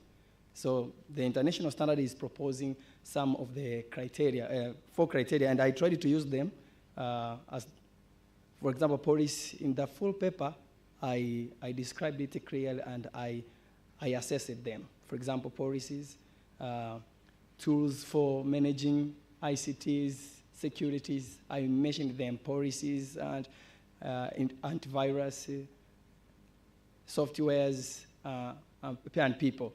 So there is no specific information security management system that are used by CBE. And so from that ground, maybe we can, because I didn't go deeper because of the limitation of the study, I will go and check for it. Others are comments and recommendation. I accept them. Professor Njema and Dr. there, I accommodate them, but I tried to address some of them. For example, the factor that I used included human factors, technical factors, and financial. So I covered some of what was addressed by Doctor. But all in all, I accommodate them, and I will go to make more improvement. Thank you very much.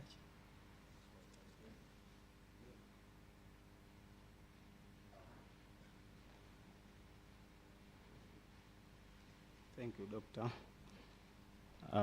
The question is about the issue of mobile money system that is reasonable for people who are living at the village, but I can say that it is not reasonable since in my study, when you read, you will see the advice to government how to improve the mobile money system, especially for people who are living at the village. But my study, especially, it deals with the youth at the university, especially Dodoma and the Institute of Rural Development Planning. So I can say that it is not reasonable, since the cost of kuna gharama zile za watu wanaokaa vijijini hawana hizo access au gharama za kupata hizo huduma kama kutumia hizi simu na nini. Lakini ukija kuangalia kwenye eneo ambalo mimi nimefanyia la vijana wa university, pia nimeshauri kutokana na result nilizozipata kwamba ni namna gani serikali iwasaidie hata kipindi cha mikopo inapochelewa. Lakini kwa eneo ambalo, kwa swali uliouliza la kwamba kwa watu wa vijijini, naweza nikasema kwamba pia niliongelea kutokana na ile underserved group, kwamba kuna ile scarcity ya underserved group, kwamba watu wengi hawajafikiwa, ikiwemo kundi la kina mama, walemavu na wengine. Kwa hiyo naweza kusema kwamba is not reasonable. Asante.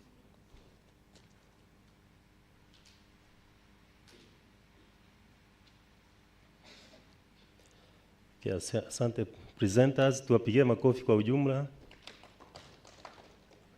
Baada ya hapo inafuata zawadi, reward, ambavyo ni certificate. Naomba muhusika uzilete hapa. Professor Tandi, ambu tusaidie kuwapa zawadi. Na wakati tunachukua picha fungo vile vile, presentation yako ilikuwa nzuri sana jana ya international trade. Atachukua picha na wewe vile vile hapo.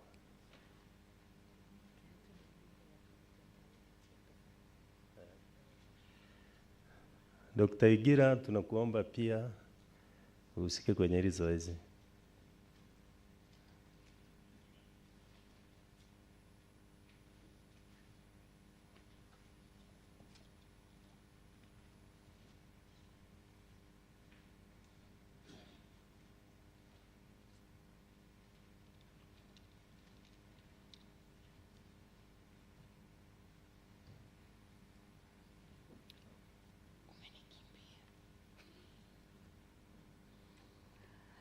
Certificate ya kwanza inaenda kwa Imani Msuya.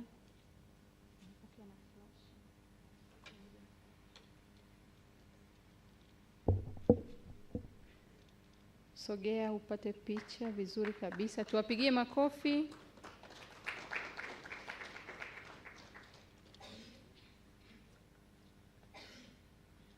Asante. Certificate ya pili inaenda kwa Eliabu Munyugu John.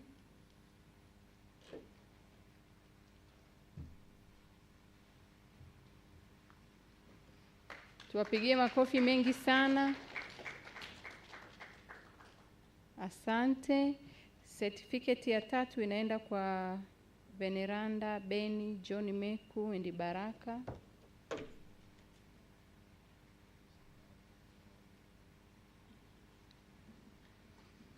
Makofi kwao tafadhali. Asante. Na certificate ya mwisho inaenda kwa presenter wa mwisho. Karibu.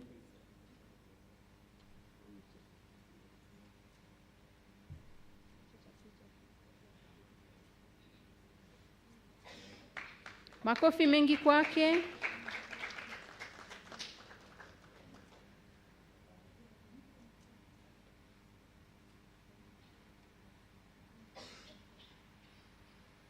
Sawa, presenter wa mwisho utatusamee. Hicho cheti tunaomba uturudishie tukufanyie correction kidogo.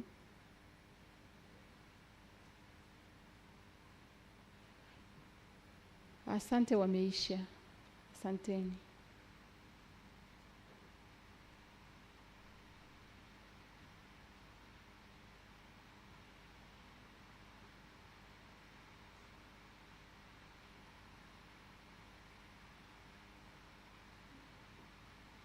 Asante kwa hilo zoezi la kwanza. Tunaenda grupu la pili ambayo kuna Saum.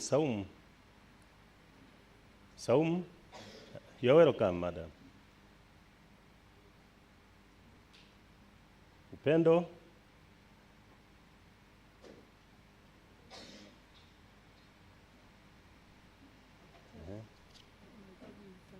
Nimesha kuelewa. Sawa. Joseph Andrew.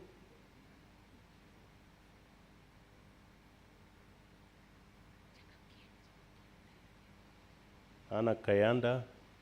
Ana, you're welcome.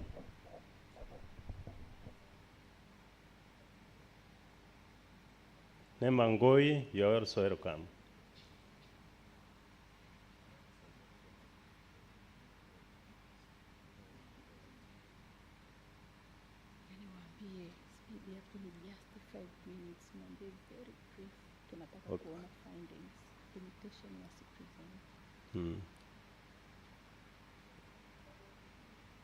Wakati Neema anakuja, we'll be using not more than 6 minutes to present your work.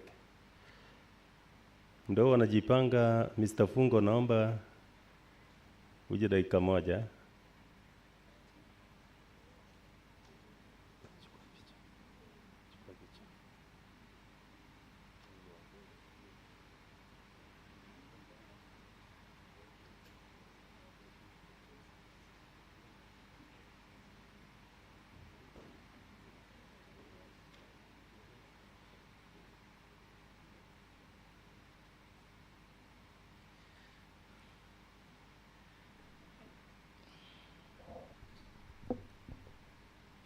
Nimepewa zoezi dogo la kuchangamsha kidogo kwa maana ya energizer, lakini naona kwamba wadau wana nguvu kweli kweli.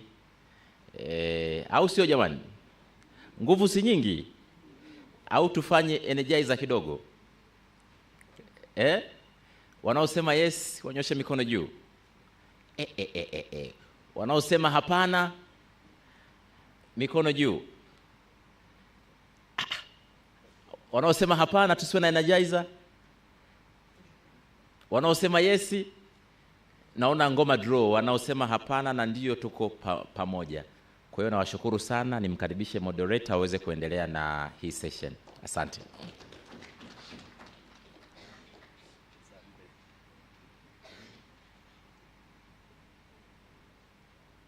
Saumu Ayubu, you are welcome for the presentation. Saumu, welcome. She's going to present on to evaluate the effect of mobile banking on commercial banks' performance, a case of selected commercial banks in Dodoma Municipal.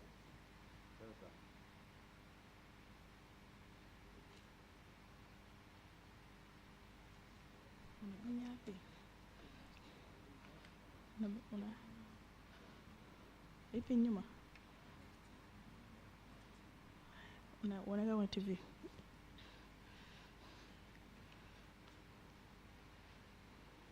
Good afternoon. My name is Saum Saif, and I'm here to present the title say effect of mobile banking on commercial bank performance.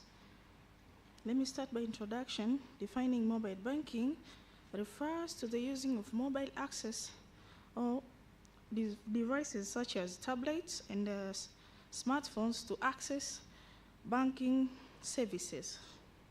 By saying banking services, there are several bank services such as when you are doing money transaction or paying government bills and other transactions. In development countries, in development country, mobile banking has had an impact on banking sector, particularly in terms of financial inclusion and the cost efficiency. For example, Kenya, Safaricom launched the M-Pesa in 2017, and the partner with Kenya Commercial Bank has helped them in increase 20% of revenue between 2017 and 2019, because this product was used by 85% of Kenya adult population, and this is according to World Bank report of 2018. In Tanzania, mobile bank has transformed the financial landscape, particularly through the integration of mobile platforms such as M-Pesa, Airtel Money, and Tigo Pesa. Here in Tanzania, I would like to use CRDB as an example, which has been able to grow their platform by 35% between 2008 and 2020, and also expand its customer base when reducing transaction process cost by 28%. According to report by the Bank of Tanzania 2021, CRDB partnership with mobile bank has enabled the bank to expand its customer base while reduce transaction process cost by 28%, as I said before. Research problem.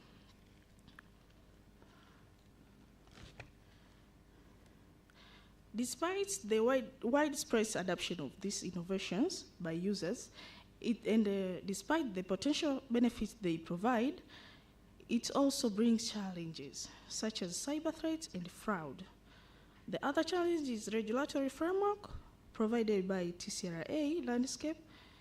So there is a needed of access of effect of mobile bank on commercial bank performance in order now to achieve the balance of the innovation and ensure regulation compliance to promote a sustainability environment of electronic bank environment.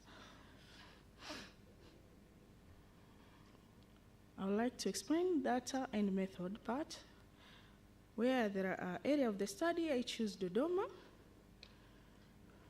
by choosing few selected commercial banks such as CRDB, NMB, and NBC, which offer me a wide range of banking service, including retail banking and digital banking solutions. Total population of the study was 108 staffs from selected bank, and sample size was 85, including branch managers, operation managers, sales marketing department, electronic marketing, ICT, and also customer service. Research approach.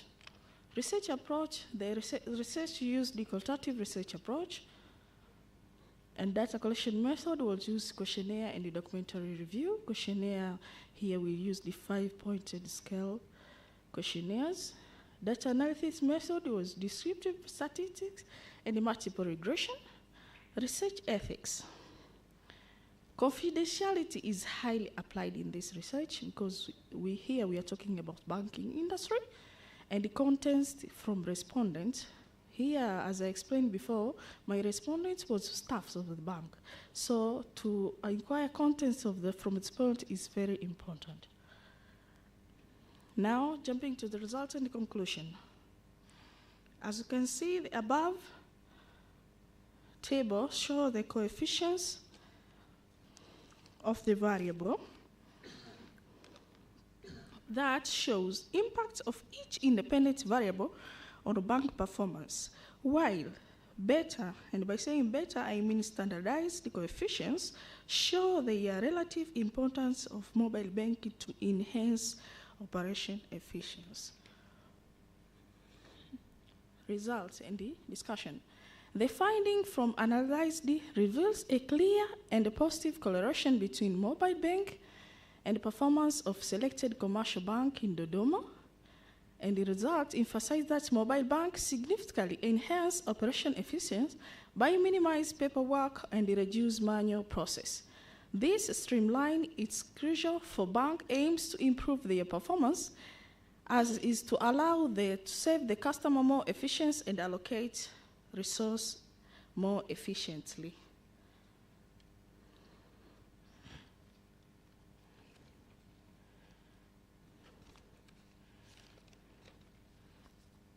Recommendation. This study recommendation that commercial banks should expand their online banking platform, focusing on improving user experience and ensure transaction security and accessibility. Area for future research. Here I have two recommendations. Firstly, there is a need for longitudinal study that track evaluation of online banking, especially mobile banking, over time to time, in order to provide how this technology adapt the regulatory changes that's provided by TCRA and the shifting customer experience, thereby providing insight into their sustained impact on bank performance. Additionally, qualitative studies focus on customer base and experience in utilizing digital service could provide a deeper insight into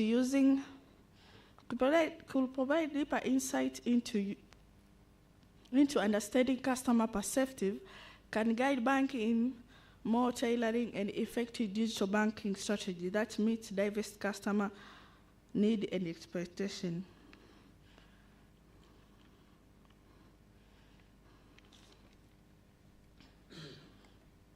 And that marks the end of my presentation. Thank you.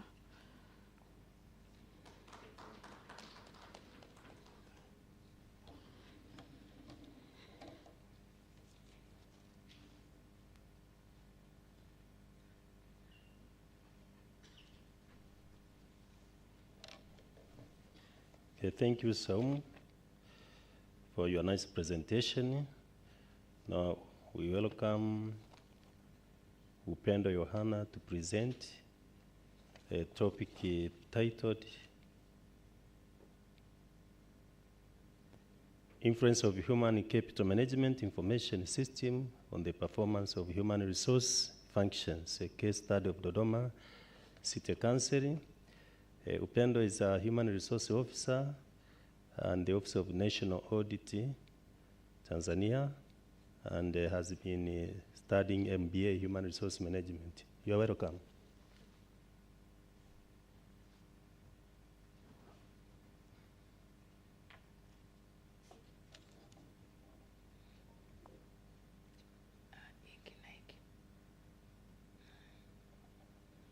Good afternoon.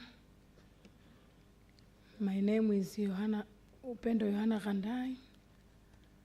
I want to share with you paper publication. My title is Influence of Human Capital Management Information System on the Performance of Human Resource Functions. My case study of Dodoma City.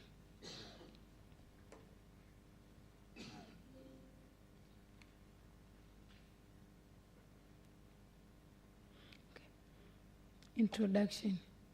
Human Capital Management Information System was adapted by government to foster HRI functions performance. Adoption of HCMIS is higher in developed than least developed countries. Tanzania has not fully exploited the benefit of human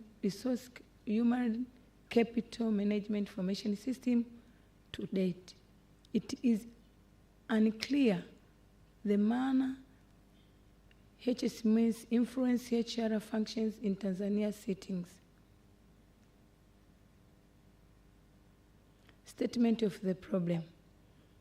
HCMIS is claimed to first HR functions in organizations.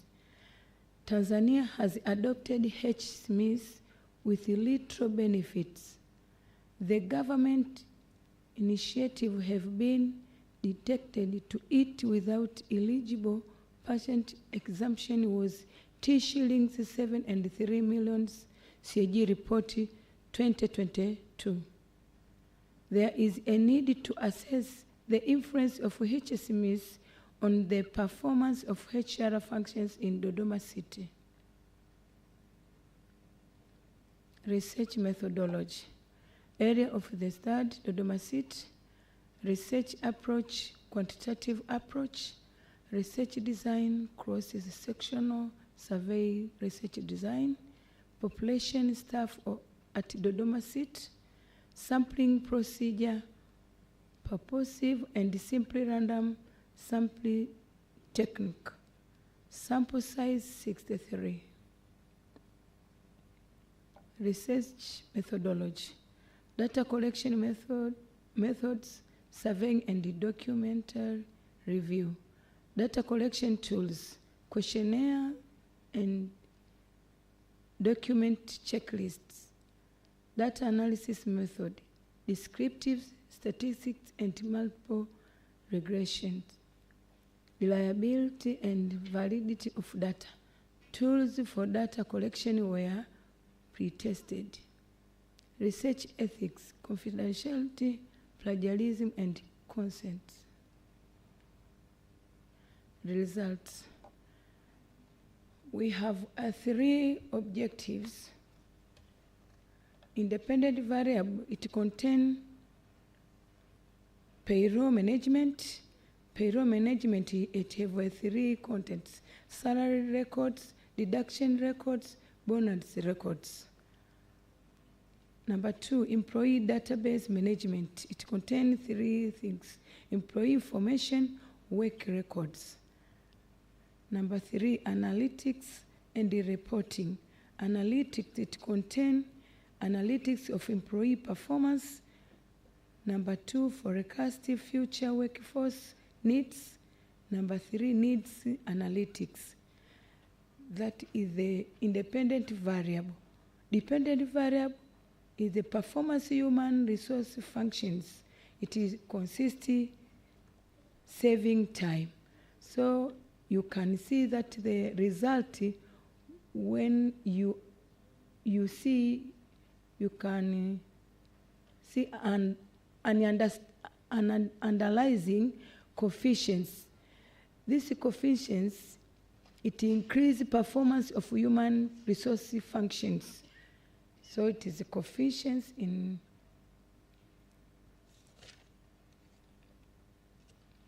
testing influence of the in determination. So that the R square, it adjusts the R square coefficients determinations. That is the result.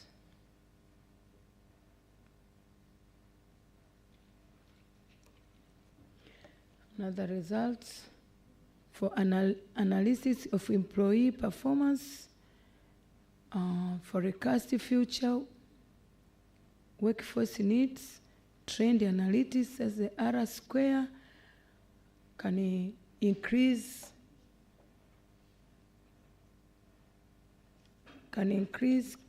coefficients determination.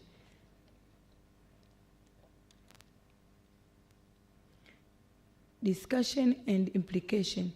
Data coefficient is equal to 0.124. P value of 0.014.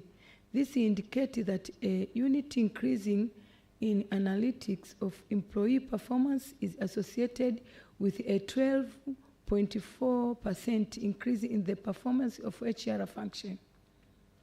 The coefficient for forecast future workforce is equal to 0.382, p-value of 0.0000. This means that a unit increase in forecast future workforce need is associated with a 38.2% increase in the performance of the HR functions.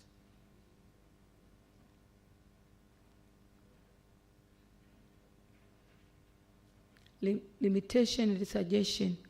It focused on a single local government contents, restrict the generality.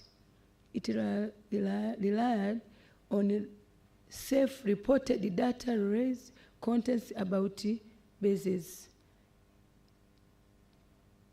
Suggestion for the future study. Future study should focus on main local government content for either the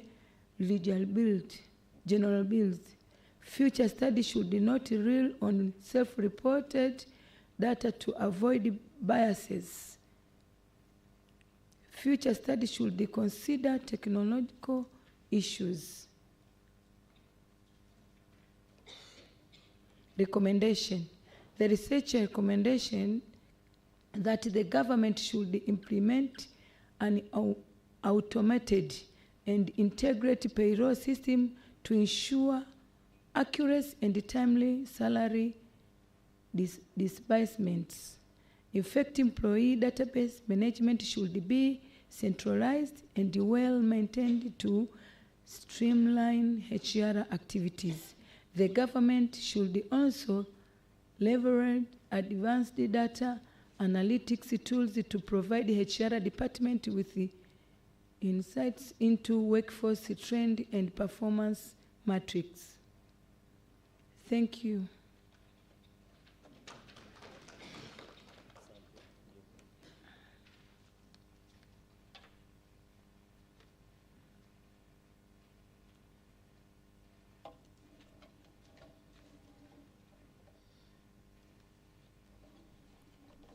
Okay, thank you, Upendo, for the nice presentation. Now welcome Joseph Andrew Muhando, who is a librarian at the College of Business Education in Mbeya, to present on a topic titled Towards Improved Quality of Information Services. Is perception and satisfaction significant? Mr. Joseph, you're welcome.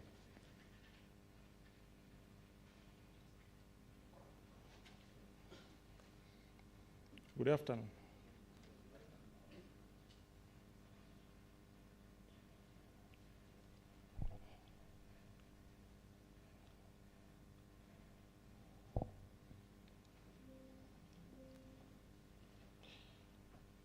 I am Joseph Mando from CB Mbeya, presenting a paper titled Towards Improved Quality of Information Services, Is Perception and Satisfaction Significant? Now, previously, information units used to assess quality of information services based on the collection size, how many users have used particular service, and so forth, which these measures seems to be inefficient to determine the quality of offered services. Now, with the advancement of technology, the invention of LibCo came into existence. And LibCo came to as a means of being tested in libraries and information units to see how these information services could be well assessed as compared to previous assessments.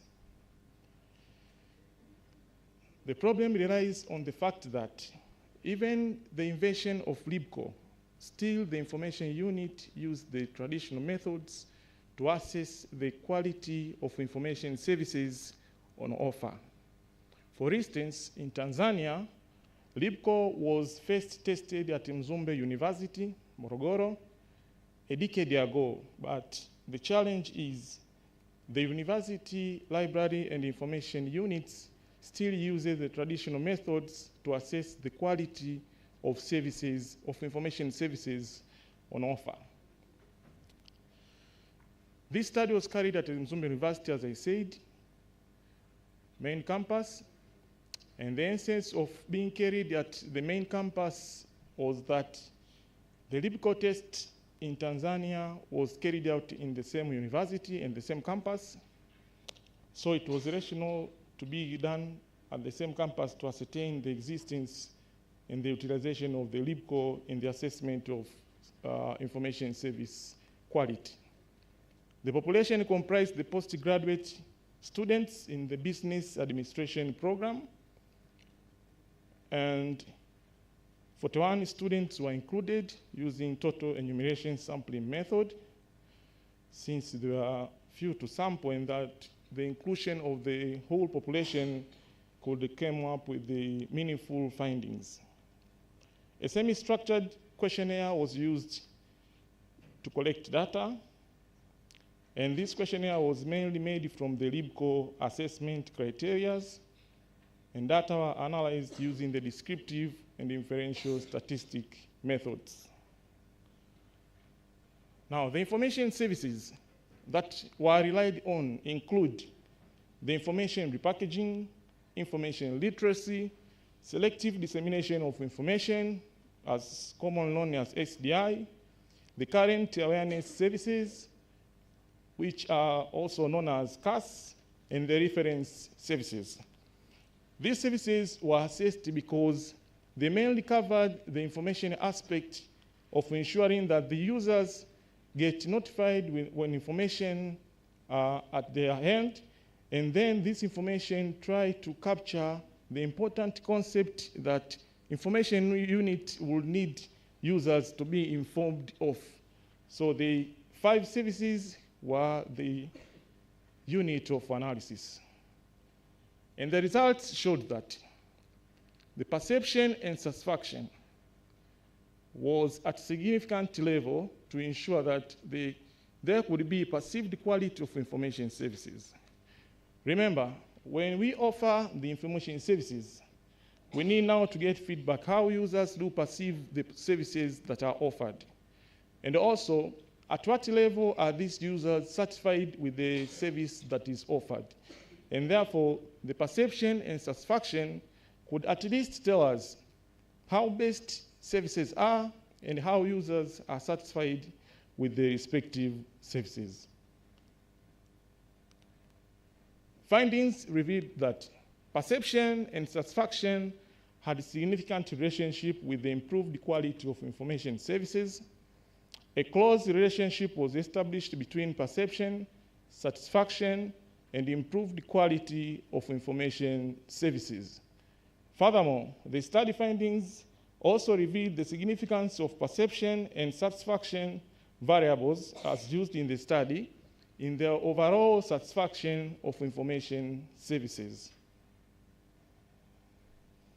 Implication and the recommendation. These study findings imply that perception that users had with the actual satisfaction were diverse, and thus affecting the overall satisfaction with information services. Despite the fact that perception and satisfaction were found at significant influence to the improved quality of information services, they were not at the high peak to ensure maximum satisfaction.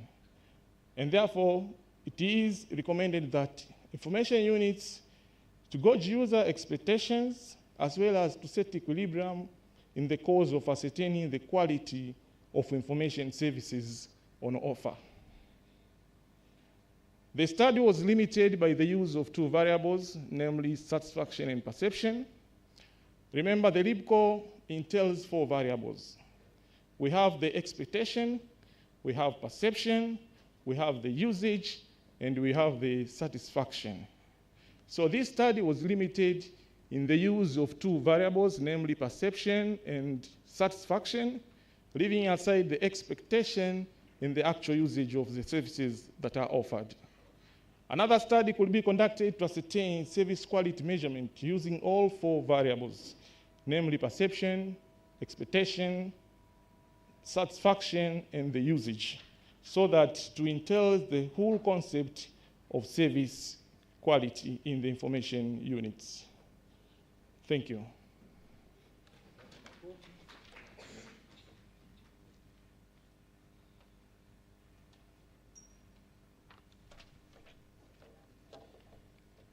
Okay, thank you, Mr. Joseph, for the nice presentation. Now comes Anna Kayanda, who is going to present on apprenticeship program on information technology, education in Tanzania, basing on training the trainees. And Anna Kayanda is an assistant lecturer at the College of Business Education, Dar es Salaam campus.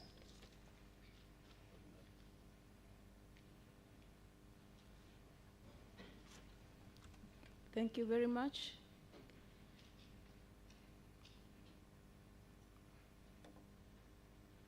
Good afternoon, everyone. My name is Anna Kayanda, and I'll be presenting on apprenticeship program on information technology education in Tanzania, higher education, mainly on training the trainers. Who are the trainers? The lecturers who are training our students at the higher education institutions, and we think that these trainers should have enough skills on what they are training our students. So these trainers are the ones who are giving education to our IT students in our higher education institutions.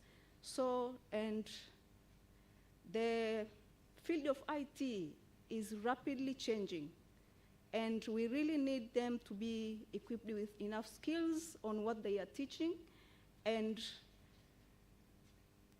we, according to the literatures, that the apprenticeship program have been used in different fields, and we think that the same can be applied in the IT field to improve our trainers.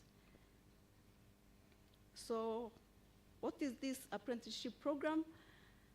This is a program which is structured on providing training during, like, working on some kind of company or organization where you can get the skills and getting the knowledge. So it is IT structured on the job training programs designed to provide individuals with technical skills, professional knowledge, and work experience necessary to excel in the field of IT or information technology. So we think that this program is important to provide more experts, not only the students with certificates, and the trainers can only provide that if they have enough skills. So what is the problem? The problem is that the IT, the technology, in the information technology is changing rapidly, and therefore the trainers may become very quickly obsolete, which may lead them to provide education which is not of enough quality, and we can just get the students with just the certificate without enough skills. So this study aims on examining the IT education trainers' perspectives on the use of apprenticeship program, on improving their competence for better IT teaching process. And the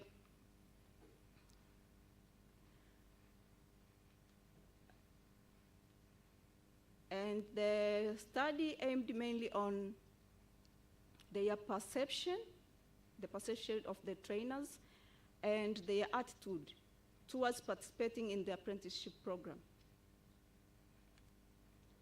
So, data and methods. The study is just like a pilot study, and it involved the quantitative research methods, basically survey, and the participants were assistant lecturers, senior lecturers, and professors, and the sample size was 62 participants. What did we get from the study?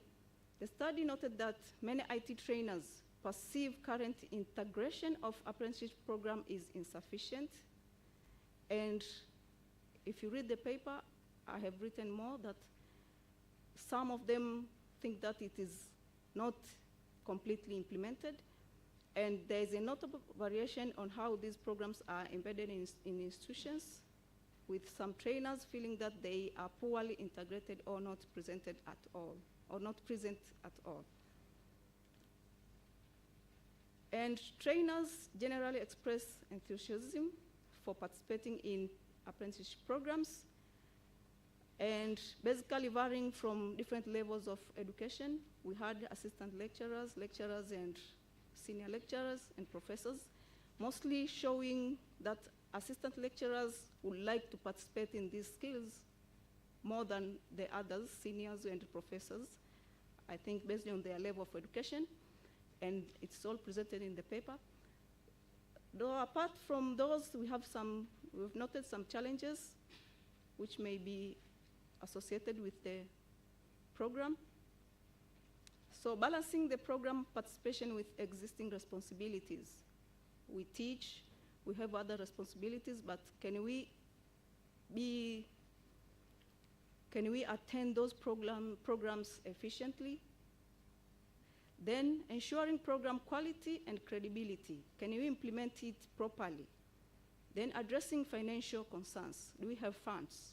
Can we sponsor those trainers to participate on those programs? Implications or recommendations. The insights gained will help guide the development of more effective and impactful apprenticeship programs in Tanzanian higher education institutions, ultimately fostering a stronger IT education ecosystem and contributing to economic growth. Then limitations. The study is limited to only survey, and hence, more studies are necessary. It is essential to conduct longitudinal studies to assess the long-term impact of apprenticeship programs in teaching effectiveness and career professional of IT trainers. Pilot programs should be implemented to test and refine the apprenticeship model, and ongoing apprenticeships with industry stakeholders should be established to keep the programs aligned with current technological and workplace trends. So we should consider the market needs and so on. Then this marks the end of my presentation. Thank you very much.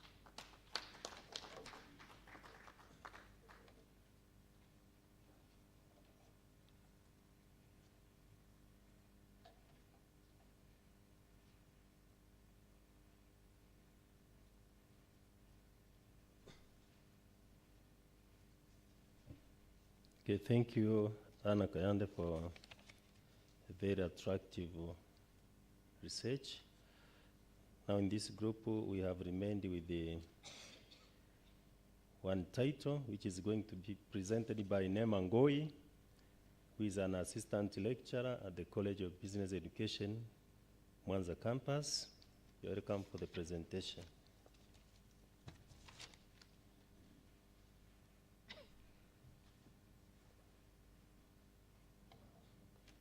Good afternoon.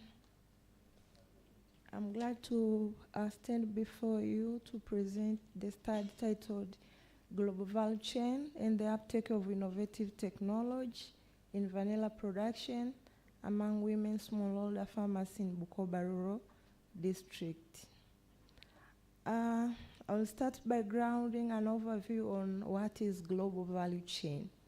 By definition, global value chain means sharing of production processes where now businesses or firms do not produce everything within their own limits. Instead, they split tasks to different places and people where it can be done best. So for the aspect of global value chains, 70% of global trade now is covered by global value chain, which means this also boosts innovation by 5% over the world. And also, this concept has transformed production and enables business, including vanilla smallholder women farmers, to source inputs globally. And 20th century, GVC has also reshaped production of food industry, where dissemination of innovative technology among producers has been in place.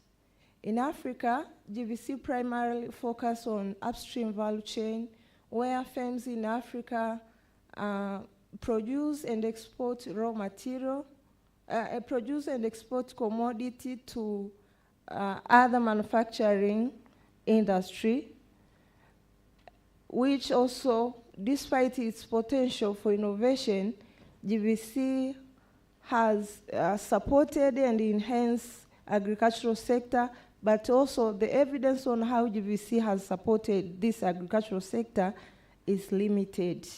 In Tanzania, where 70% of population depends on agriculture, GVC intervention has supported smallholder farmers to produce cash crops like vanilla. However, agricultural productivity in the region remains lower despite of the effort of GVCs. For statement of the problem, GVC has supported agricultural innovation here in Tanzania, where a lot of frameworks has been developed, such as Agricultural Sector Development Strategy 2 and the National 5 Years Development Plan Phase 2, to boost agriculture and reduce post-harvest losses.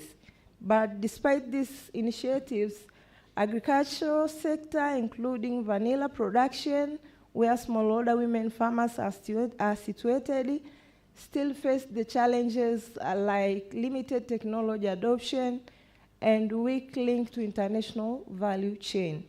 Also, these agricultural sectors has also registered a post-harvest losses of 40%, which means over 100% of harvested crops, 40% of them do not meet domestic market standards as well as international market standards, which underscores the need for advanced farming technology and storage facility. So the study is mainly focused on contributing on the knowledge of body by assessing the contribution of global value chain and the uptake of innovative technology. On data analysis and methodology, the study was carried out in Bukoba Rural District, since it is a prominent agricultural hub for production of vanilla currently. And the target population for this study were all smallholder women farmers involved on global value chain and cooperatives, society involved on vanilla, as well as value chain for production of vanilla. The research design for this study was cross-section research design, where the quantitative approach was used for collection of quantitative data, and also survey methodology was utilized to collect data. The sample and sample procedures. For sample and sample procedures, the study adopted multi-stage cluster sampling conducted in 3 stages. Initial Bukoba Rural District was purposefully chosen since it is the leading center for production of vanilla.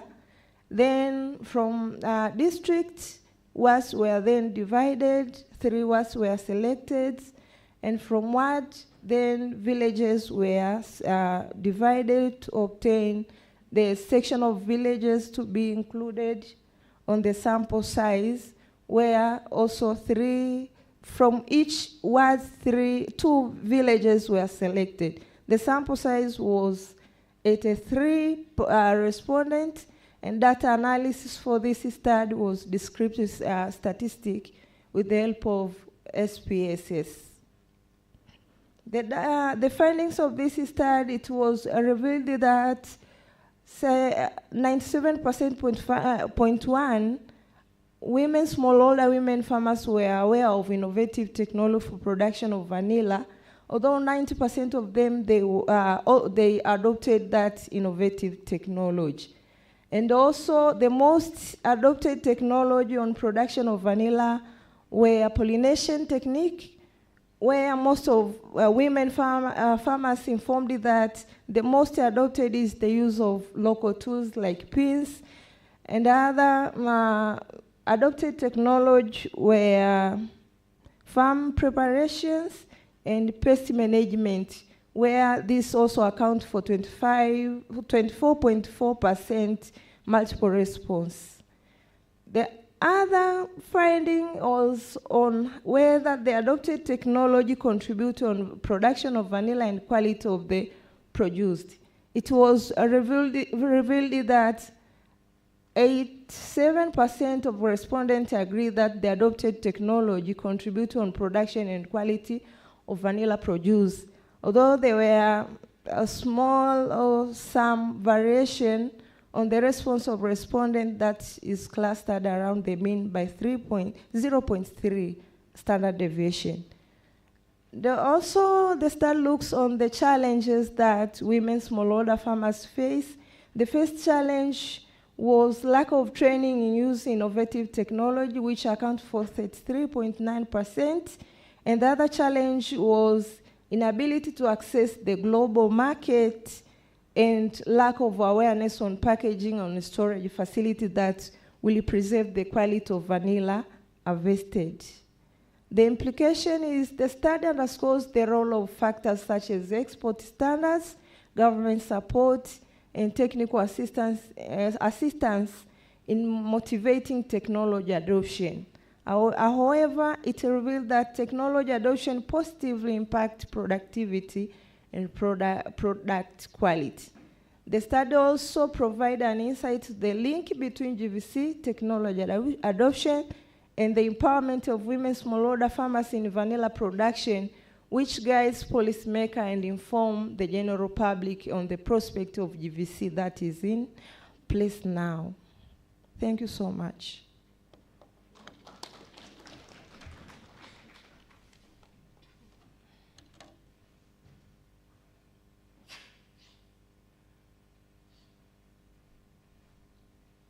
Okay, thank you for your presentation. Now we come to the session of questions and answers, recommendations, or whatsoever. You're welcome. Wambungu. Then comes Professor Mjema.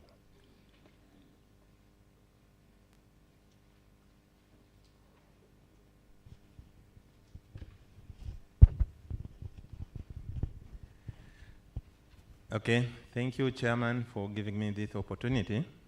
Yeah, first of all, I would like to congratulate all the 5 presenters for their presentations.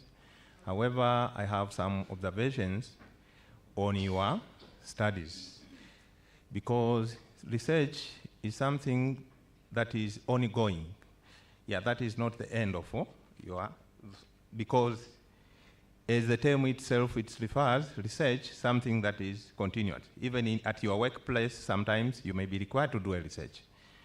Yeah, I would like to start with one question, of which I would like each of you to respond on that questions, because all of you have tried to present your findings, but you didn't tell us how your findings link with the other studies, because you have done the literature review, so I hope you know more studies that are similar to your area of studies. So how your studies link to other researchers, to other studies. That is something good in research. You need to make sure you do it, and you tell us, you tell the audience that how your studies link with other researchers. And it's not only that, but sometimes I heard from you that you talked about the theories that you have also, the foundation of your studies, the theories, but how your findings agree or disagree with the theories that you have mentioned, it's also an important thing. So that is just a comment, but the question is how your studies link with the other studies. I would like each of you to tell us. That's for all of you. But there is a specific questions to Saumu. You talked about, to Saumu, I would like to know how you selected your sample from the populations of your study. You said you have used the 85 as your sample, but how do you get it from the population? You have not explained it. I would like to hear about that one. Let me go to Pendo.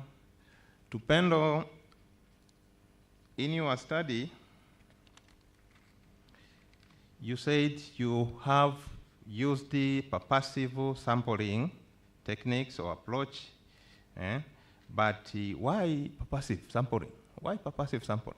Why not others? So I would like at least to hear about that so that we can know it. Yeah. Of course, so that I can give the room to other people, let me end up there. Thank you very much. Okay.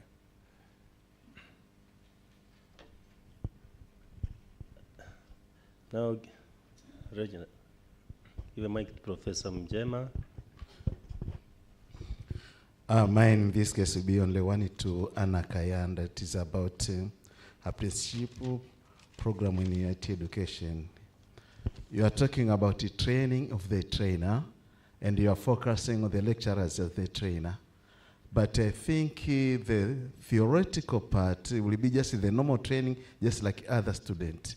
The other part of apprenticeship is when they go to the industry. So to me, the training of the trainer will be the one in the industry, in order to get a uniform valuation of these students who are in the industry. Because think about one student in banking is in Finca, other one is a CRDB, another one is a NBC. Then how are we going to get that uniformity training for this student, and how are we going to evaluate them so that half of these marks will be coming from the industry in one semester and the other one in the class? So my worries about that training should be the one who in the industry and not the one at the CBE. Thank you. Thank you very much, Professor Siasa. Okay, Fungo ukimaliza nakuja Professor Siasa. Okay, first of all, congratulations, hongereni sana kwa kazi nzuri, na hongera sana kwa management ya CBE. Inaonyesha ni kwa namna gani mambo mazuri yanatokea ndani ya CBE. I have two issues. The first one I would like to address it to, I think is Nema, regarding the vanilla global value chain and the uptake of innovative technology by the vanilla farmers. My question is, umeonyesha kwamba kuna asilimia kubwa sana ya uptake Now, one of the challenges in the global value chain is the issue of traceability.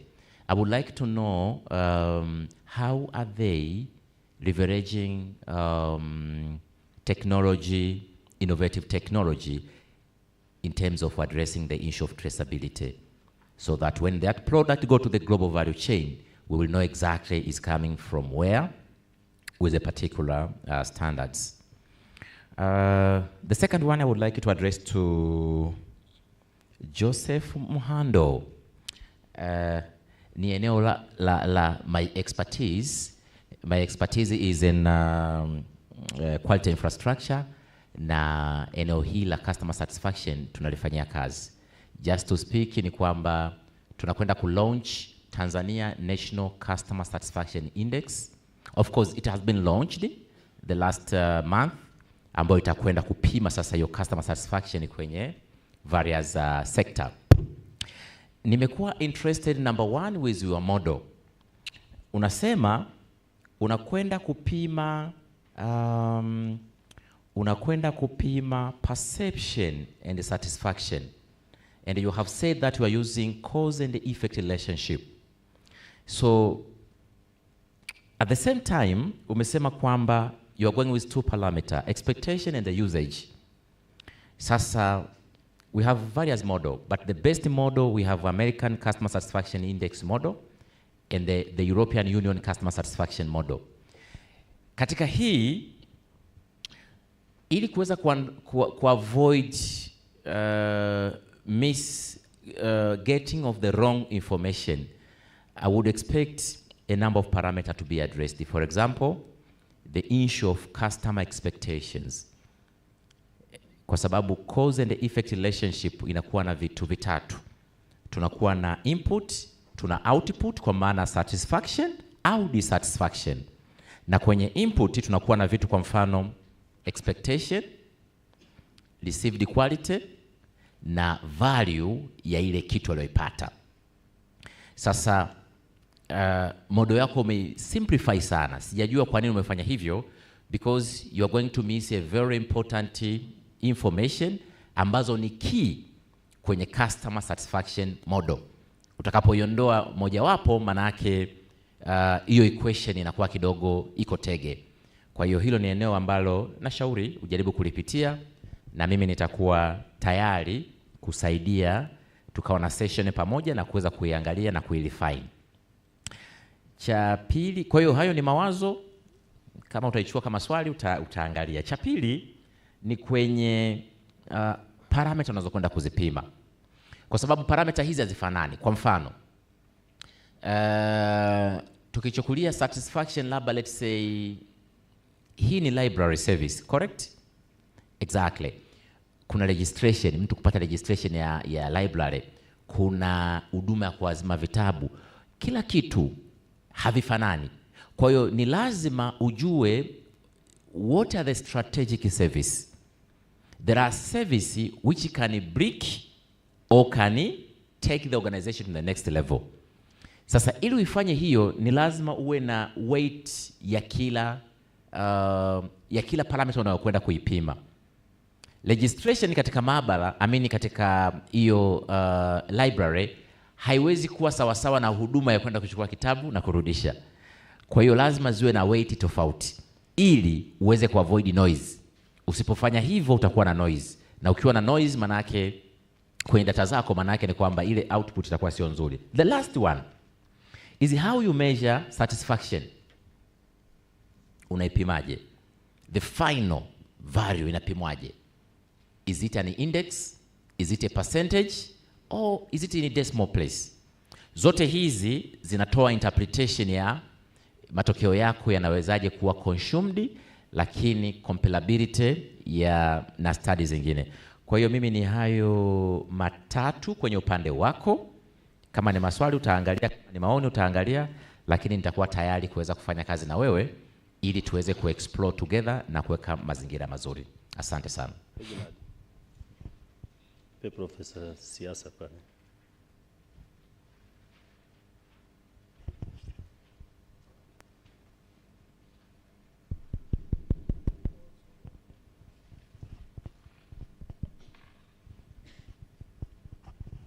Thank you. Mine, I just comment to, I think, NEMA on post-harvest. I think this is very interesting research for post-harvest, because I think this is the major problem our farmers are facing, especially in rural areas. So I'm wondering whether now we need to take as a challenge to the college if we can initiate a project looking on the different maybe sectors, and to have a comprehensive study and advise the government and the other regulatory authorities comprehensively on the post-harvest loss. I know there are some studies conducted in Keshnat.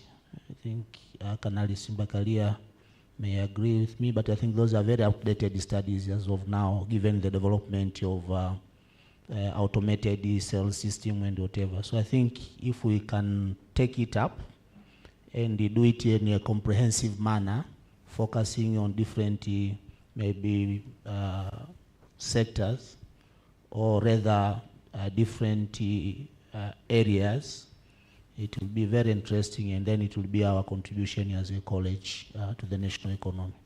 Thank you very much. Thank you for bringing it up here. Thank you. Maybe Kanali wanted to say something. Thank you. Maybe just to follow up on your comments, I found it very interesting. In my experience, referring to the Keshnat farmers, just writing what I remember were the challenges. If you look at the uptake to the value chain, it's a matter of cost, quality, transportation, logistics. So this is stopping at different stations, and well, handling, traceability. So at the receiving end, they are looking at time, the cost, you'll deliver, and the quality, which is many things together. And I was beginning then to study looking at the old motor assembly line, where everything was done in single factory, and then you start, So this is like it's a micro model of the value chain, which is going on now. And I think the college here could lead the way to do it very well. Congratulations for initiating this. Okay, that's what. Okay. There are two questions, me and Dr. Igira here. Yeah, for me, I was more focused on this library quality survey Serviqual paper, and I was more interested if the paper could have been focused on a single service more rather than a lot of them, or it could have been a comparative study between one institution and the other. And if we can, maybe it's a call for each one of us, because we are more used of using westernized approaches or theories or models. And now I think it's a call, as we call, more Africanism and more contextualized theories. I think it will also be high time if next year we'll see theories that are more applicable to our context, and see how we can contextualize them and come up with local solutions, rather than applying Western approaches and then come and use them, and sometimes they're not even applicable.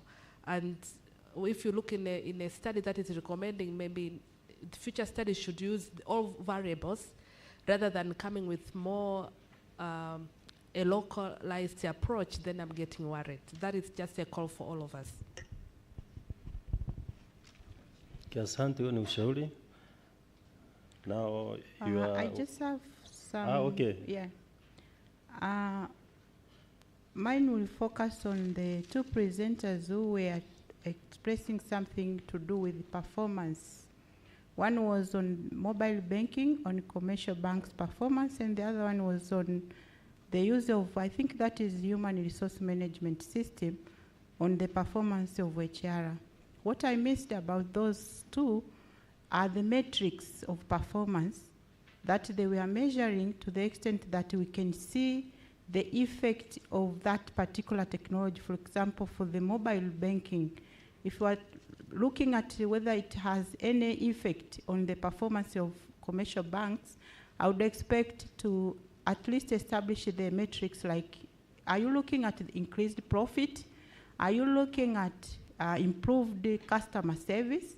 Are you looking at reduced time to save a customer, something like that, so that at the end of the day, then we can determine there is either a negative or positive performance in terms of the performance of that bank or HR. The same with HR, because they were all of them focusing on performance. So mainly establish the metrics so that at the end of the day, you can conclude whether you saw any change. It could be a negative change. It's not necessary that when we apply technology, we always come up with a positive change.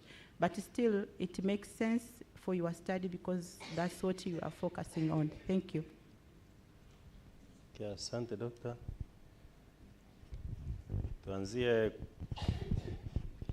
Tuanzie kwa Saumu.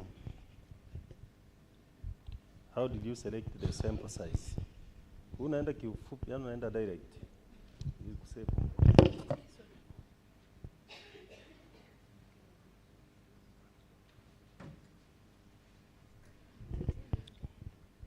Good afternoon once again. I would like to apologize earlier for not elaborating on how I select the sample size, but my sample size was selected by using Yamini formula, which is small n is equal to capital N over 1 plus NE power 2. And another question I'd like to answer was how my study related to other. I have many references, but here I would like to address two. One is Kimaro 2021, Addressing Regulatory Landscape, that is provided by TCRA. And another author was named Lamar Subedi, which established a book called The Digital Transformation of Banking in 2024. Thank you.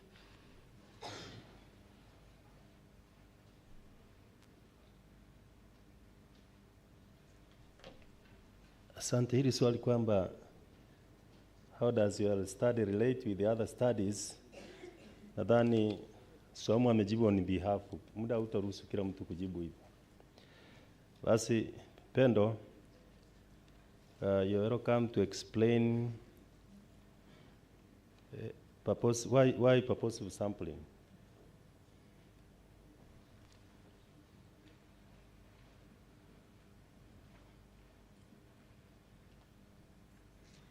Good afternoon. Why is purposive sampling? Because I use a quantitative method in my research, in my paper publication. When I collect data, I use a questionnaire. So if we use a questionnaire, you must be to use purposive sampling and the sampling random. So if I can get the result for that question. This is a questionnaire, so that using the number. Thank you.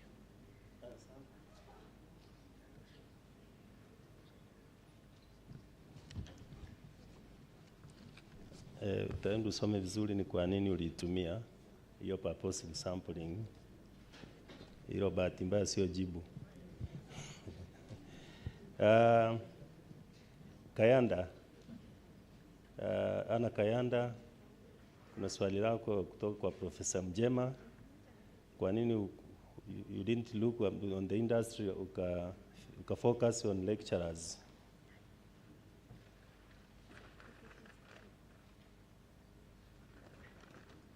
Good afternoon again.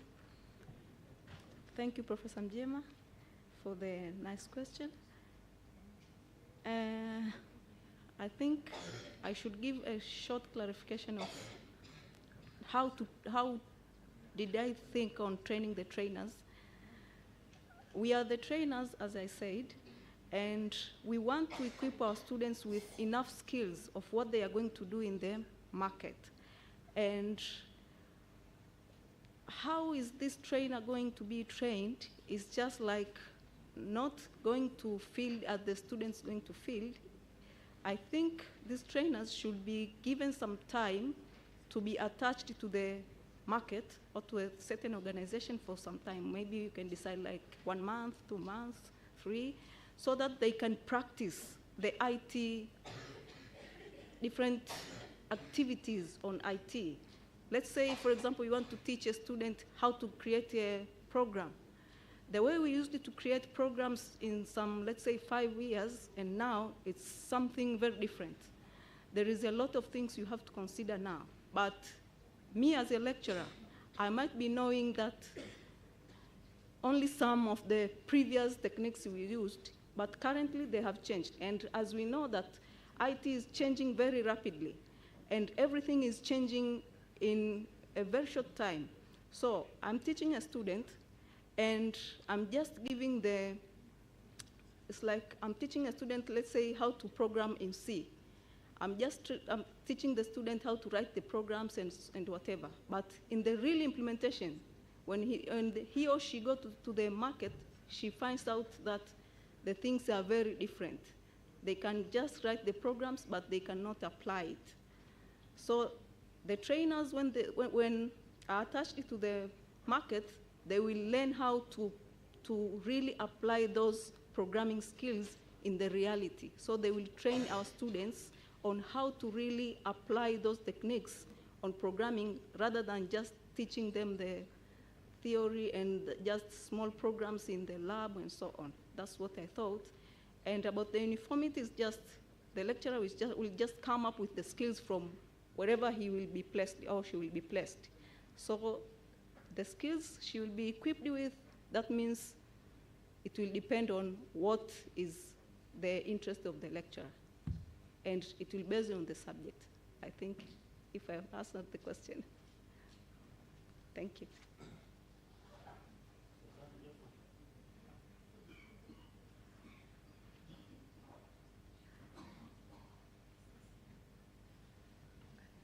Good afternoon. Let me respond to a few questions. One is about how satisfaction is measured. Now, the LIBCO as a tool has the assessment criteria.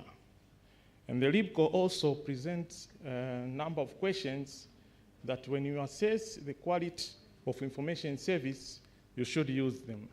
So the tool is comprehensive, engaging the steps to follow and the questions to ask.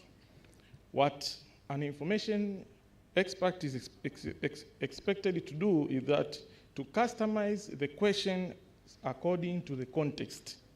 So the tool tells you after customization what steps to follow in the assessment of quality of information services. The applicability of the tool, to my side, it is applicable.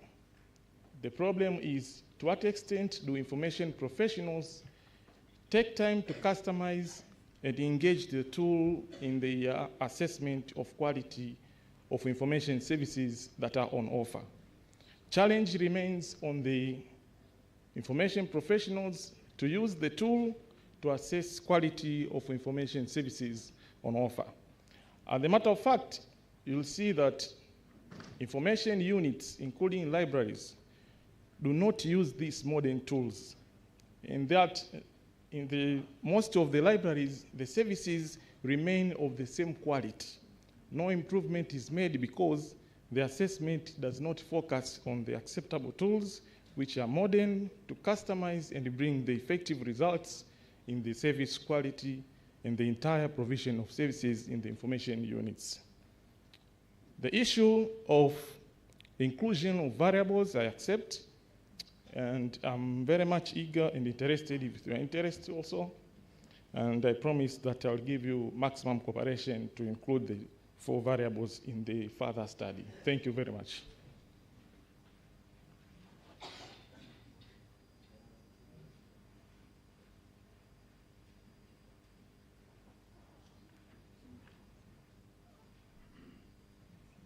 Thank you once again. I would like to respond on the questions of traceability. Most of the farmers who are engaged within a global value chain are registered under Vanilla Cooperative. So those farmers who are registered had a unique identification code which make it possible for them to be identified over the world.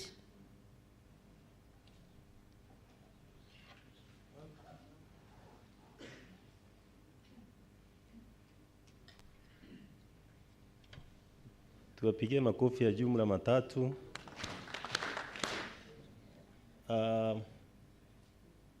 Manager RC Dodoma Campus na Acting Deputy Director ARC Dr. Nasibu Mramba, mje mwape zawadi.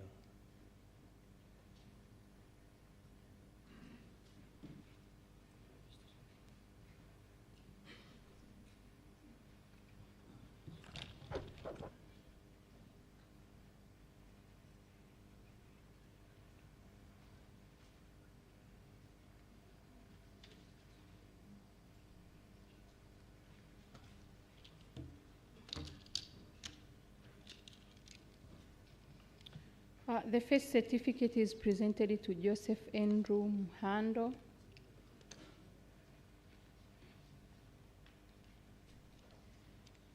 Round of claps, please, for him. Round of claps for him. Thank you. The second one goes to Anna Kayanda.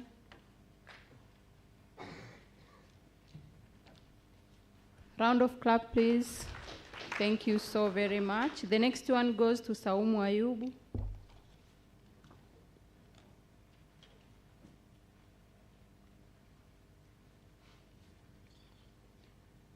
Clap hands for them, please. Thank you. The next one is supposed to be Neema Ngowi.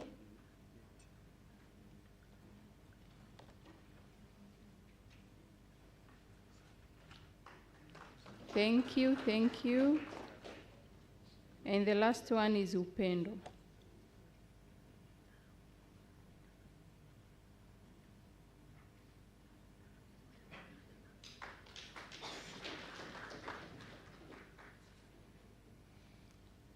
We are done. Thank you so much. I hope now everyone got the certificate, then we can take back our seats. Thank you. I would like to welcome the next panelists.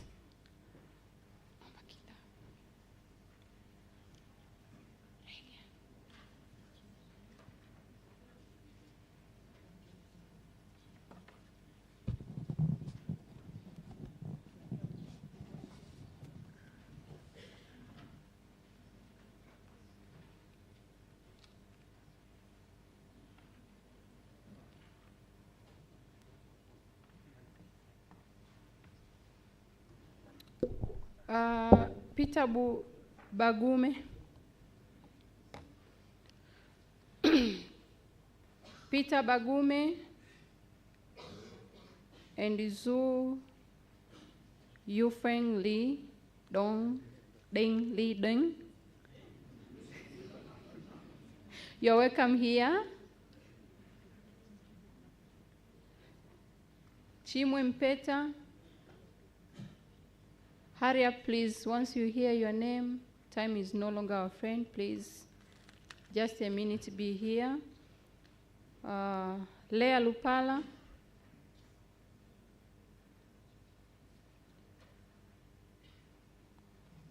Mustafa Mushi.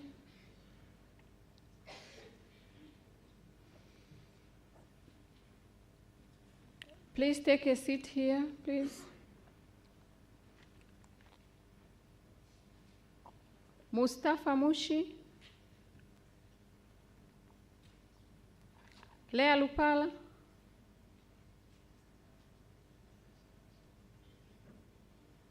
Chimwe Mpeta.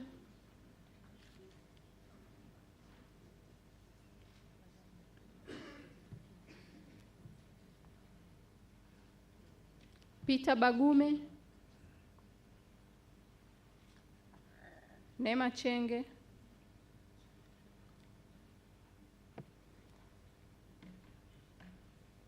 Saumu Idi. Saumu Idi.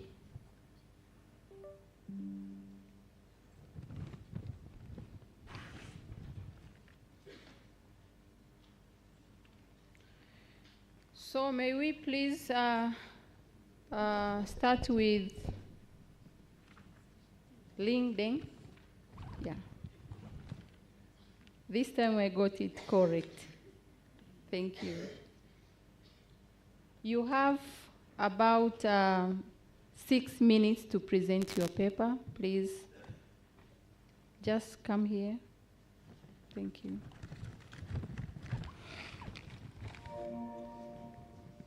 Do you have slides? Have you submitted them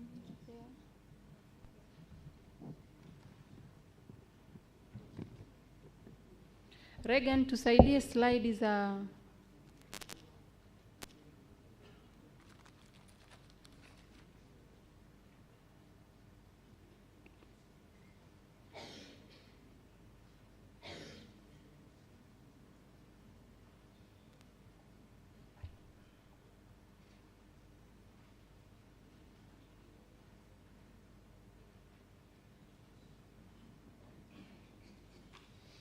You're welcome.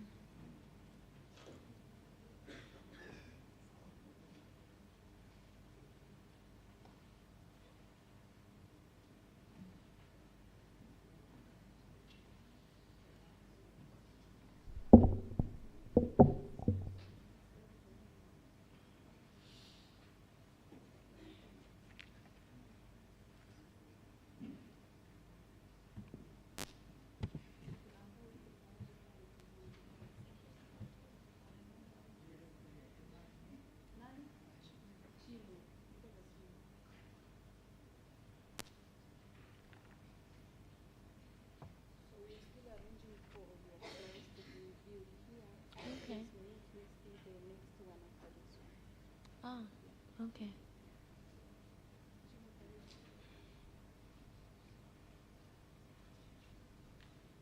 Please, presenters, I would like to insist that you are using only 6 minutes, and I'll be counting. Thank you.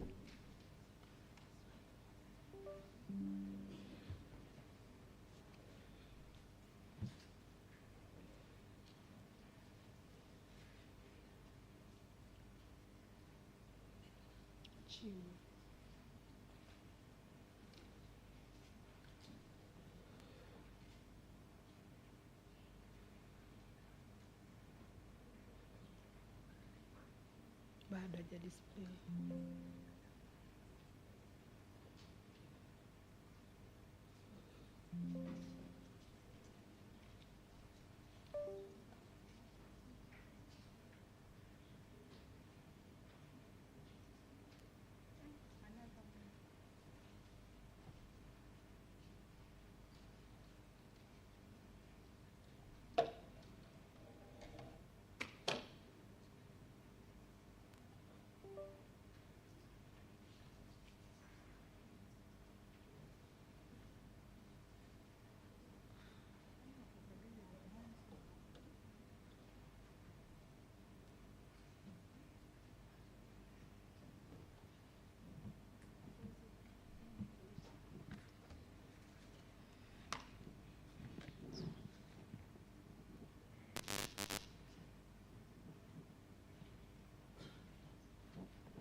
Good afternoon, everyone.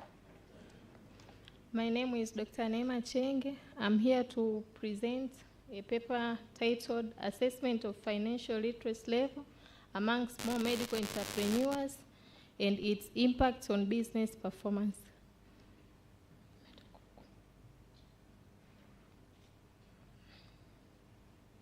I can't see that.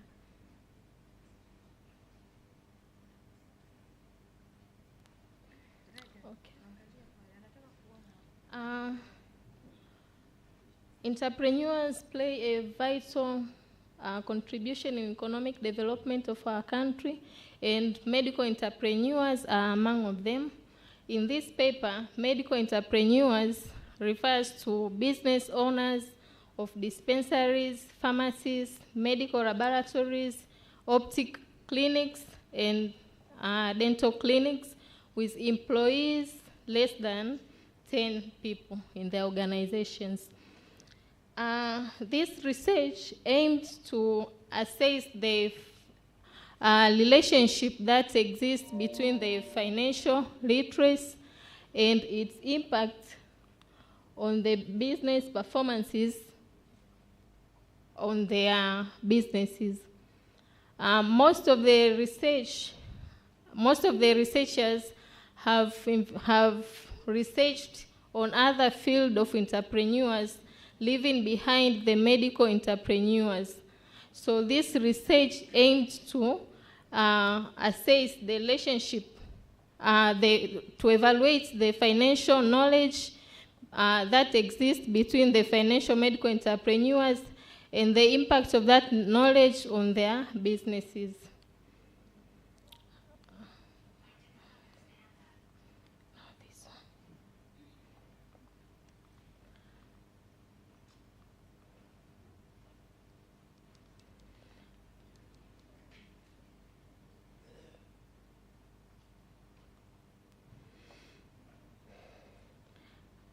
This study was done in Katavi region, including 3 districts, Mpanda, Mlele, and Mpimbwe.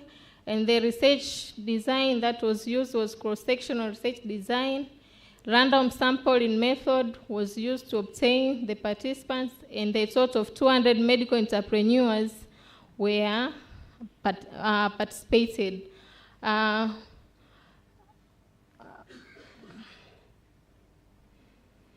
Data analysis methods was descriptive statistics and multiple linear regression were used to analyze the data.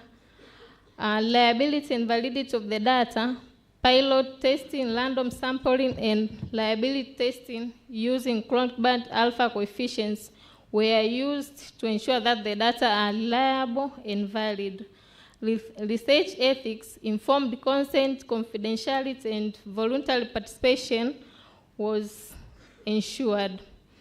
On the results, most of the respondents were male with the average age of 41 to 45 years, and most of them possessed formal education.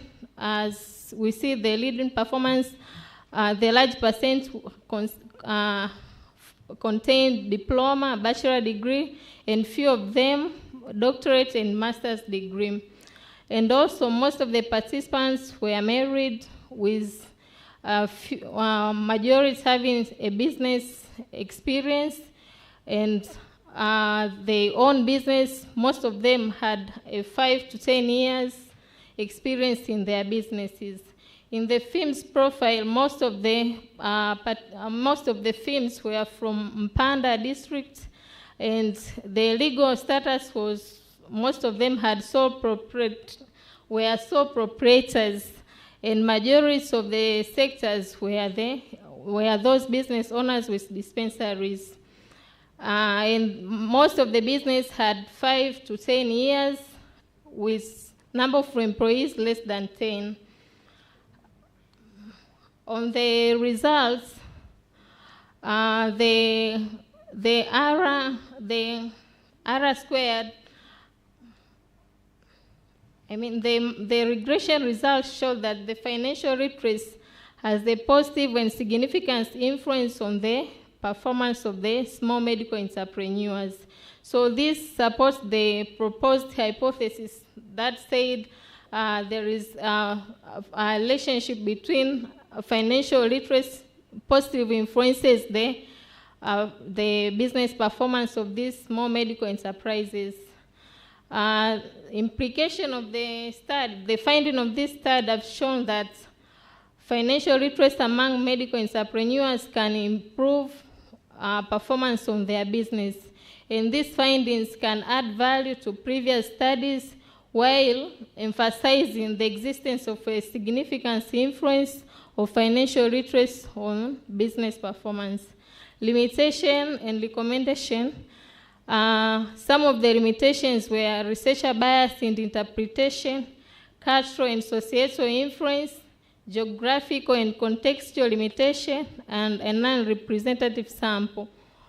Some of the recommendations were to develop comprehensive financial literacy programs, to create accessible financial advisory services, utilize diverse learning platforms, and encourage individual continuous learning among these medical entrepreneurs. This research recommends some areas for further research. Further research should also assess the long-term impact of tailored financial training programs on business performance, and also further research should investigate whether gender differences influence perceptions of financial training and how to address them effectively. And also other researchers should examine the role of digital tools and online platforms in enhancing the accessibility and effectiveness of financial training programs. And also, further research should investigate the effectiveness of various behavioral interventions in promoting sensitive financial behaviors. And lastly, further research should investigate unique financial challenges faced by medical entrepreneurs in their specific medical specialties. Thank you.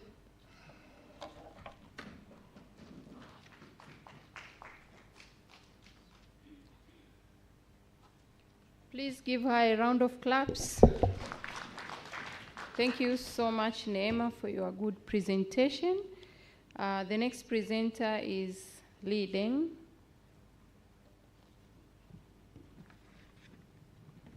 Please use only 6 minutes.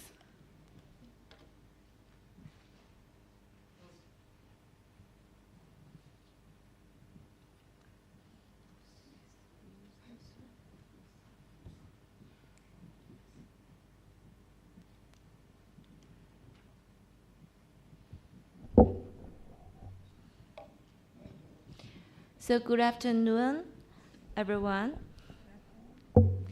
My name is Li. You can call me Nikki. I'm from China. It's my great honor to be here in Tanzania at this great conference. And this is my first time to visit this beautiful country. So especially I want to thank to the organizers of the conference and my co-author, James. Thank you so much. I hope my presentation not only shares our findings, but also highlights the opportunities I've observed here in Tanzania, a country rich in resources, but still developing economically. There are many fascinating challenges worth exploring, and I'm eager to collaborate with scholars here to study these issues together in the future. So though I only have 6 minutes, I also want to give you my contact. So I looking forward that the scholars in Tanzania could contact me and we could have more collaborations in the future.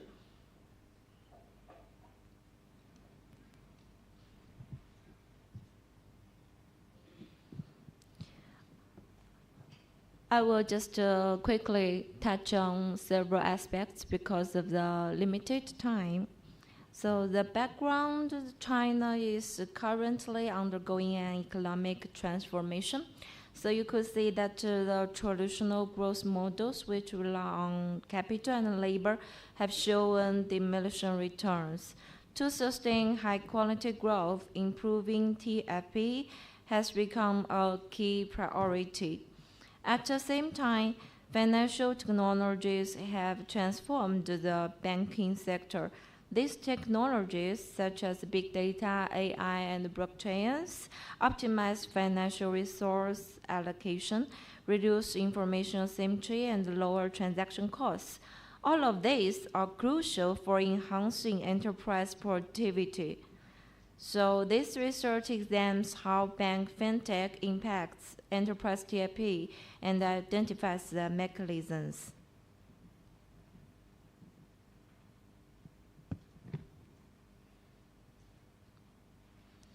So we have two objects. The first one is to empirically access the impact of bank fintech development on enterprise TFP. And secondly, we would like to uncover the mechanisms. Okay, thank you.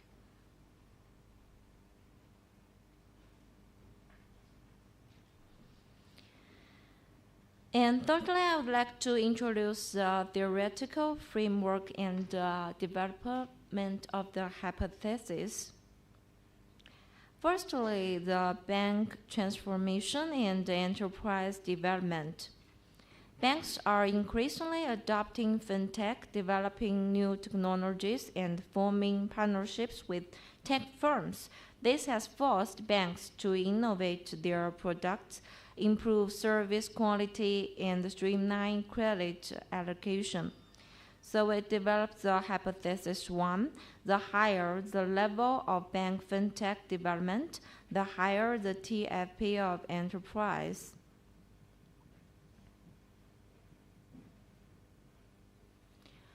So secondly, the financing constraints and risk reduction. Many firms face severe financing constraints, limiting their ability to invest in growth. Fintech reduces information asymmetry and improves credit supply, helping firms access funds. So we developed the hypothesis 2. Bank fintech alleviates financing constraints by increasing credit supply and reducing maturity mismatch risks, thereby enhancing TFP. And thirdly, on the devirtualization and the resource optimization. In China, many firms shift resources toward the speculative financial investments due to limited credit access. Fintech helps banks better allocate resources to productive firms, promoting innovation and real economy activities. In that case, we developed the hypothesis 3. Bank fintech enhances TFP by optimizing resource allocation and shifting firms away from speculative activities. And this is the picture. You could see that the whole ground of the mechanisms, how it be affected.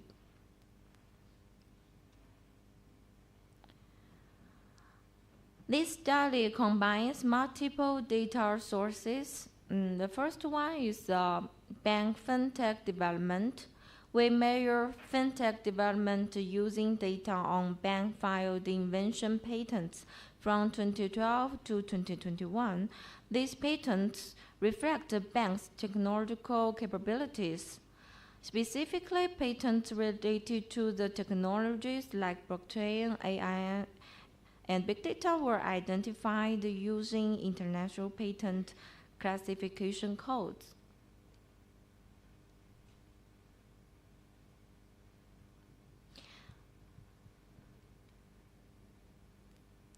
And we also manually collected detailed data on loans between banks and enterprises. This includes loan amounts, durations, and interest rates. By matching the loan data with fintech patents, we created the firm-level measure of exposure to fintech, weighted by loan amounts from specific banks.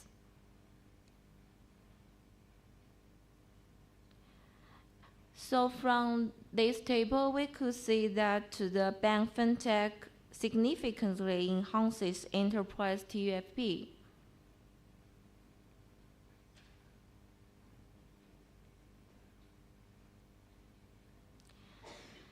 And in order to alleviate the endogeneity problem, we adopted several methods.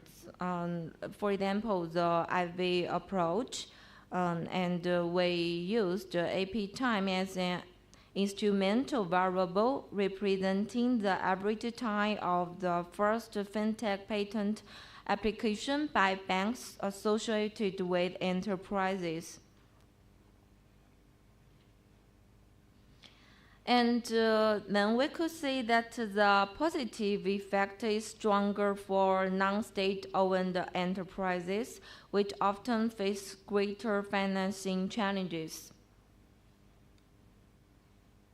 And also the firms with a high degree of digital transformation, as they can better integrate fintech into their operations.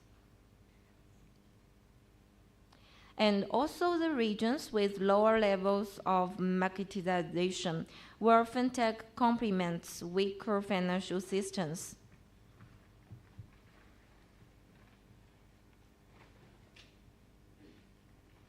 As for the mechanisms analysis, we could say that firstly, fintech reduces information asymmetry, allowing banks to expand credit supply. This lowers financing risks and enables firms to make long-term productive investments.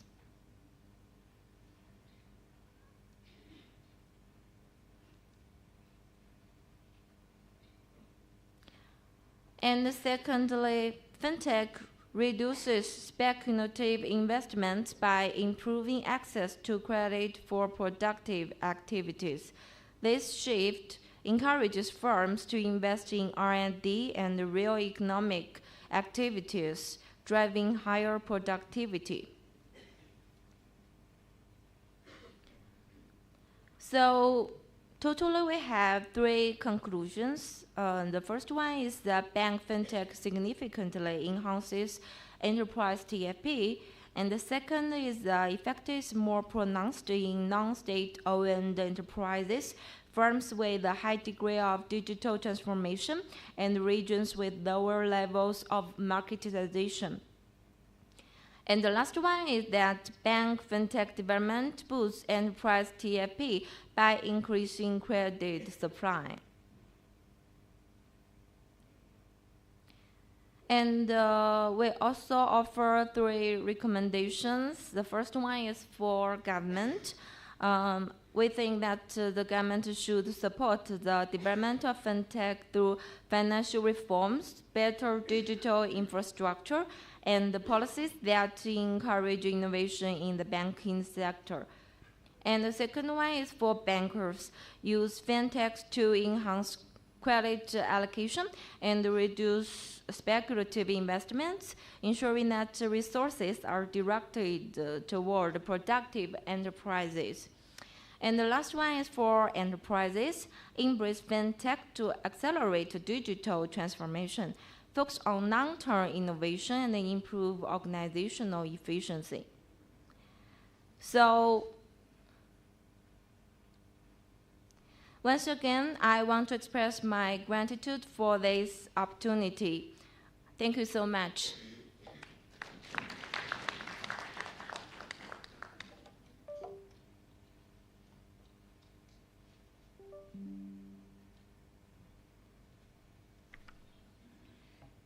Thank you so much, Li Deng, for your good presentation. A round of claps for her, please. Thank you. Now I would like to welcome Chimwe Mpeta.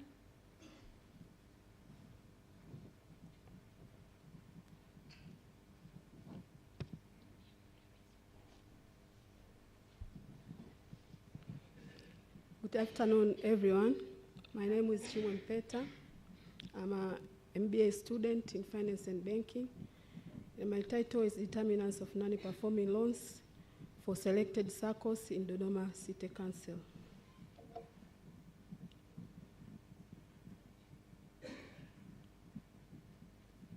So, by introduction, savings and credit cooperative societies are essential in the microfinance sector, addressing financial needs in underserved community.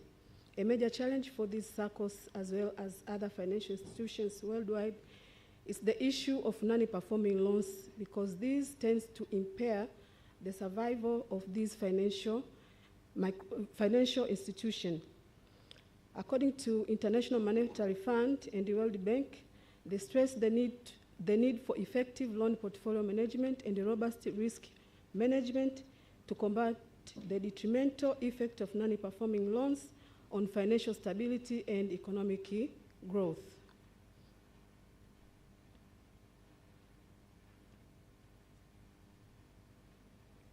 So the World Bank in 2021 reported the level of non-performing loans, which was between 6.78% with Africa and 11.55%.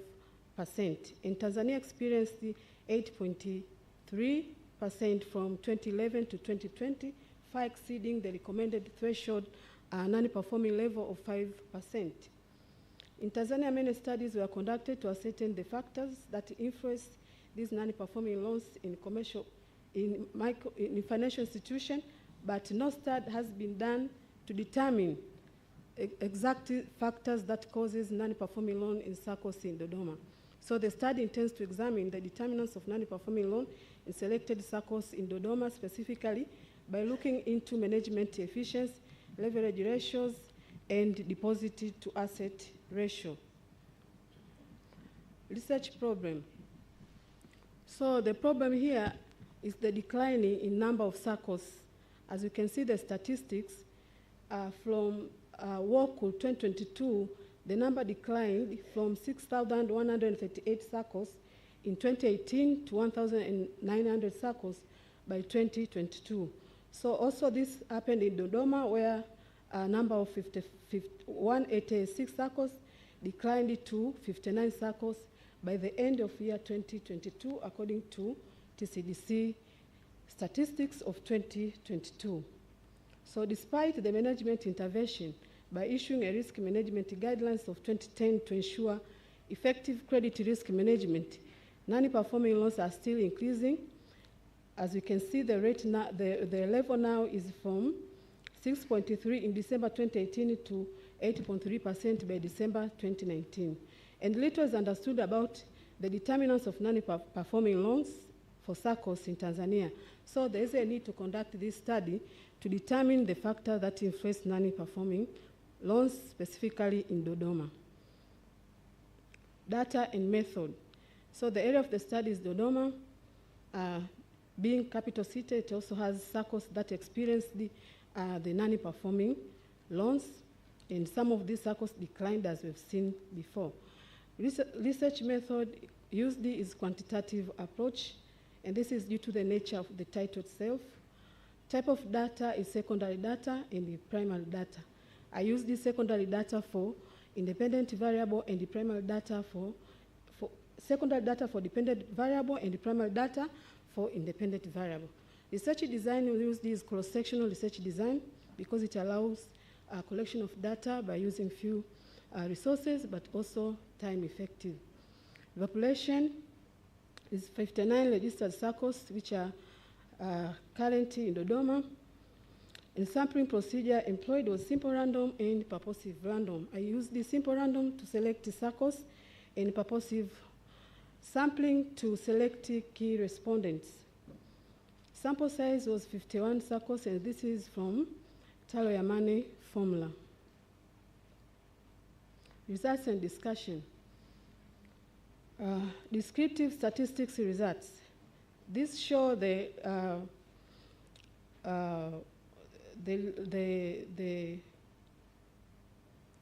variation of variables in terms of mean, median, and standard deviation. So as you can see, leverage, deposit to asset ratio, management efficiency, minimum and maximum, and standard deviation, and mean. Correlation analysis results. These show the relationship of independent variables and independent variable. As you can see, the two variables shows there is a positive relationship. One variable shows a positive relationship, which is deposit to asset ratio, but two variables had negative relationship with the dependent variable. This is regression analysis, multiple regression analysis. The adjusted error square is 52%, and the two variables shows negative impact on the dependent variable, that is leverage and management efficiency, while deposit to asset ratio shows a positive impact on the dependent variable, whereas the p-value, which shows the significance level for both of the variables, shows their effect is significant. So the implication, both management efficiency leverage had a negative and a significant effect on non-performing loans, while deposit to asset ratio has a positive and significant effect on non-performing loans. Recommendation. So SACCOS management should adopt innovative lending practices, enhance efficiency, implement study findings through training for credit officers and managers, improving operation and strengthening management skills, will promote safe lending and reduce non-performing loans to ensure financial stability of SACCOS in Dodoma City. It is also recommended that SACCOS in Dodoma should maintain an optimal level of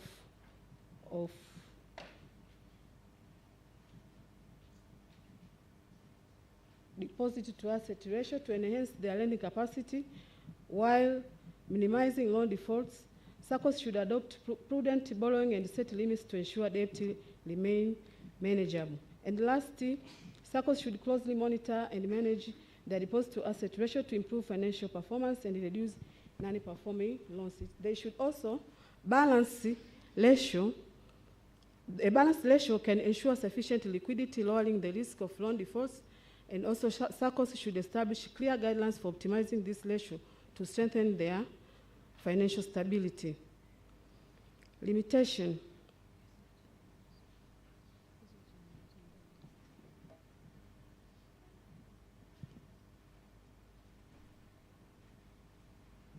That's the end of my presentation.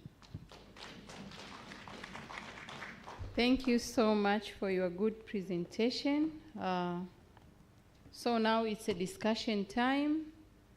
May I welcome audience with a question. Professor Mjema, where's the mic, please?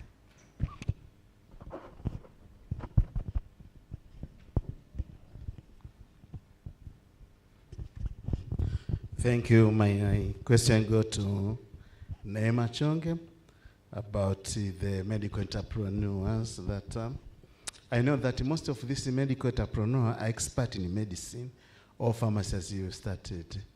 Now, how do we expect the medical doctors to be financial literacy?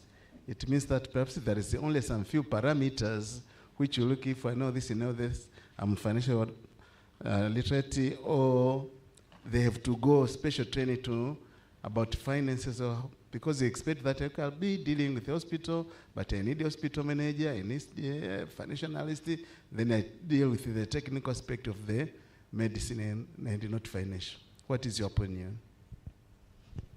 Thank you so much. Professor Siasa. That was my first question as well. I think Professor Mjema has taken my question. The second one is on how now are we defining the financial literacy, because I think that is very important. How do we define the financial literacy? Do we expect them to go up to what level as business owners? And why we are saying this, I remember a case of US, one of the business owners was asked in the court to state the number of the soldiers, American soldiers died in Vietnam's war. And then he said, I'm a businessman. If I just wanted to know the numbers, I can hire historians and you'll give me the numbers. So for this one, these are the entrepreneurs. So if they need to know a technicality of the financial statements, analysis, and so forth, they could easily hire an accountant or maybe a financial expert to help him or her in that regard. So maybe we need to know the extent of the financial literacy we are expecting. But the second thing is also on the business performance, because here we are trying to make some assumption that if someone knows financial literacy, automatically the business performance could be able to improve. Now, at what point in time we are talking of the business performance? Because Is it a growth in terms of the number of the business, or in terms of the revenue, or in terms of the number of employees, or the services rendered? Because that could have some implication in the way we operationalize that. But the last one is on the most of these are the business owners. And the number of employees, you are saying less than 10. Maybe the study could actually dwell on the number of employees, the qualifications or the financial literacy of the employees rather than focusing on the owners. So if we can have like maybe the profile of their employees, whether they have financial experts or maybe accountant or maybe cost accountant within their employees, then we can say they have a little bit of the financial literacy rather than focusing to the one who providing capital. Thank you very much. Otherwise, it's a very interesting study. Maybe we can expand it to other maybe areas of interest. Thank you very much. Thank you so much, Prof. Anyone else with a question? Dr. Benny?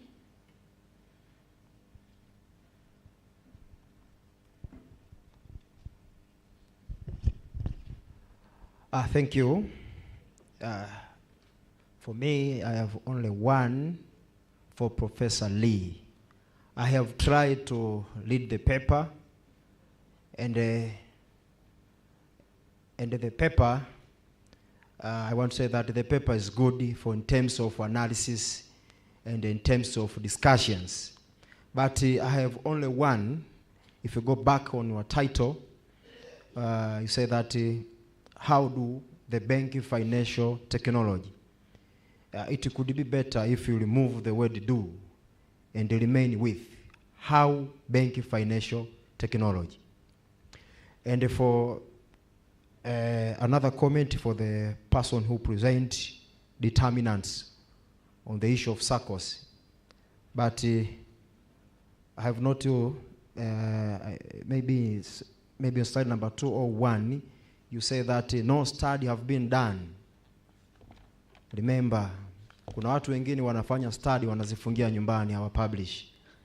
And please make sure you use your soft language. For example, you can say that to my best of knowledge, then unaendelea. Ukisema no, sio vizuri. Only that. Thank you. Thank you so much, Dr. Benny. So if we don't have any other question, Dr. Mwakabungu.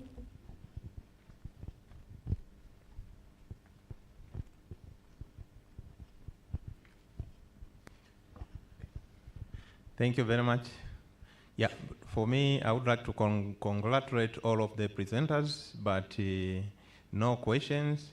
But because Dr. Lee from China has offered the opportunity to collaborate, and she is doing in the same area as I'm doing, so I would like to collaborate with you in some future research. Thank you. Okay, thank you so much. So may I welcome presenters, starting with Chimwe. May you please respond to the questions raised on your side. Comments. You were asked to give out the meaning of financial literacy based on your perspective. Okay, it's for Nema. Okay, Nema, please, can you respond to your questions? You respond all of them before you leave here. Thank you.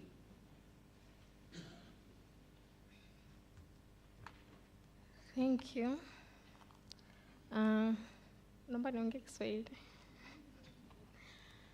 Research nyingi, yani medical entrepreneurs ambao mwazungumzia kwenye hii study ni watu ambao wana medical professional, kwa mfano mfamasia, alafu anafungua pharmacy, yeye ndo anauza. Sio mtu mwingine anatumia cheti chake kufanya ile biashara. So the entrepreneurs, they are medical professionals ambao wanatumia professionals zao kufanya biashara. Kwa mfano daktari anapofanya consultation, pale anafanya biashara, tofauti na yule business owner ambaye anatumia leseni ya daktari kufungua dispensary. I think I've clarified one of the comments. The extent of the definition of financial literacy as regard to this paper, just basic understanding of financial concept. For example, record keeping. Watu wanafanya biashara lakini hawajui namna ya keep zile records. Akiuza panado labda akinunua shilingi 100 akauza 150, ile shilingi 50 namna ya kuigawanya, kuna kodi, kuna nini. Kwa hiyo kama atapata a basic understanding ya namna ya yani ile profit kuicategorize. Lakini pia basic understanding in saving. Na kitu kingine basic understanding in investing, kwa sababu anafanya biashara, anapata hela lakini hajui ile hela ifanyie nini. Kwa hiyo anaishia kula. Na kitu kingine, so the extent of financial literacy kwa hawa medical entrepreneurs hahitaji kwenda into details kwenye mambo ya finance, lakini anahitaji tu awe na ile basic understanding of financial concepts. Kama hivyo mtu akiambiwa financial management aelewe ni kitu gani, risk taking aelewe ni kitu gani, saving namna gani atazitumia zile financial concepts kuweza kurun ile biashara yake. Lakini pia indicators of business performance ambazo zilikuwa referred kwenye hii study ni simple indicators like cash flow, net profit, ability of the business ability of the business to finance the daily expenses from profit. Yani namna gani anaweza kutumia ile faida kuweza kuendesha ile biashara. Kwa anahitaji tu a little bit of financial understanding. Can you remind me the other question which I have not replied?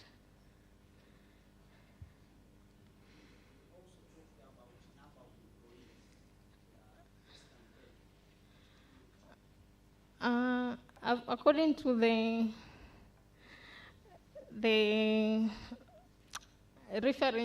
references zamani kwenye article nilizosoma walikuwa na define small medical entrepreneurs kwa kucategorize wale ambao na employees chini ya 500. Lakini kuna study ambayo ilifanyika Tanzania ambayo ilishusha ile namba ikasema mpaka less than 10, and yesterday one of the presenters ali highlight ile, nimesahau the quotation, but the small medical entrepreneurs ambao nilikuwa na refer kwenye hii study ni wale ambao wana less than 10 employees na capital yao ni kuanzia chini ya milioni 10. Thank you.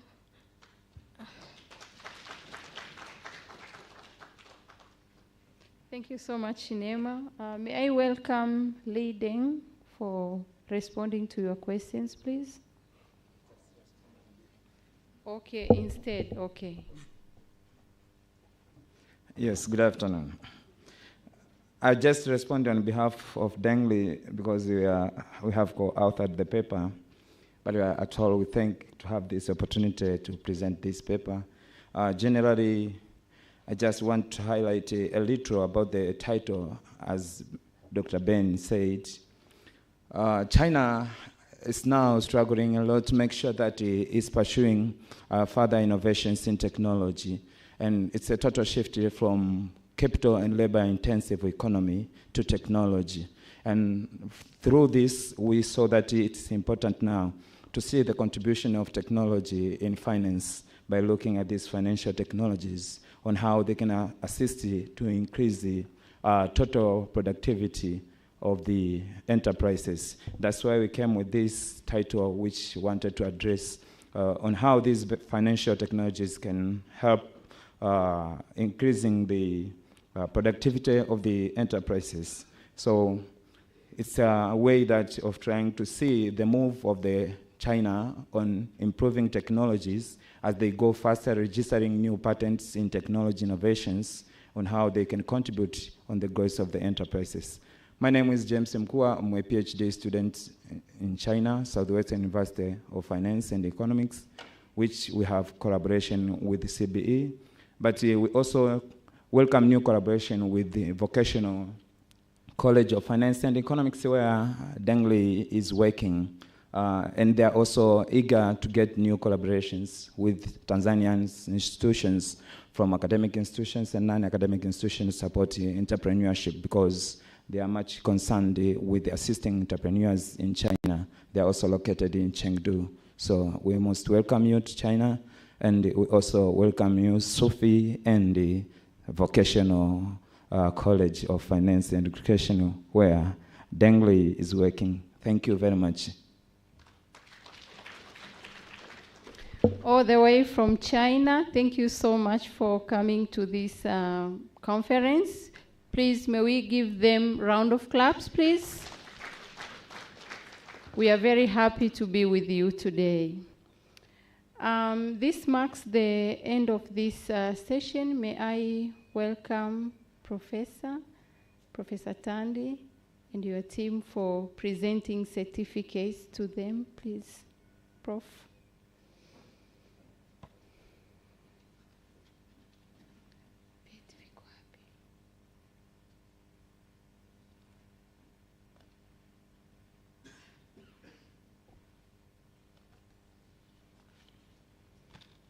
So this first one goes to Lee Deng and James Mukua.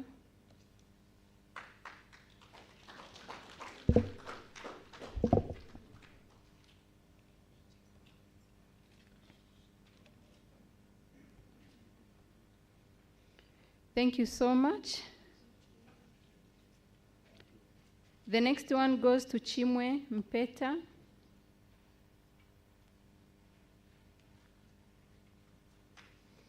Round of claps for her. Thank you so very much. And the last one is Neema Chenge.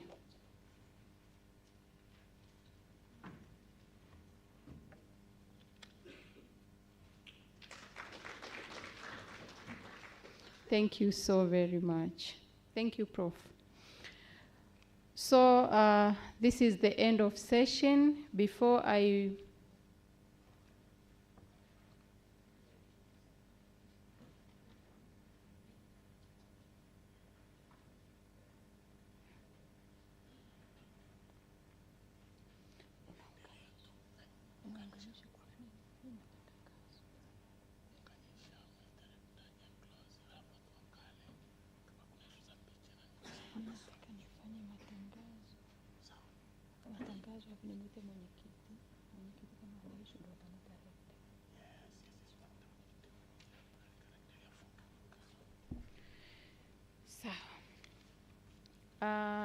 naomba nitoe matangazo machache kabla sijamkaribisha mwenyekiti wa conference ambaye atatusaidia kumkaribisha rekta kwa ajili ya kuahirisha conference yetu. Kwanza naomba niwakumbushe wenye viti na makatibu ambao mlikuwa kwenye parallel sessions, tunaomba mturudishie ripoti zetu, tunaombeni certificate zilizobaki na tunaomba comments ambazo mmezichukua kwa kila paper. Lakini pia tunawakumbusha presenters wote kutujazia evaluation form kwa siku ya pili. Na waombeni sana, hizo comment ni muhimu kwa ajili ya kuboresha conference yetu ya mwakani.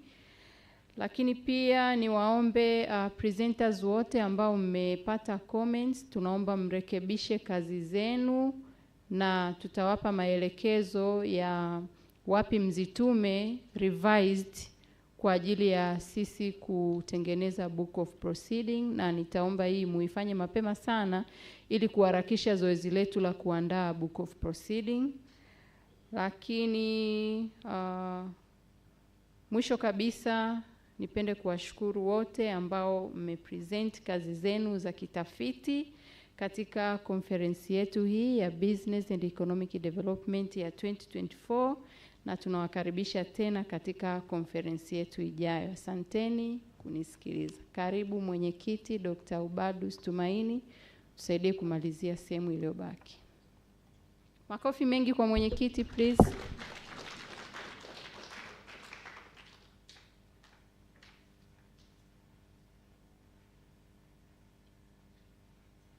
Good afternoon. So we have come to the end of this session, and we as the organizing committee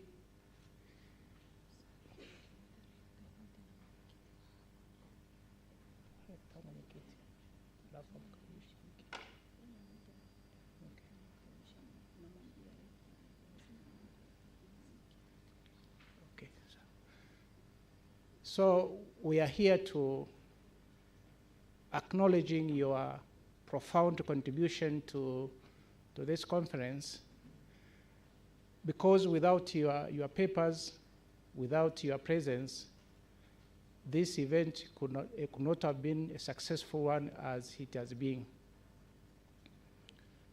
So we received quite a lot of papers, more than 200, and we tried to have a very thorough review, and we remained with 114. But still within these 114, we have still 3 more projects on the papers. The first one is to prepare a policy brief, a book of policy brief. The second one is to have a book of proceedings. But the third project, we are also in the process of preparing an edited book. And we think out of this 114, we could have between 15 and 20 best papers to be in that book. So we'd like to kindly ask everyone who has presented here to take the comment very seriously, address them, and possibly return the document to us within a week so that we can move forward. We understand that we are not perfect in organizing the conference. So on behalf of the committee, we apologize where we didn't perform to expectations. And we hope that you have taken our apology. To the CB management, the governing board and rector would like to extend our appreciation. We had a full support from the management, and that we would like to appreciate that. Tunashukuru sana. So as the secretary, Dr. Josephine, has said, we would like to receive your comments in order to improve our future forums and conference to make it more international and more touchy. So with these few remarks, I would like to invite Rector and the Deputy Chairperson of the Governing Board to come here, give us a few remarks, and conclude this event. Karibu sir.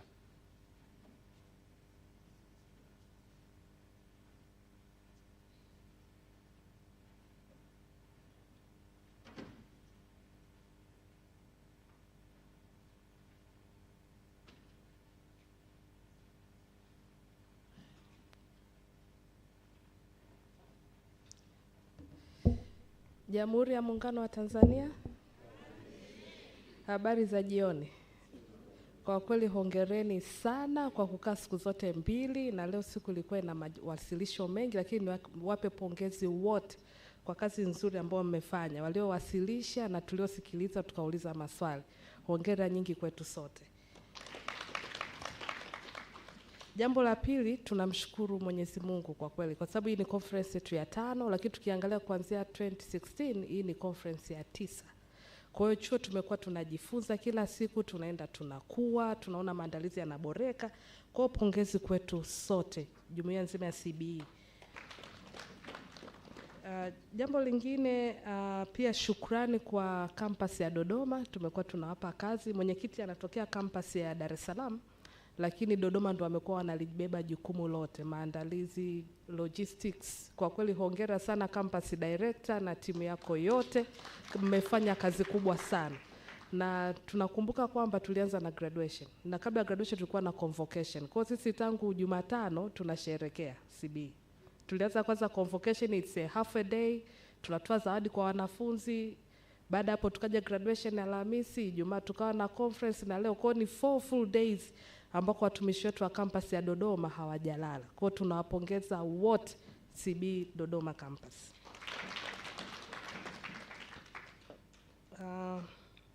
Pia ningependa kuipongeza kamati ya maandalizi ambayo najua ilikuwa inajumuisha watumishi wetu kutoka campus zetu zote pamoja na Dodoma campus, na mwenyekiti ni director wa research ametokea Dar es Salaam. Kwa pongezi nyingi kwenu, najua mlikuwa mnafanya sana vikao online lakini mmeweza kufanikisha. Lakini pia kwa keynote presenters wetu, kwa kweli you have added value to what we are doing. Kwa kipekee napenda kumshukuru Kanali Joseph Simbakalia, mwenyekiti wa bodi ranch ya taifa. Napenda shukrani zimfikie pia Professor Vasleus ambaye alipresent online kutoka Bahrain. Napenda kumpongeza pia Mr. Oscar Kisanga ambaye nadhani ametoka, pamoja na Mr. Derek Murusuri, pamoja na Mr. Safari Fungo.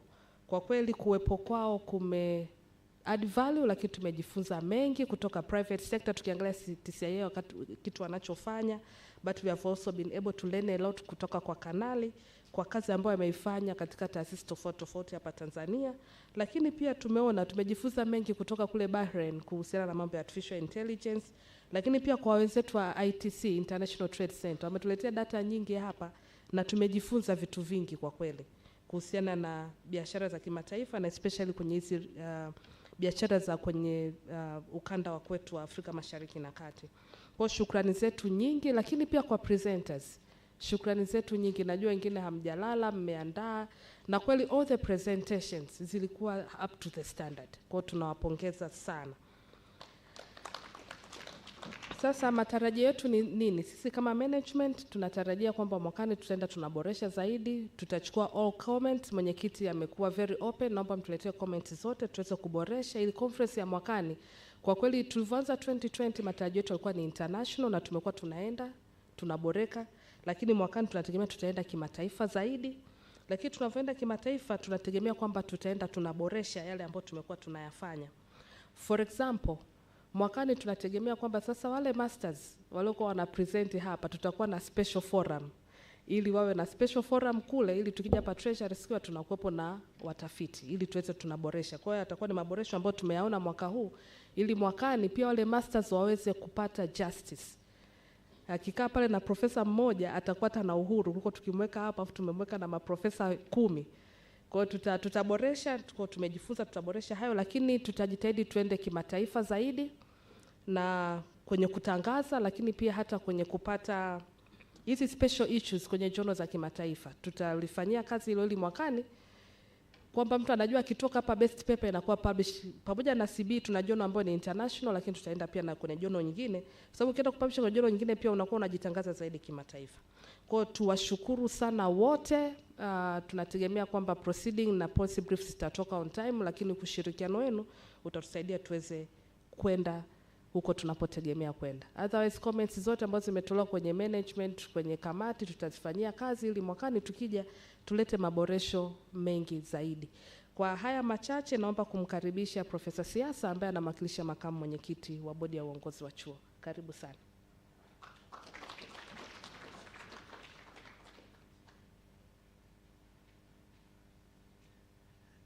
Habari za mchana.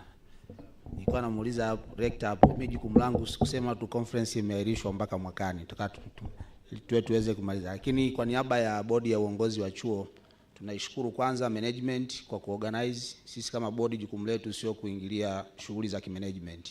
Kwa kama wasinge organize conference ya namna hii sisi tusingekuepo hapa leo. Kwa hiyo tunashukuru management kwa kuja na conference za namna hii ambazo zinatusaidia kama chuo chetu kuhakikisha kwamba yale ambayo tunajifunza basi tunayashare, au zile tafiti ambazo tunazifanya basi tunashare na wenzetu.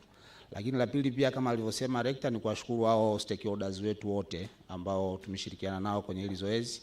na tuahidi tu kama bodi pia tumejifunza vitu vingi kutokana na hii conference, na kwa bahati nzuri makamu mwenyekiti jana wakati anaondoka alinipa maelekezo kwamba mimi niwepo mpaka mwisho ili tuchukue some of the bits ambazo tutaenda na sisi katika level yetu kama ya oversight. Tutaomba tupate hii report ya conference, na yale ambayo yanahitaji usimamizi zaidi basi tutayafanyia kazi. Kwa bila kupoteza muda tunawashukuru sana, na next time tukiwaita basi tunaomba tena mje, sana sana wale key stakeholders wetu wa nje. Na kwa wale wanafunzi wengine wamekuja wanatetemeka na wote walianzia hivyo hivyo, kwa hiyo tupeane moyo, tuchukue comments positively tukazifanyie kazi na supervisors wetu. Ukipata comments hapo ukaifanyia kazi na supervisors wako, ndani ya muda mfupi unaongeza pia chance ya kumaliza shule yako kwa mapema zaidi. Kwa hiyo next time wale ambao hata wameshindwa kupresent, next time pia tuwatie moyo waje na wafanye hizo presentation kama ambavyo rector ameelekeza. Baada ya kusema hayo, kwa mimi nimepewa jukumu moja tu la kuahirisha conference hii. So kwa niaba ya wenzetu ambao wapo katika bodi ambao wameshindwa kuwepo leo hii, na kwa niaba ya management ya CBE, na pia kwa niaba ya kamati ya maandalizi ambayo inaongozwa na Dr. pale, basi tunapenda kutamka rasmi kwamba conference yetu hii ya 5 imeahirishwa rasmi mpaka mwakani tutakapoendelea kwenye conference ya 6. Asanteni sana na nashukuru sana.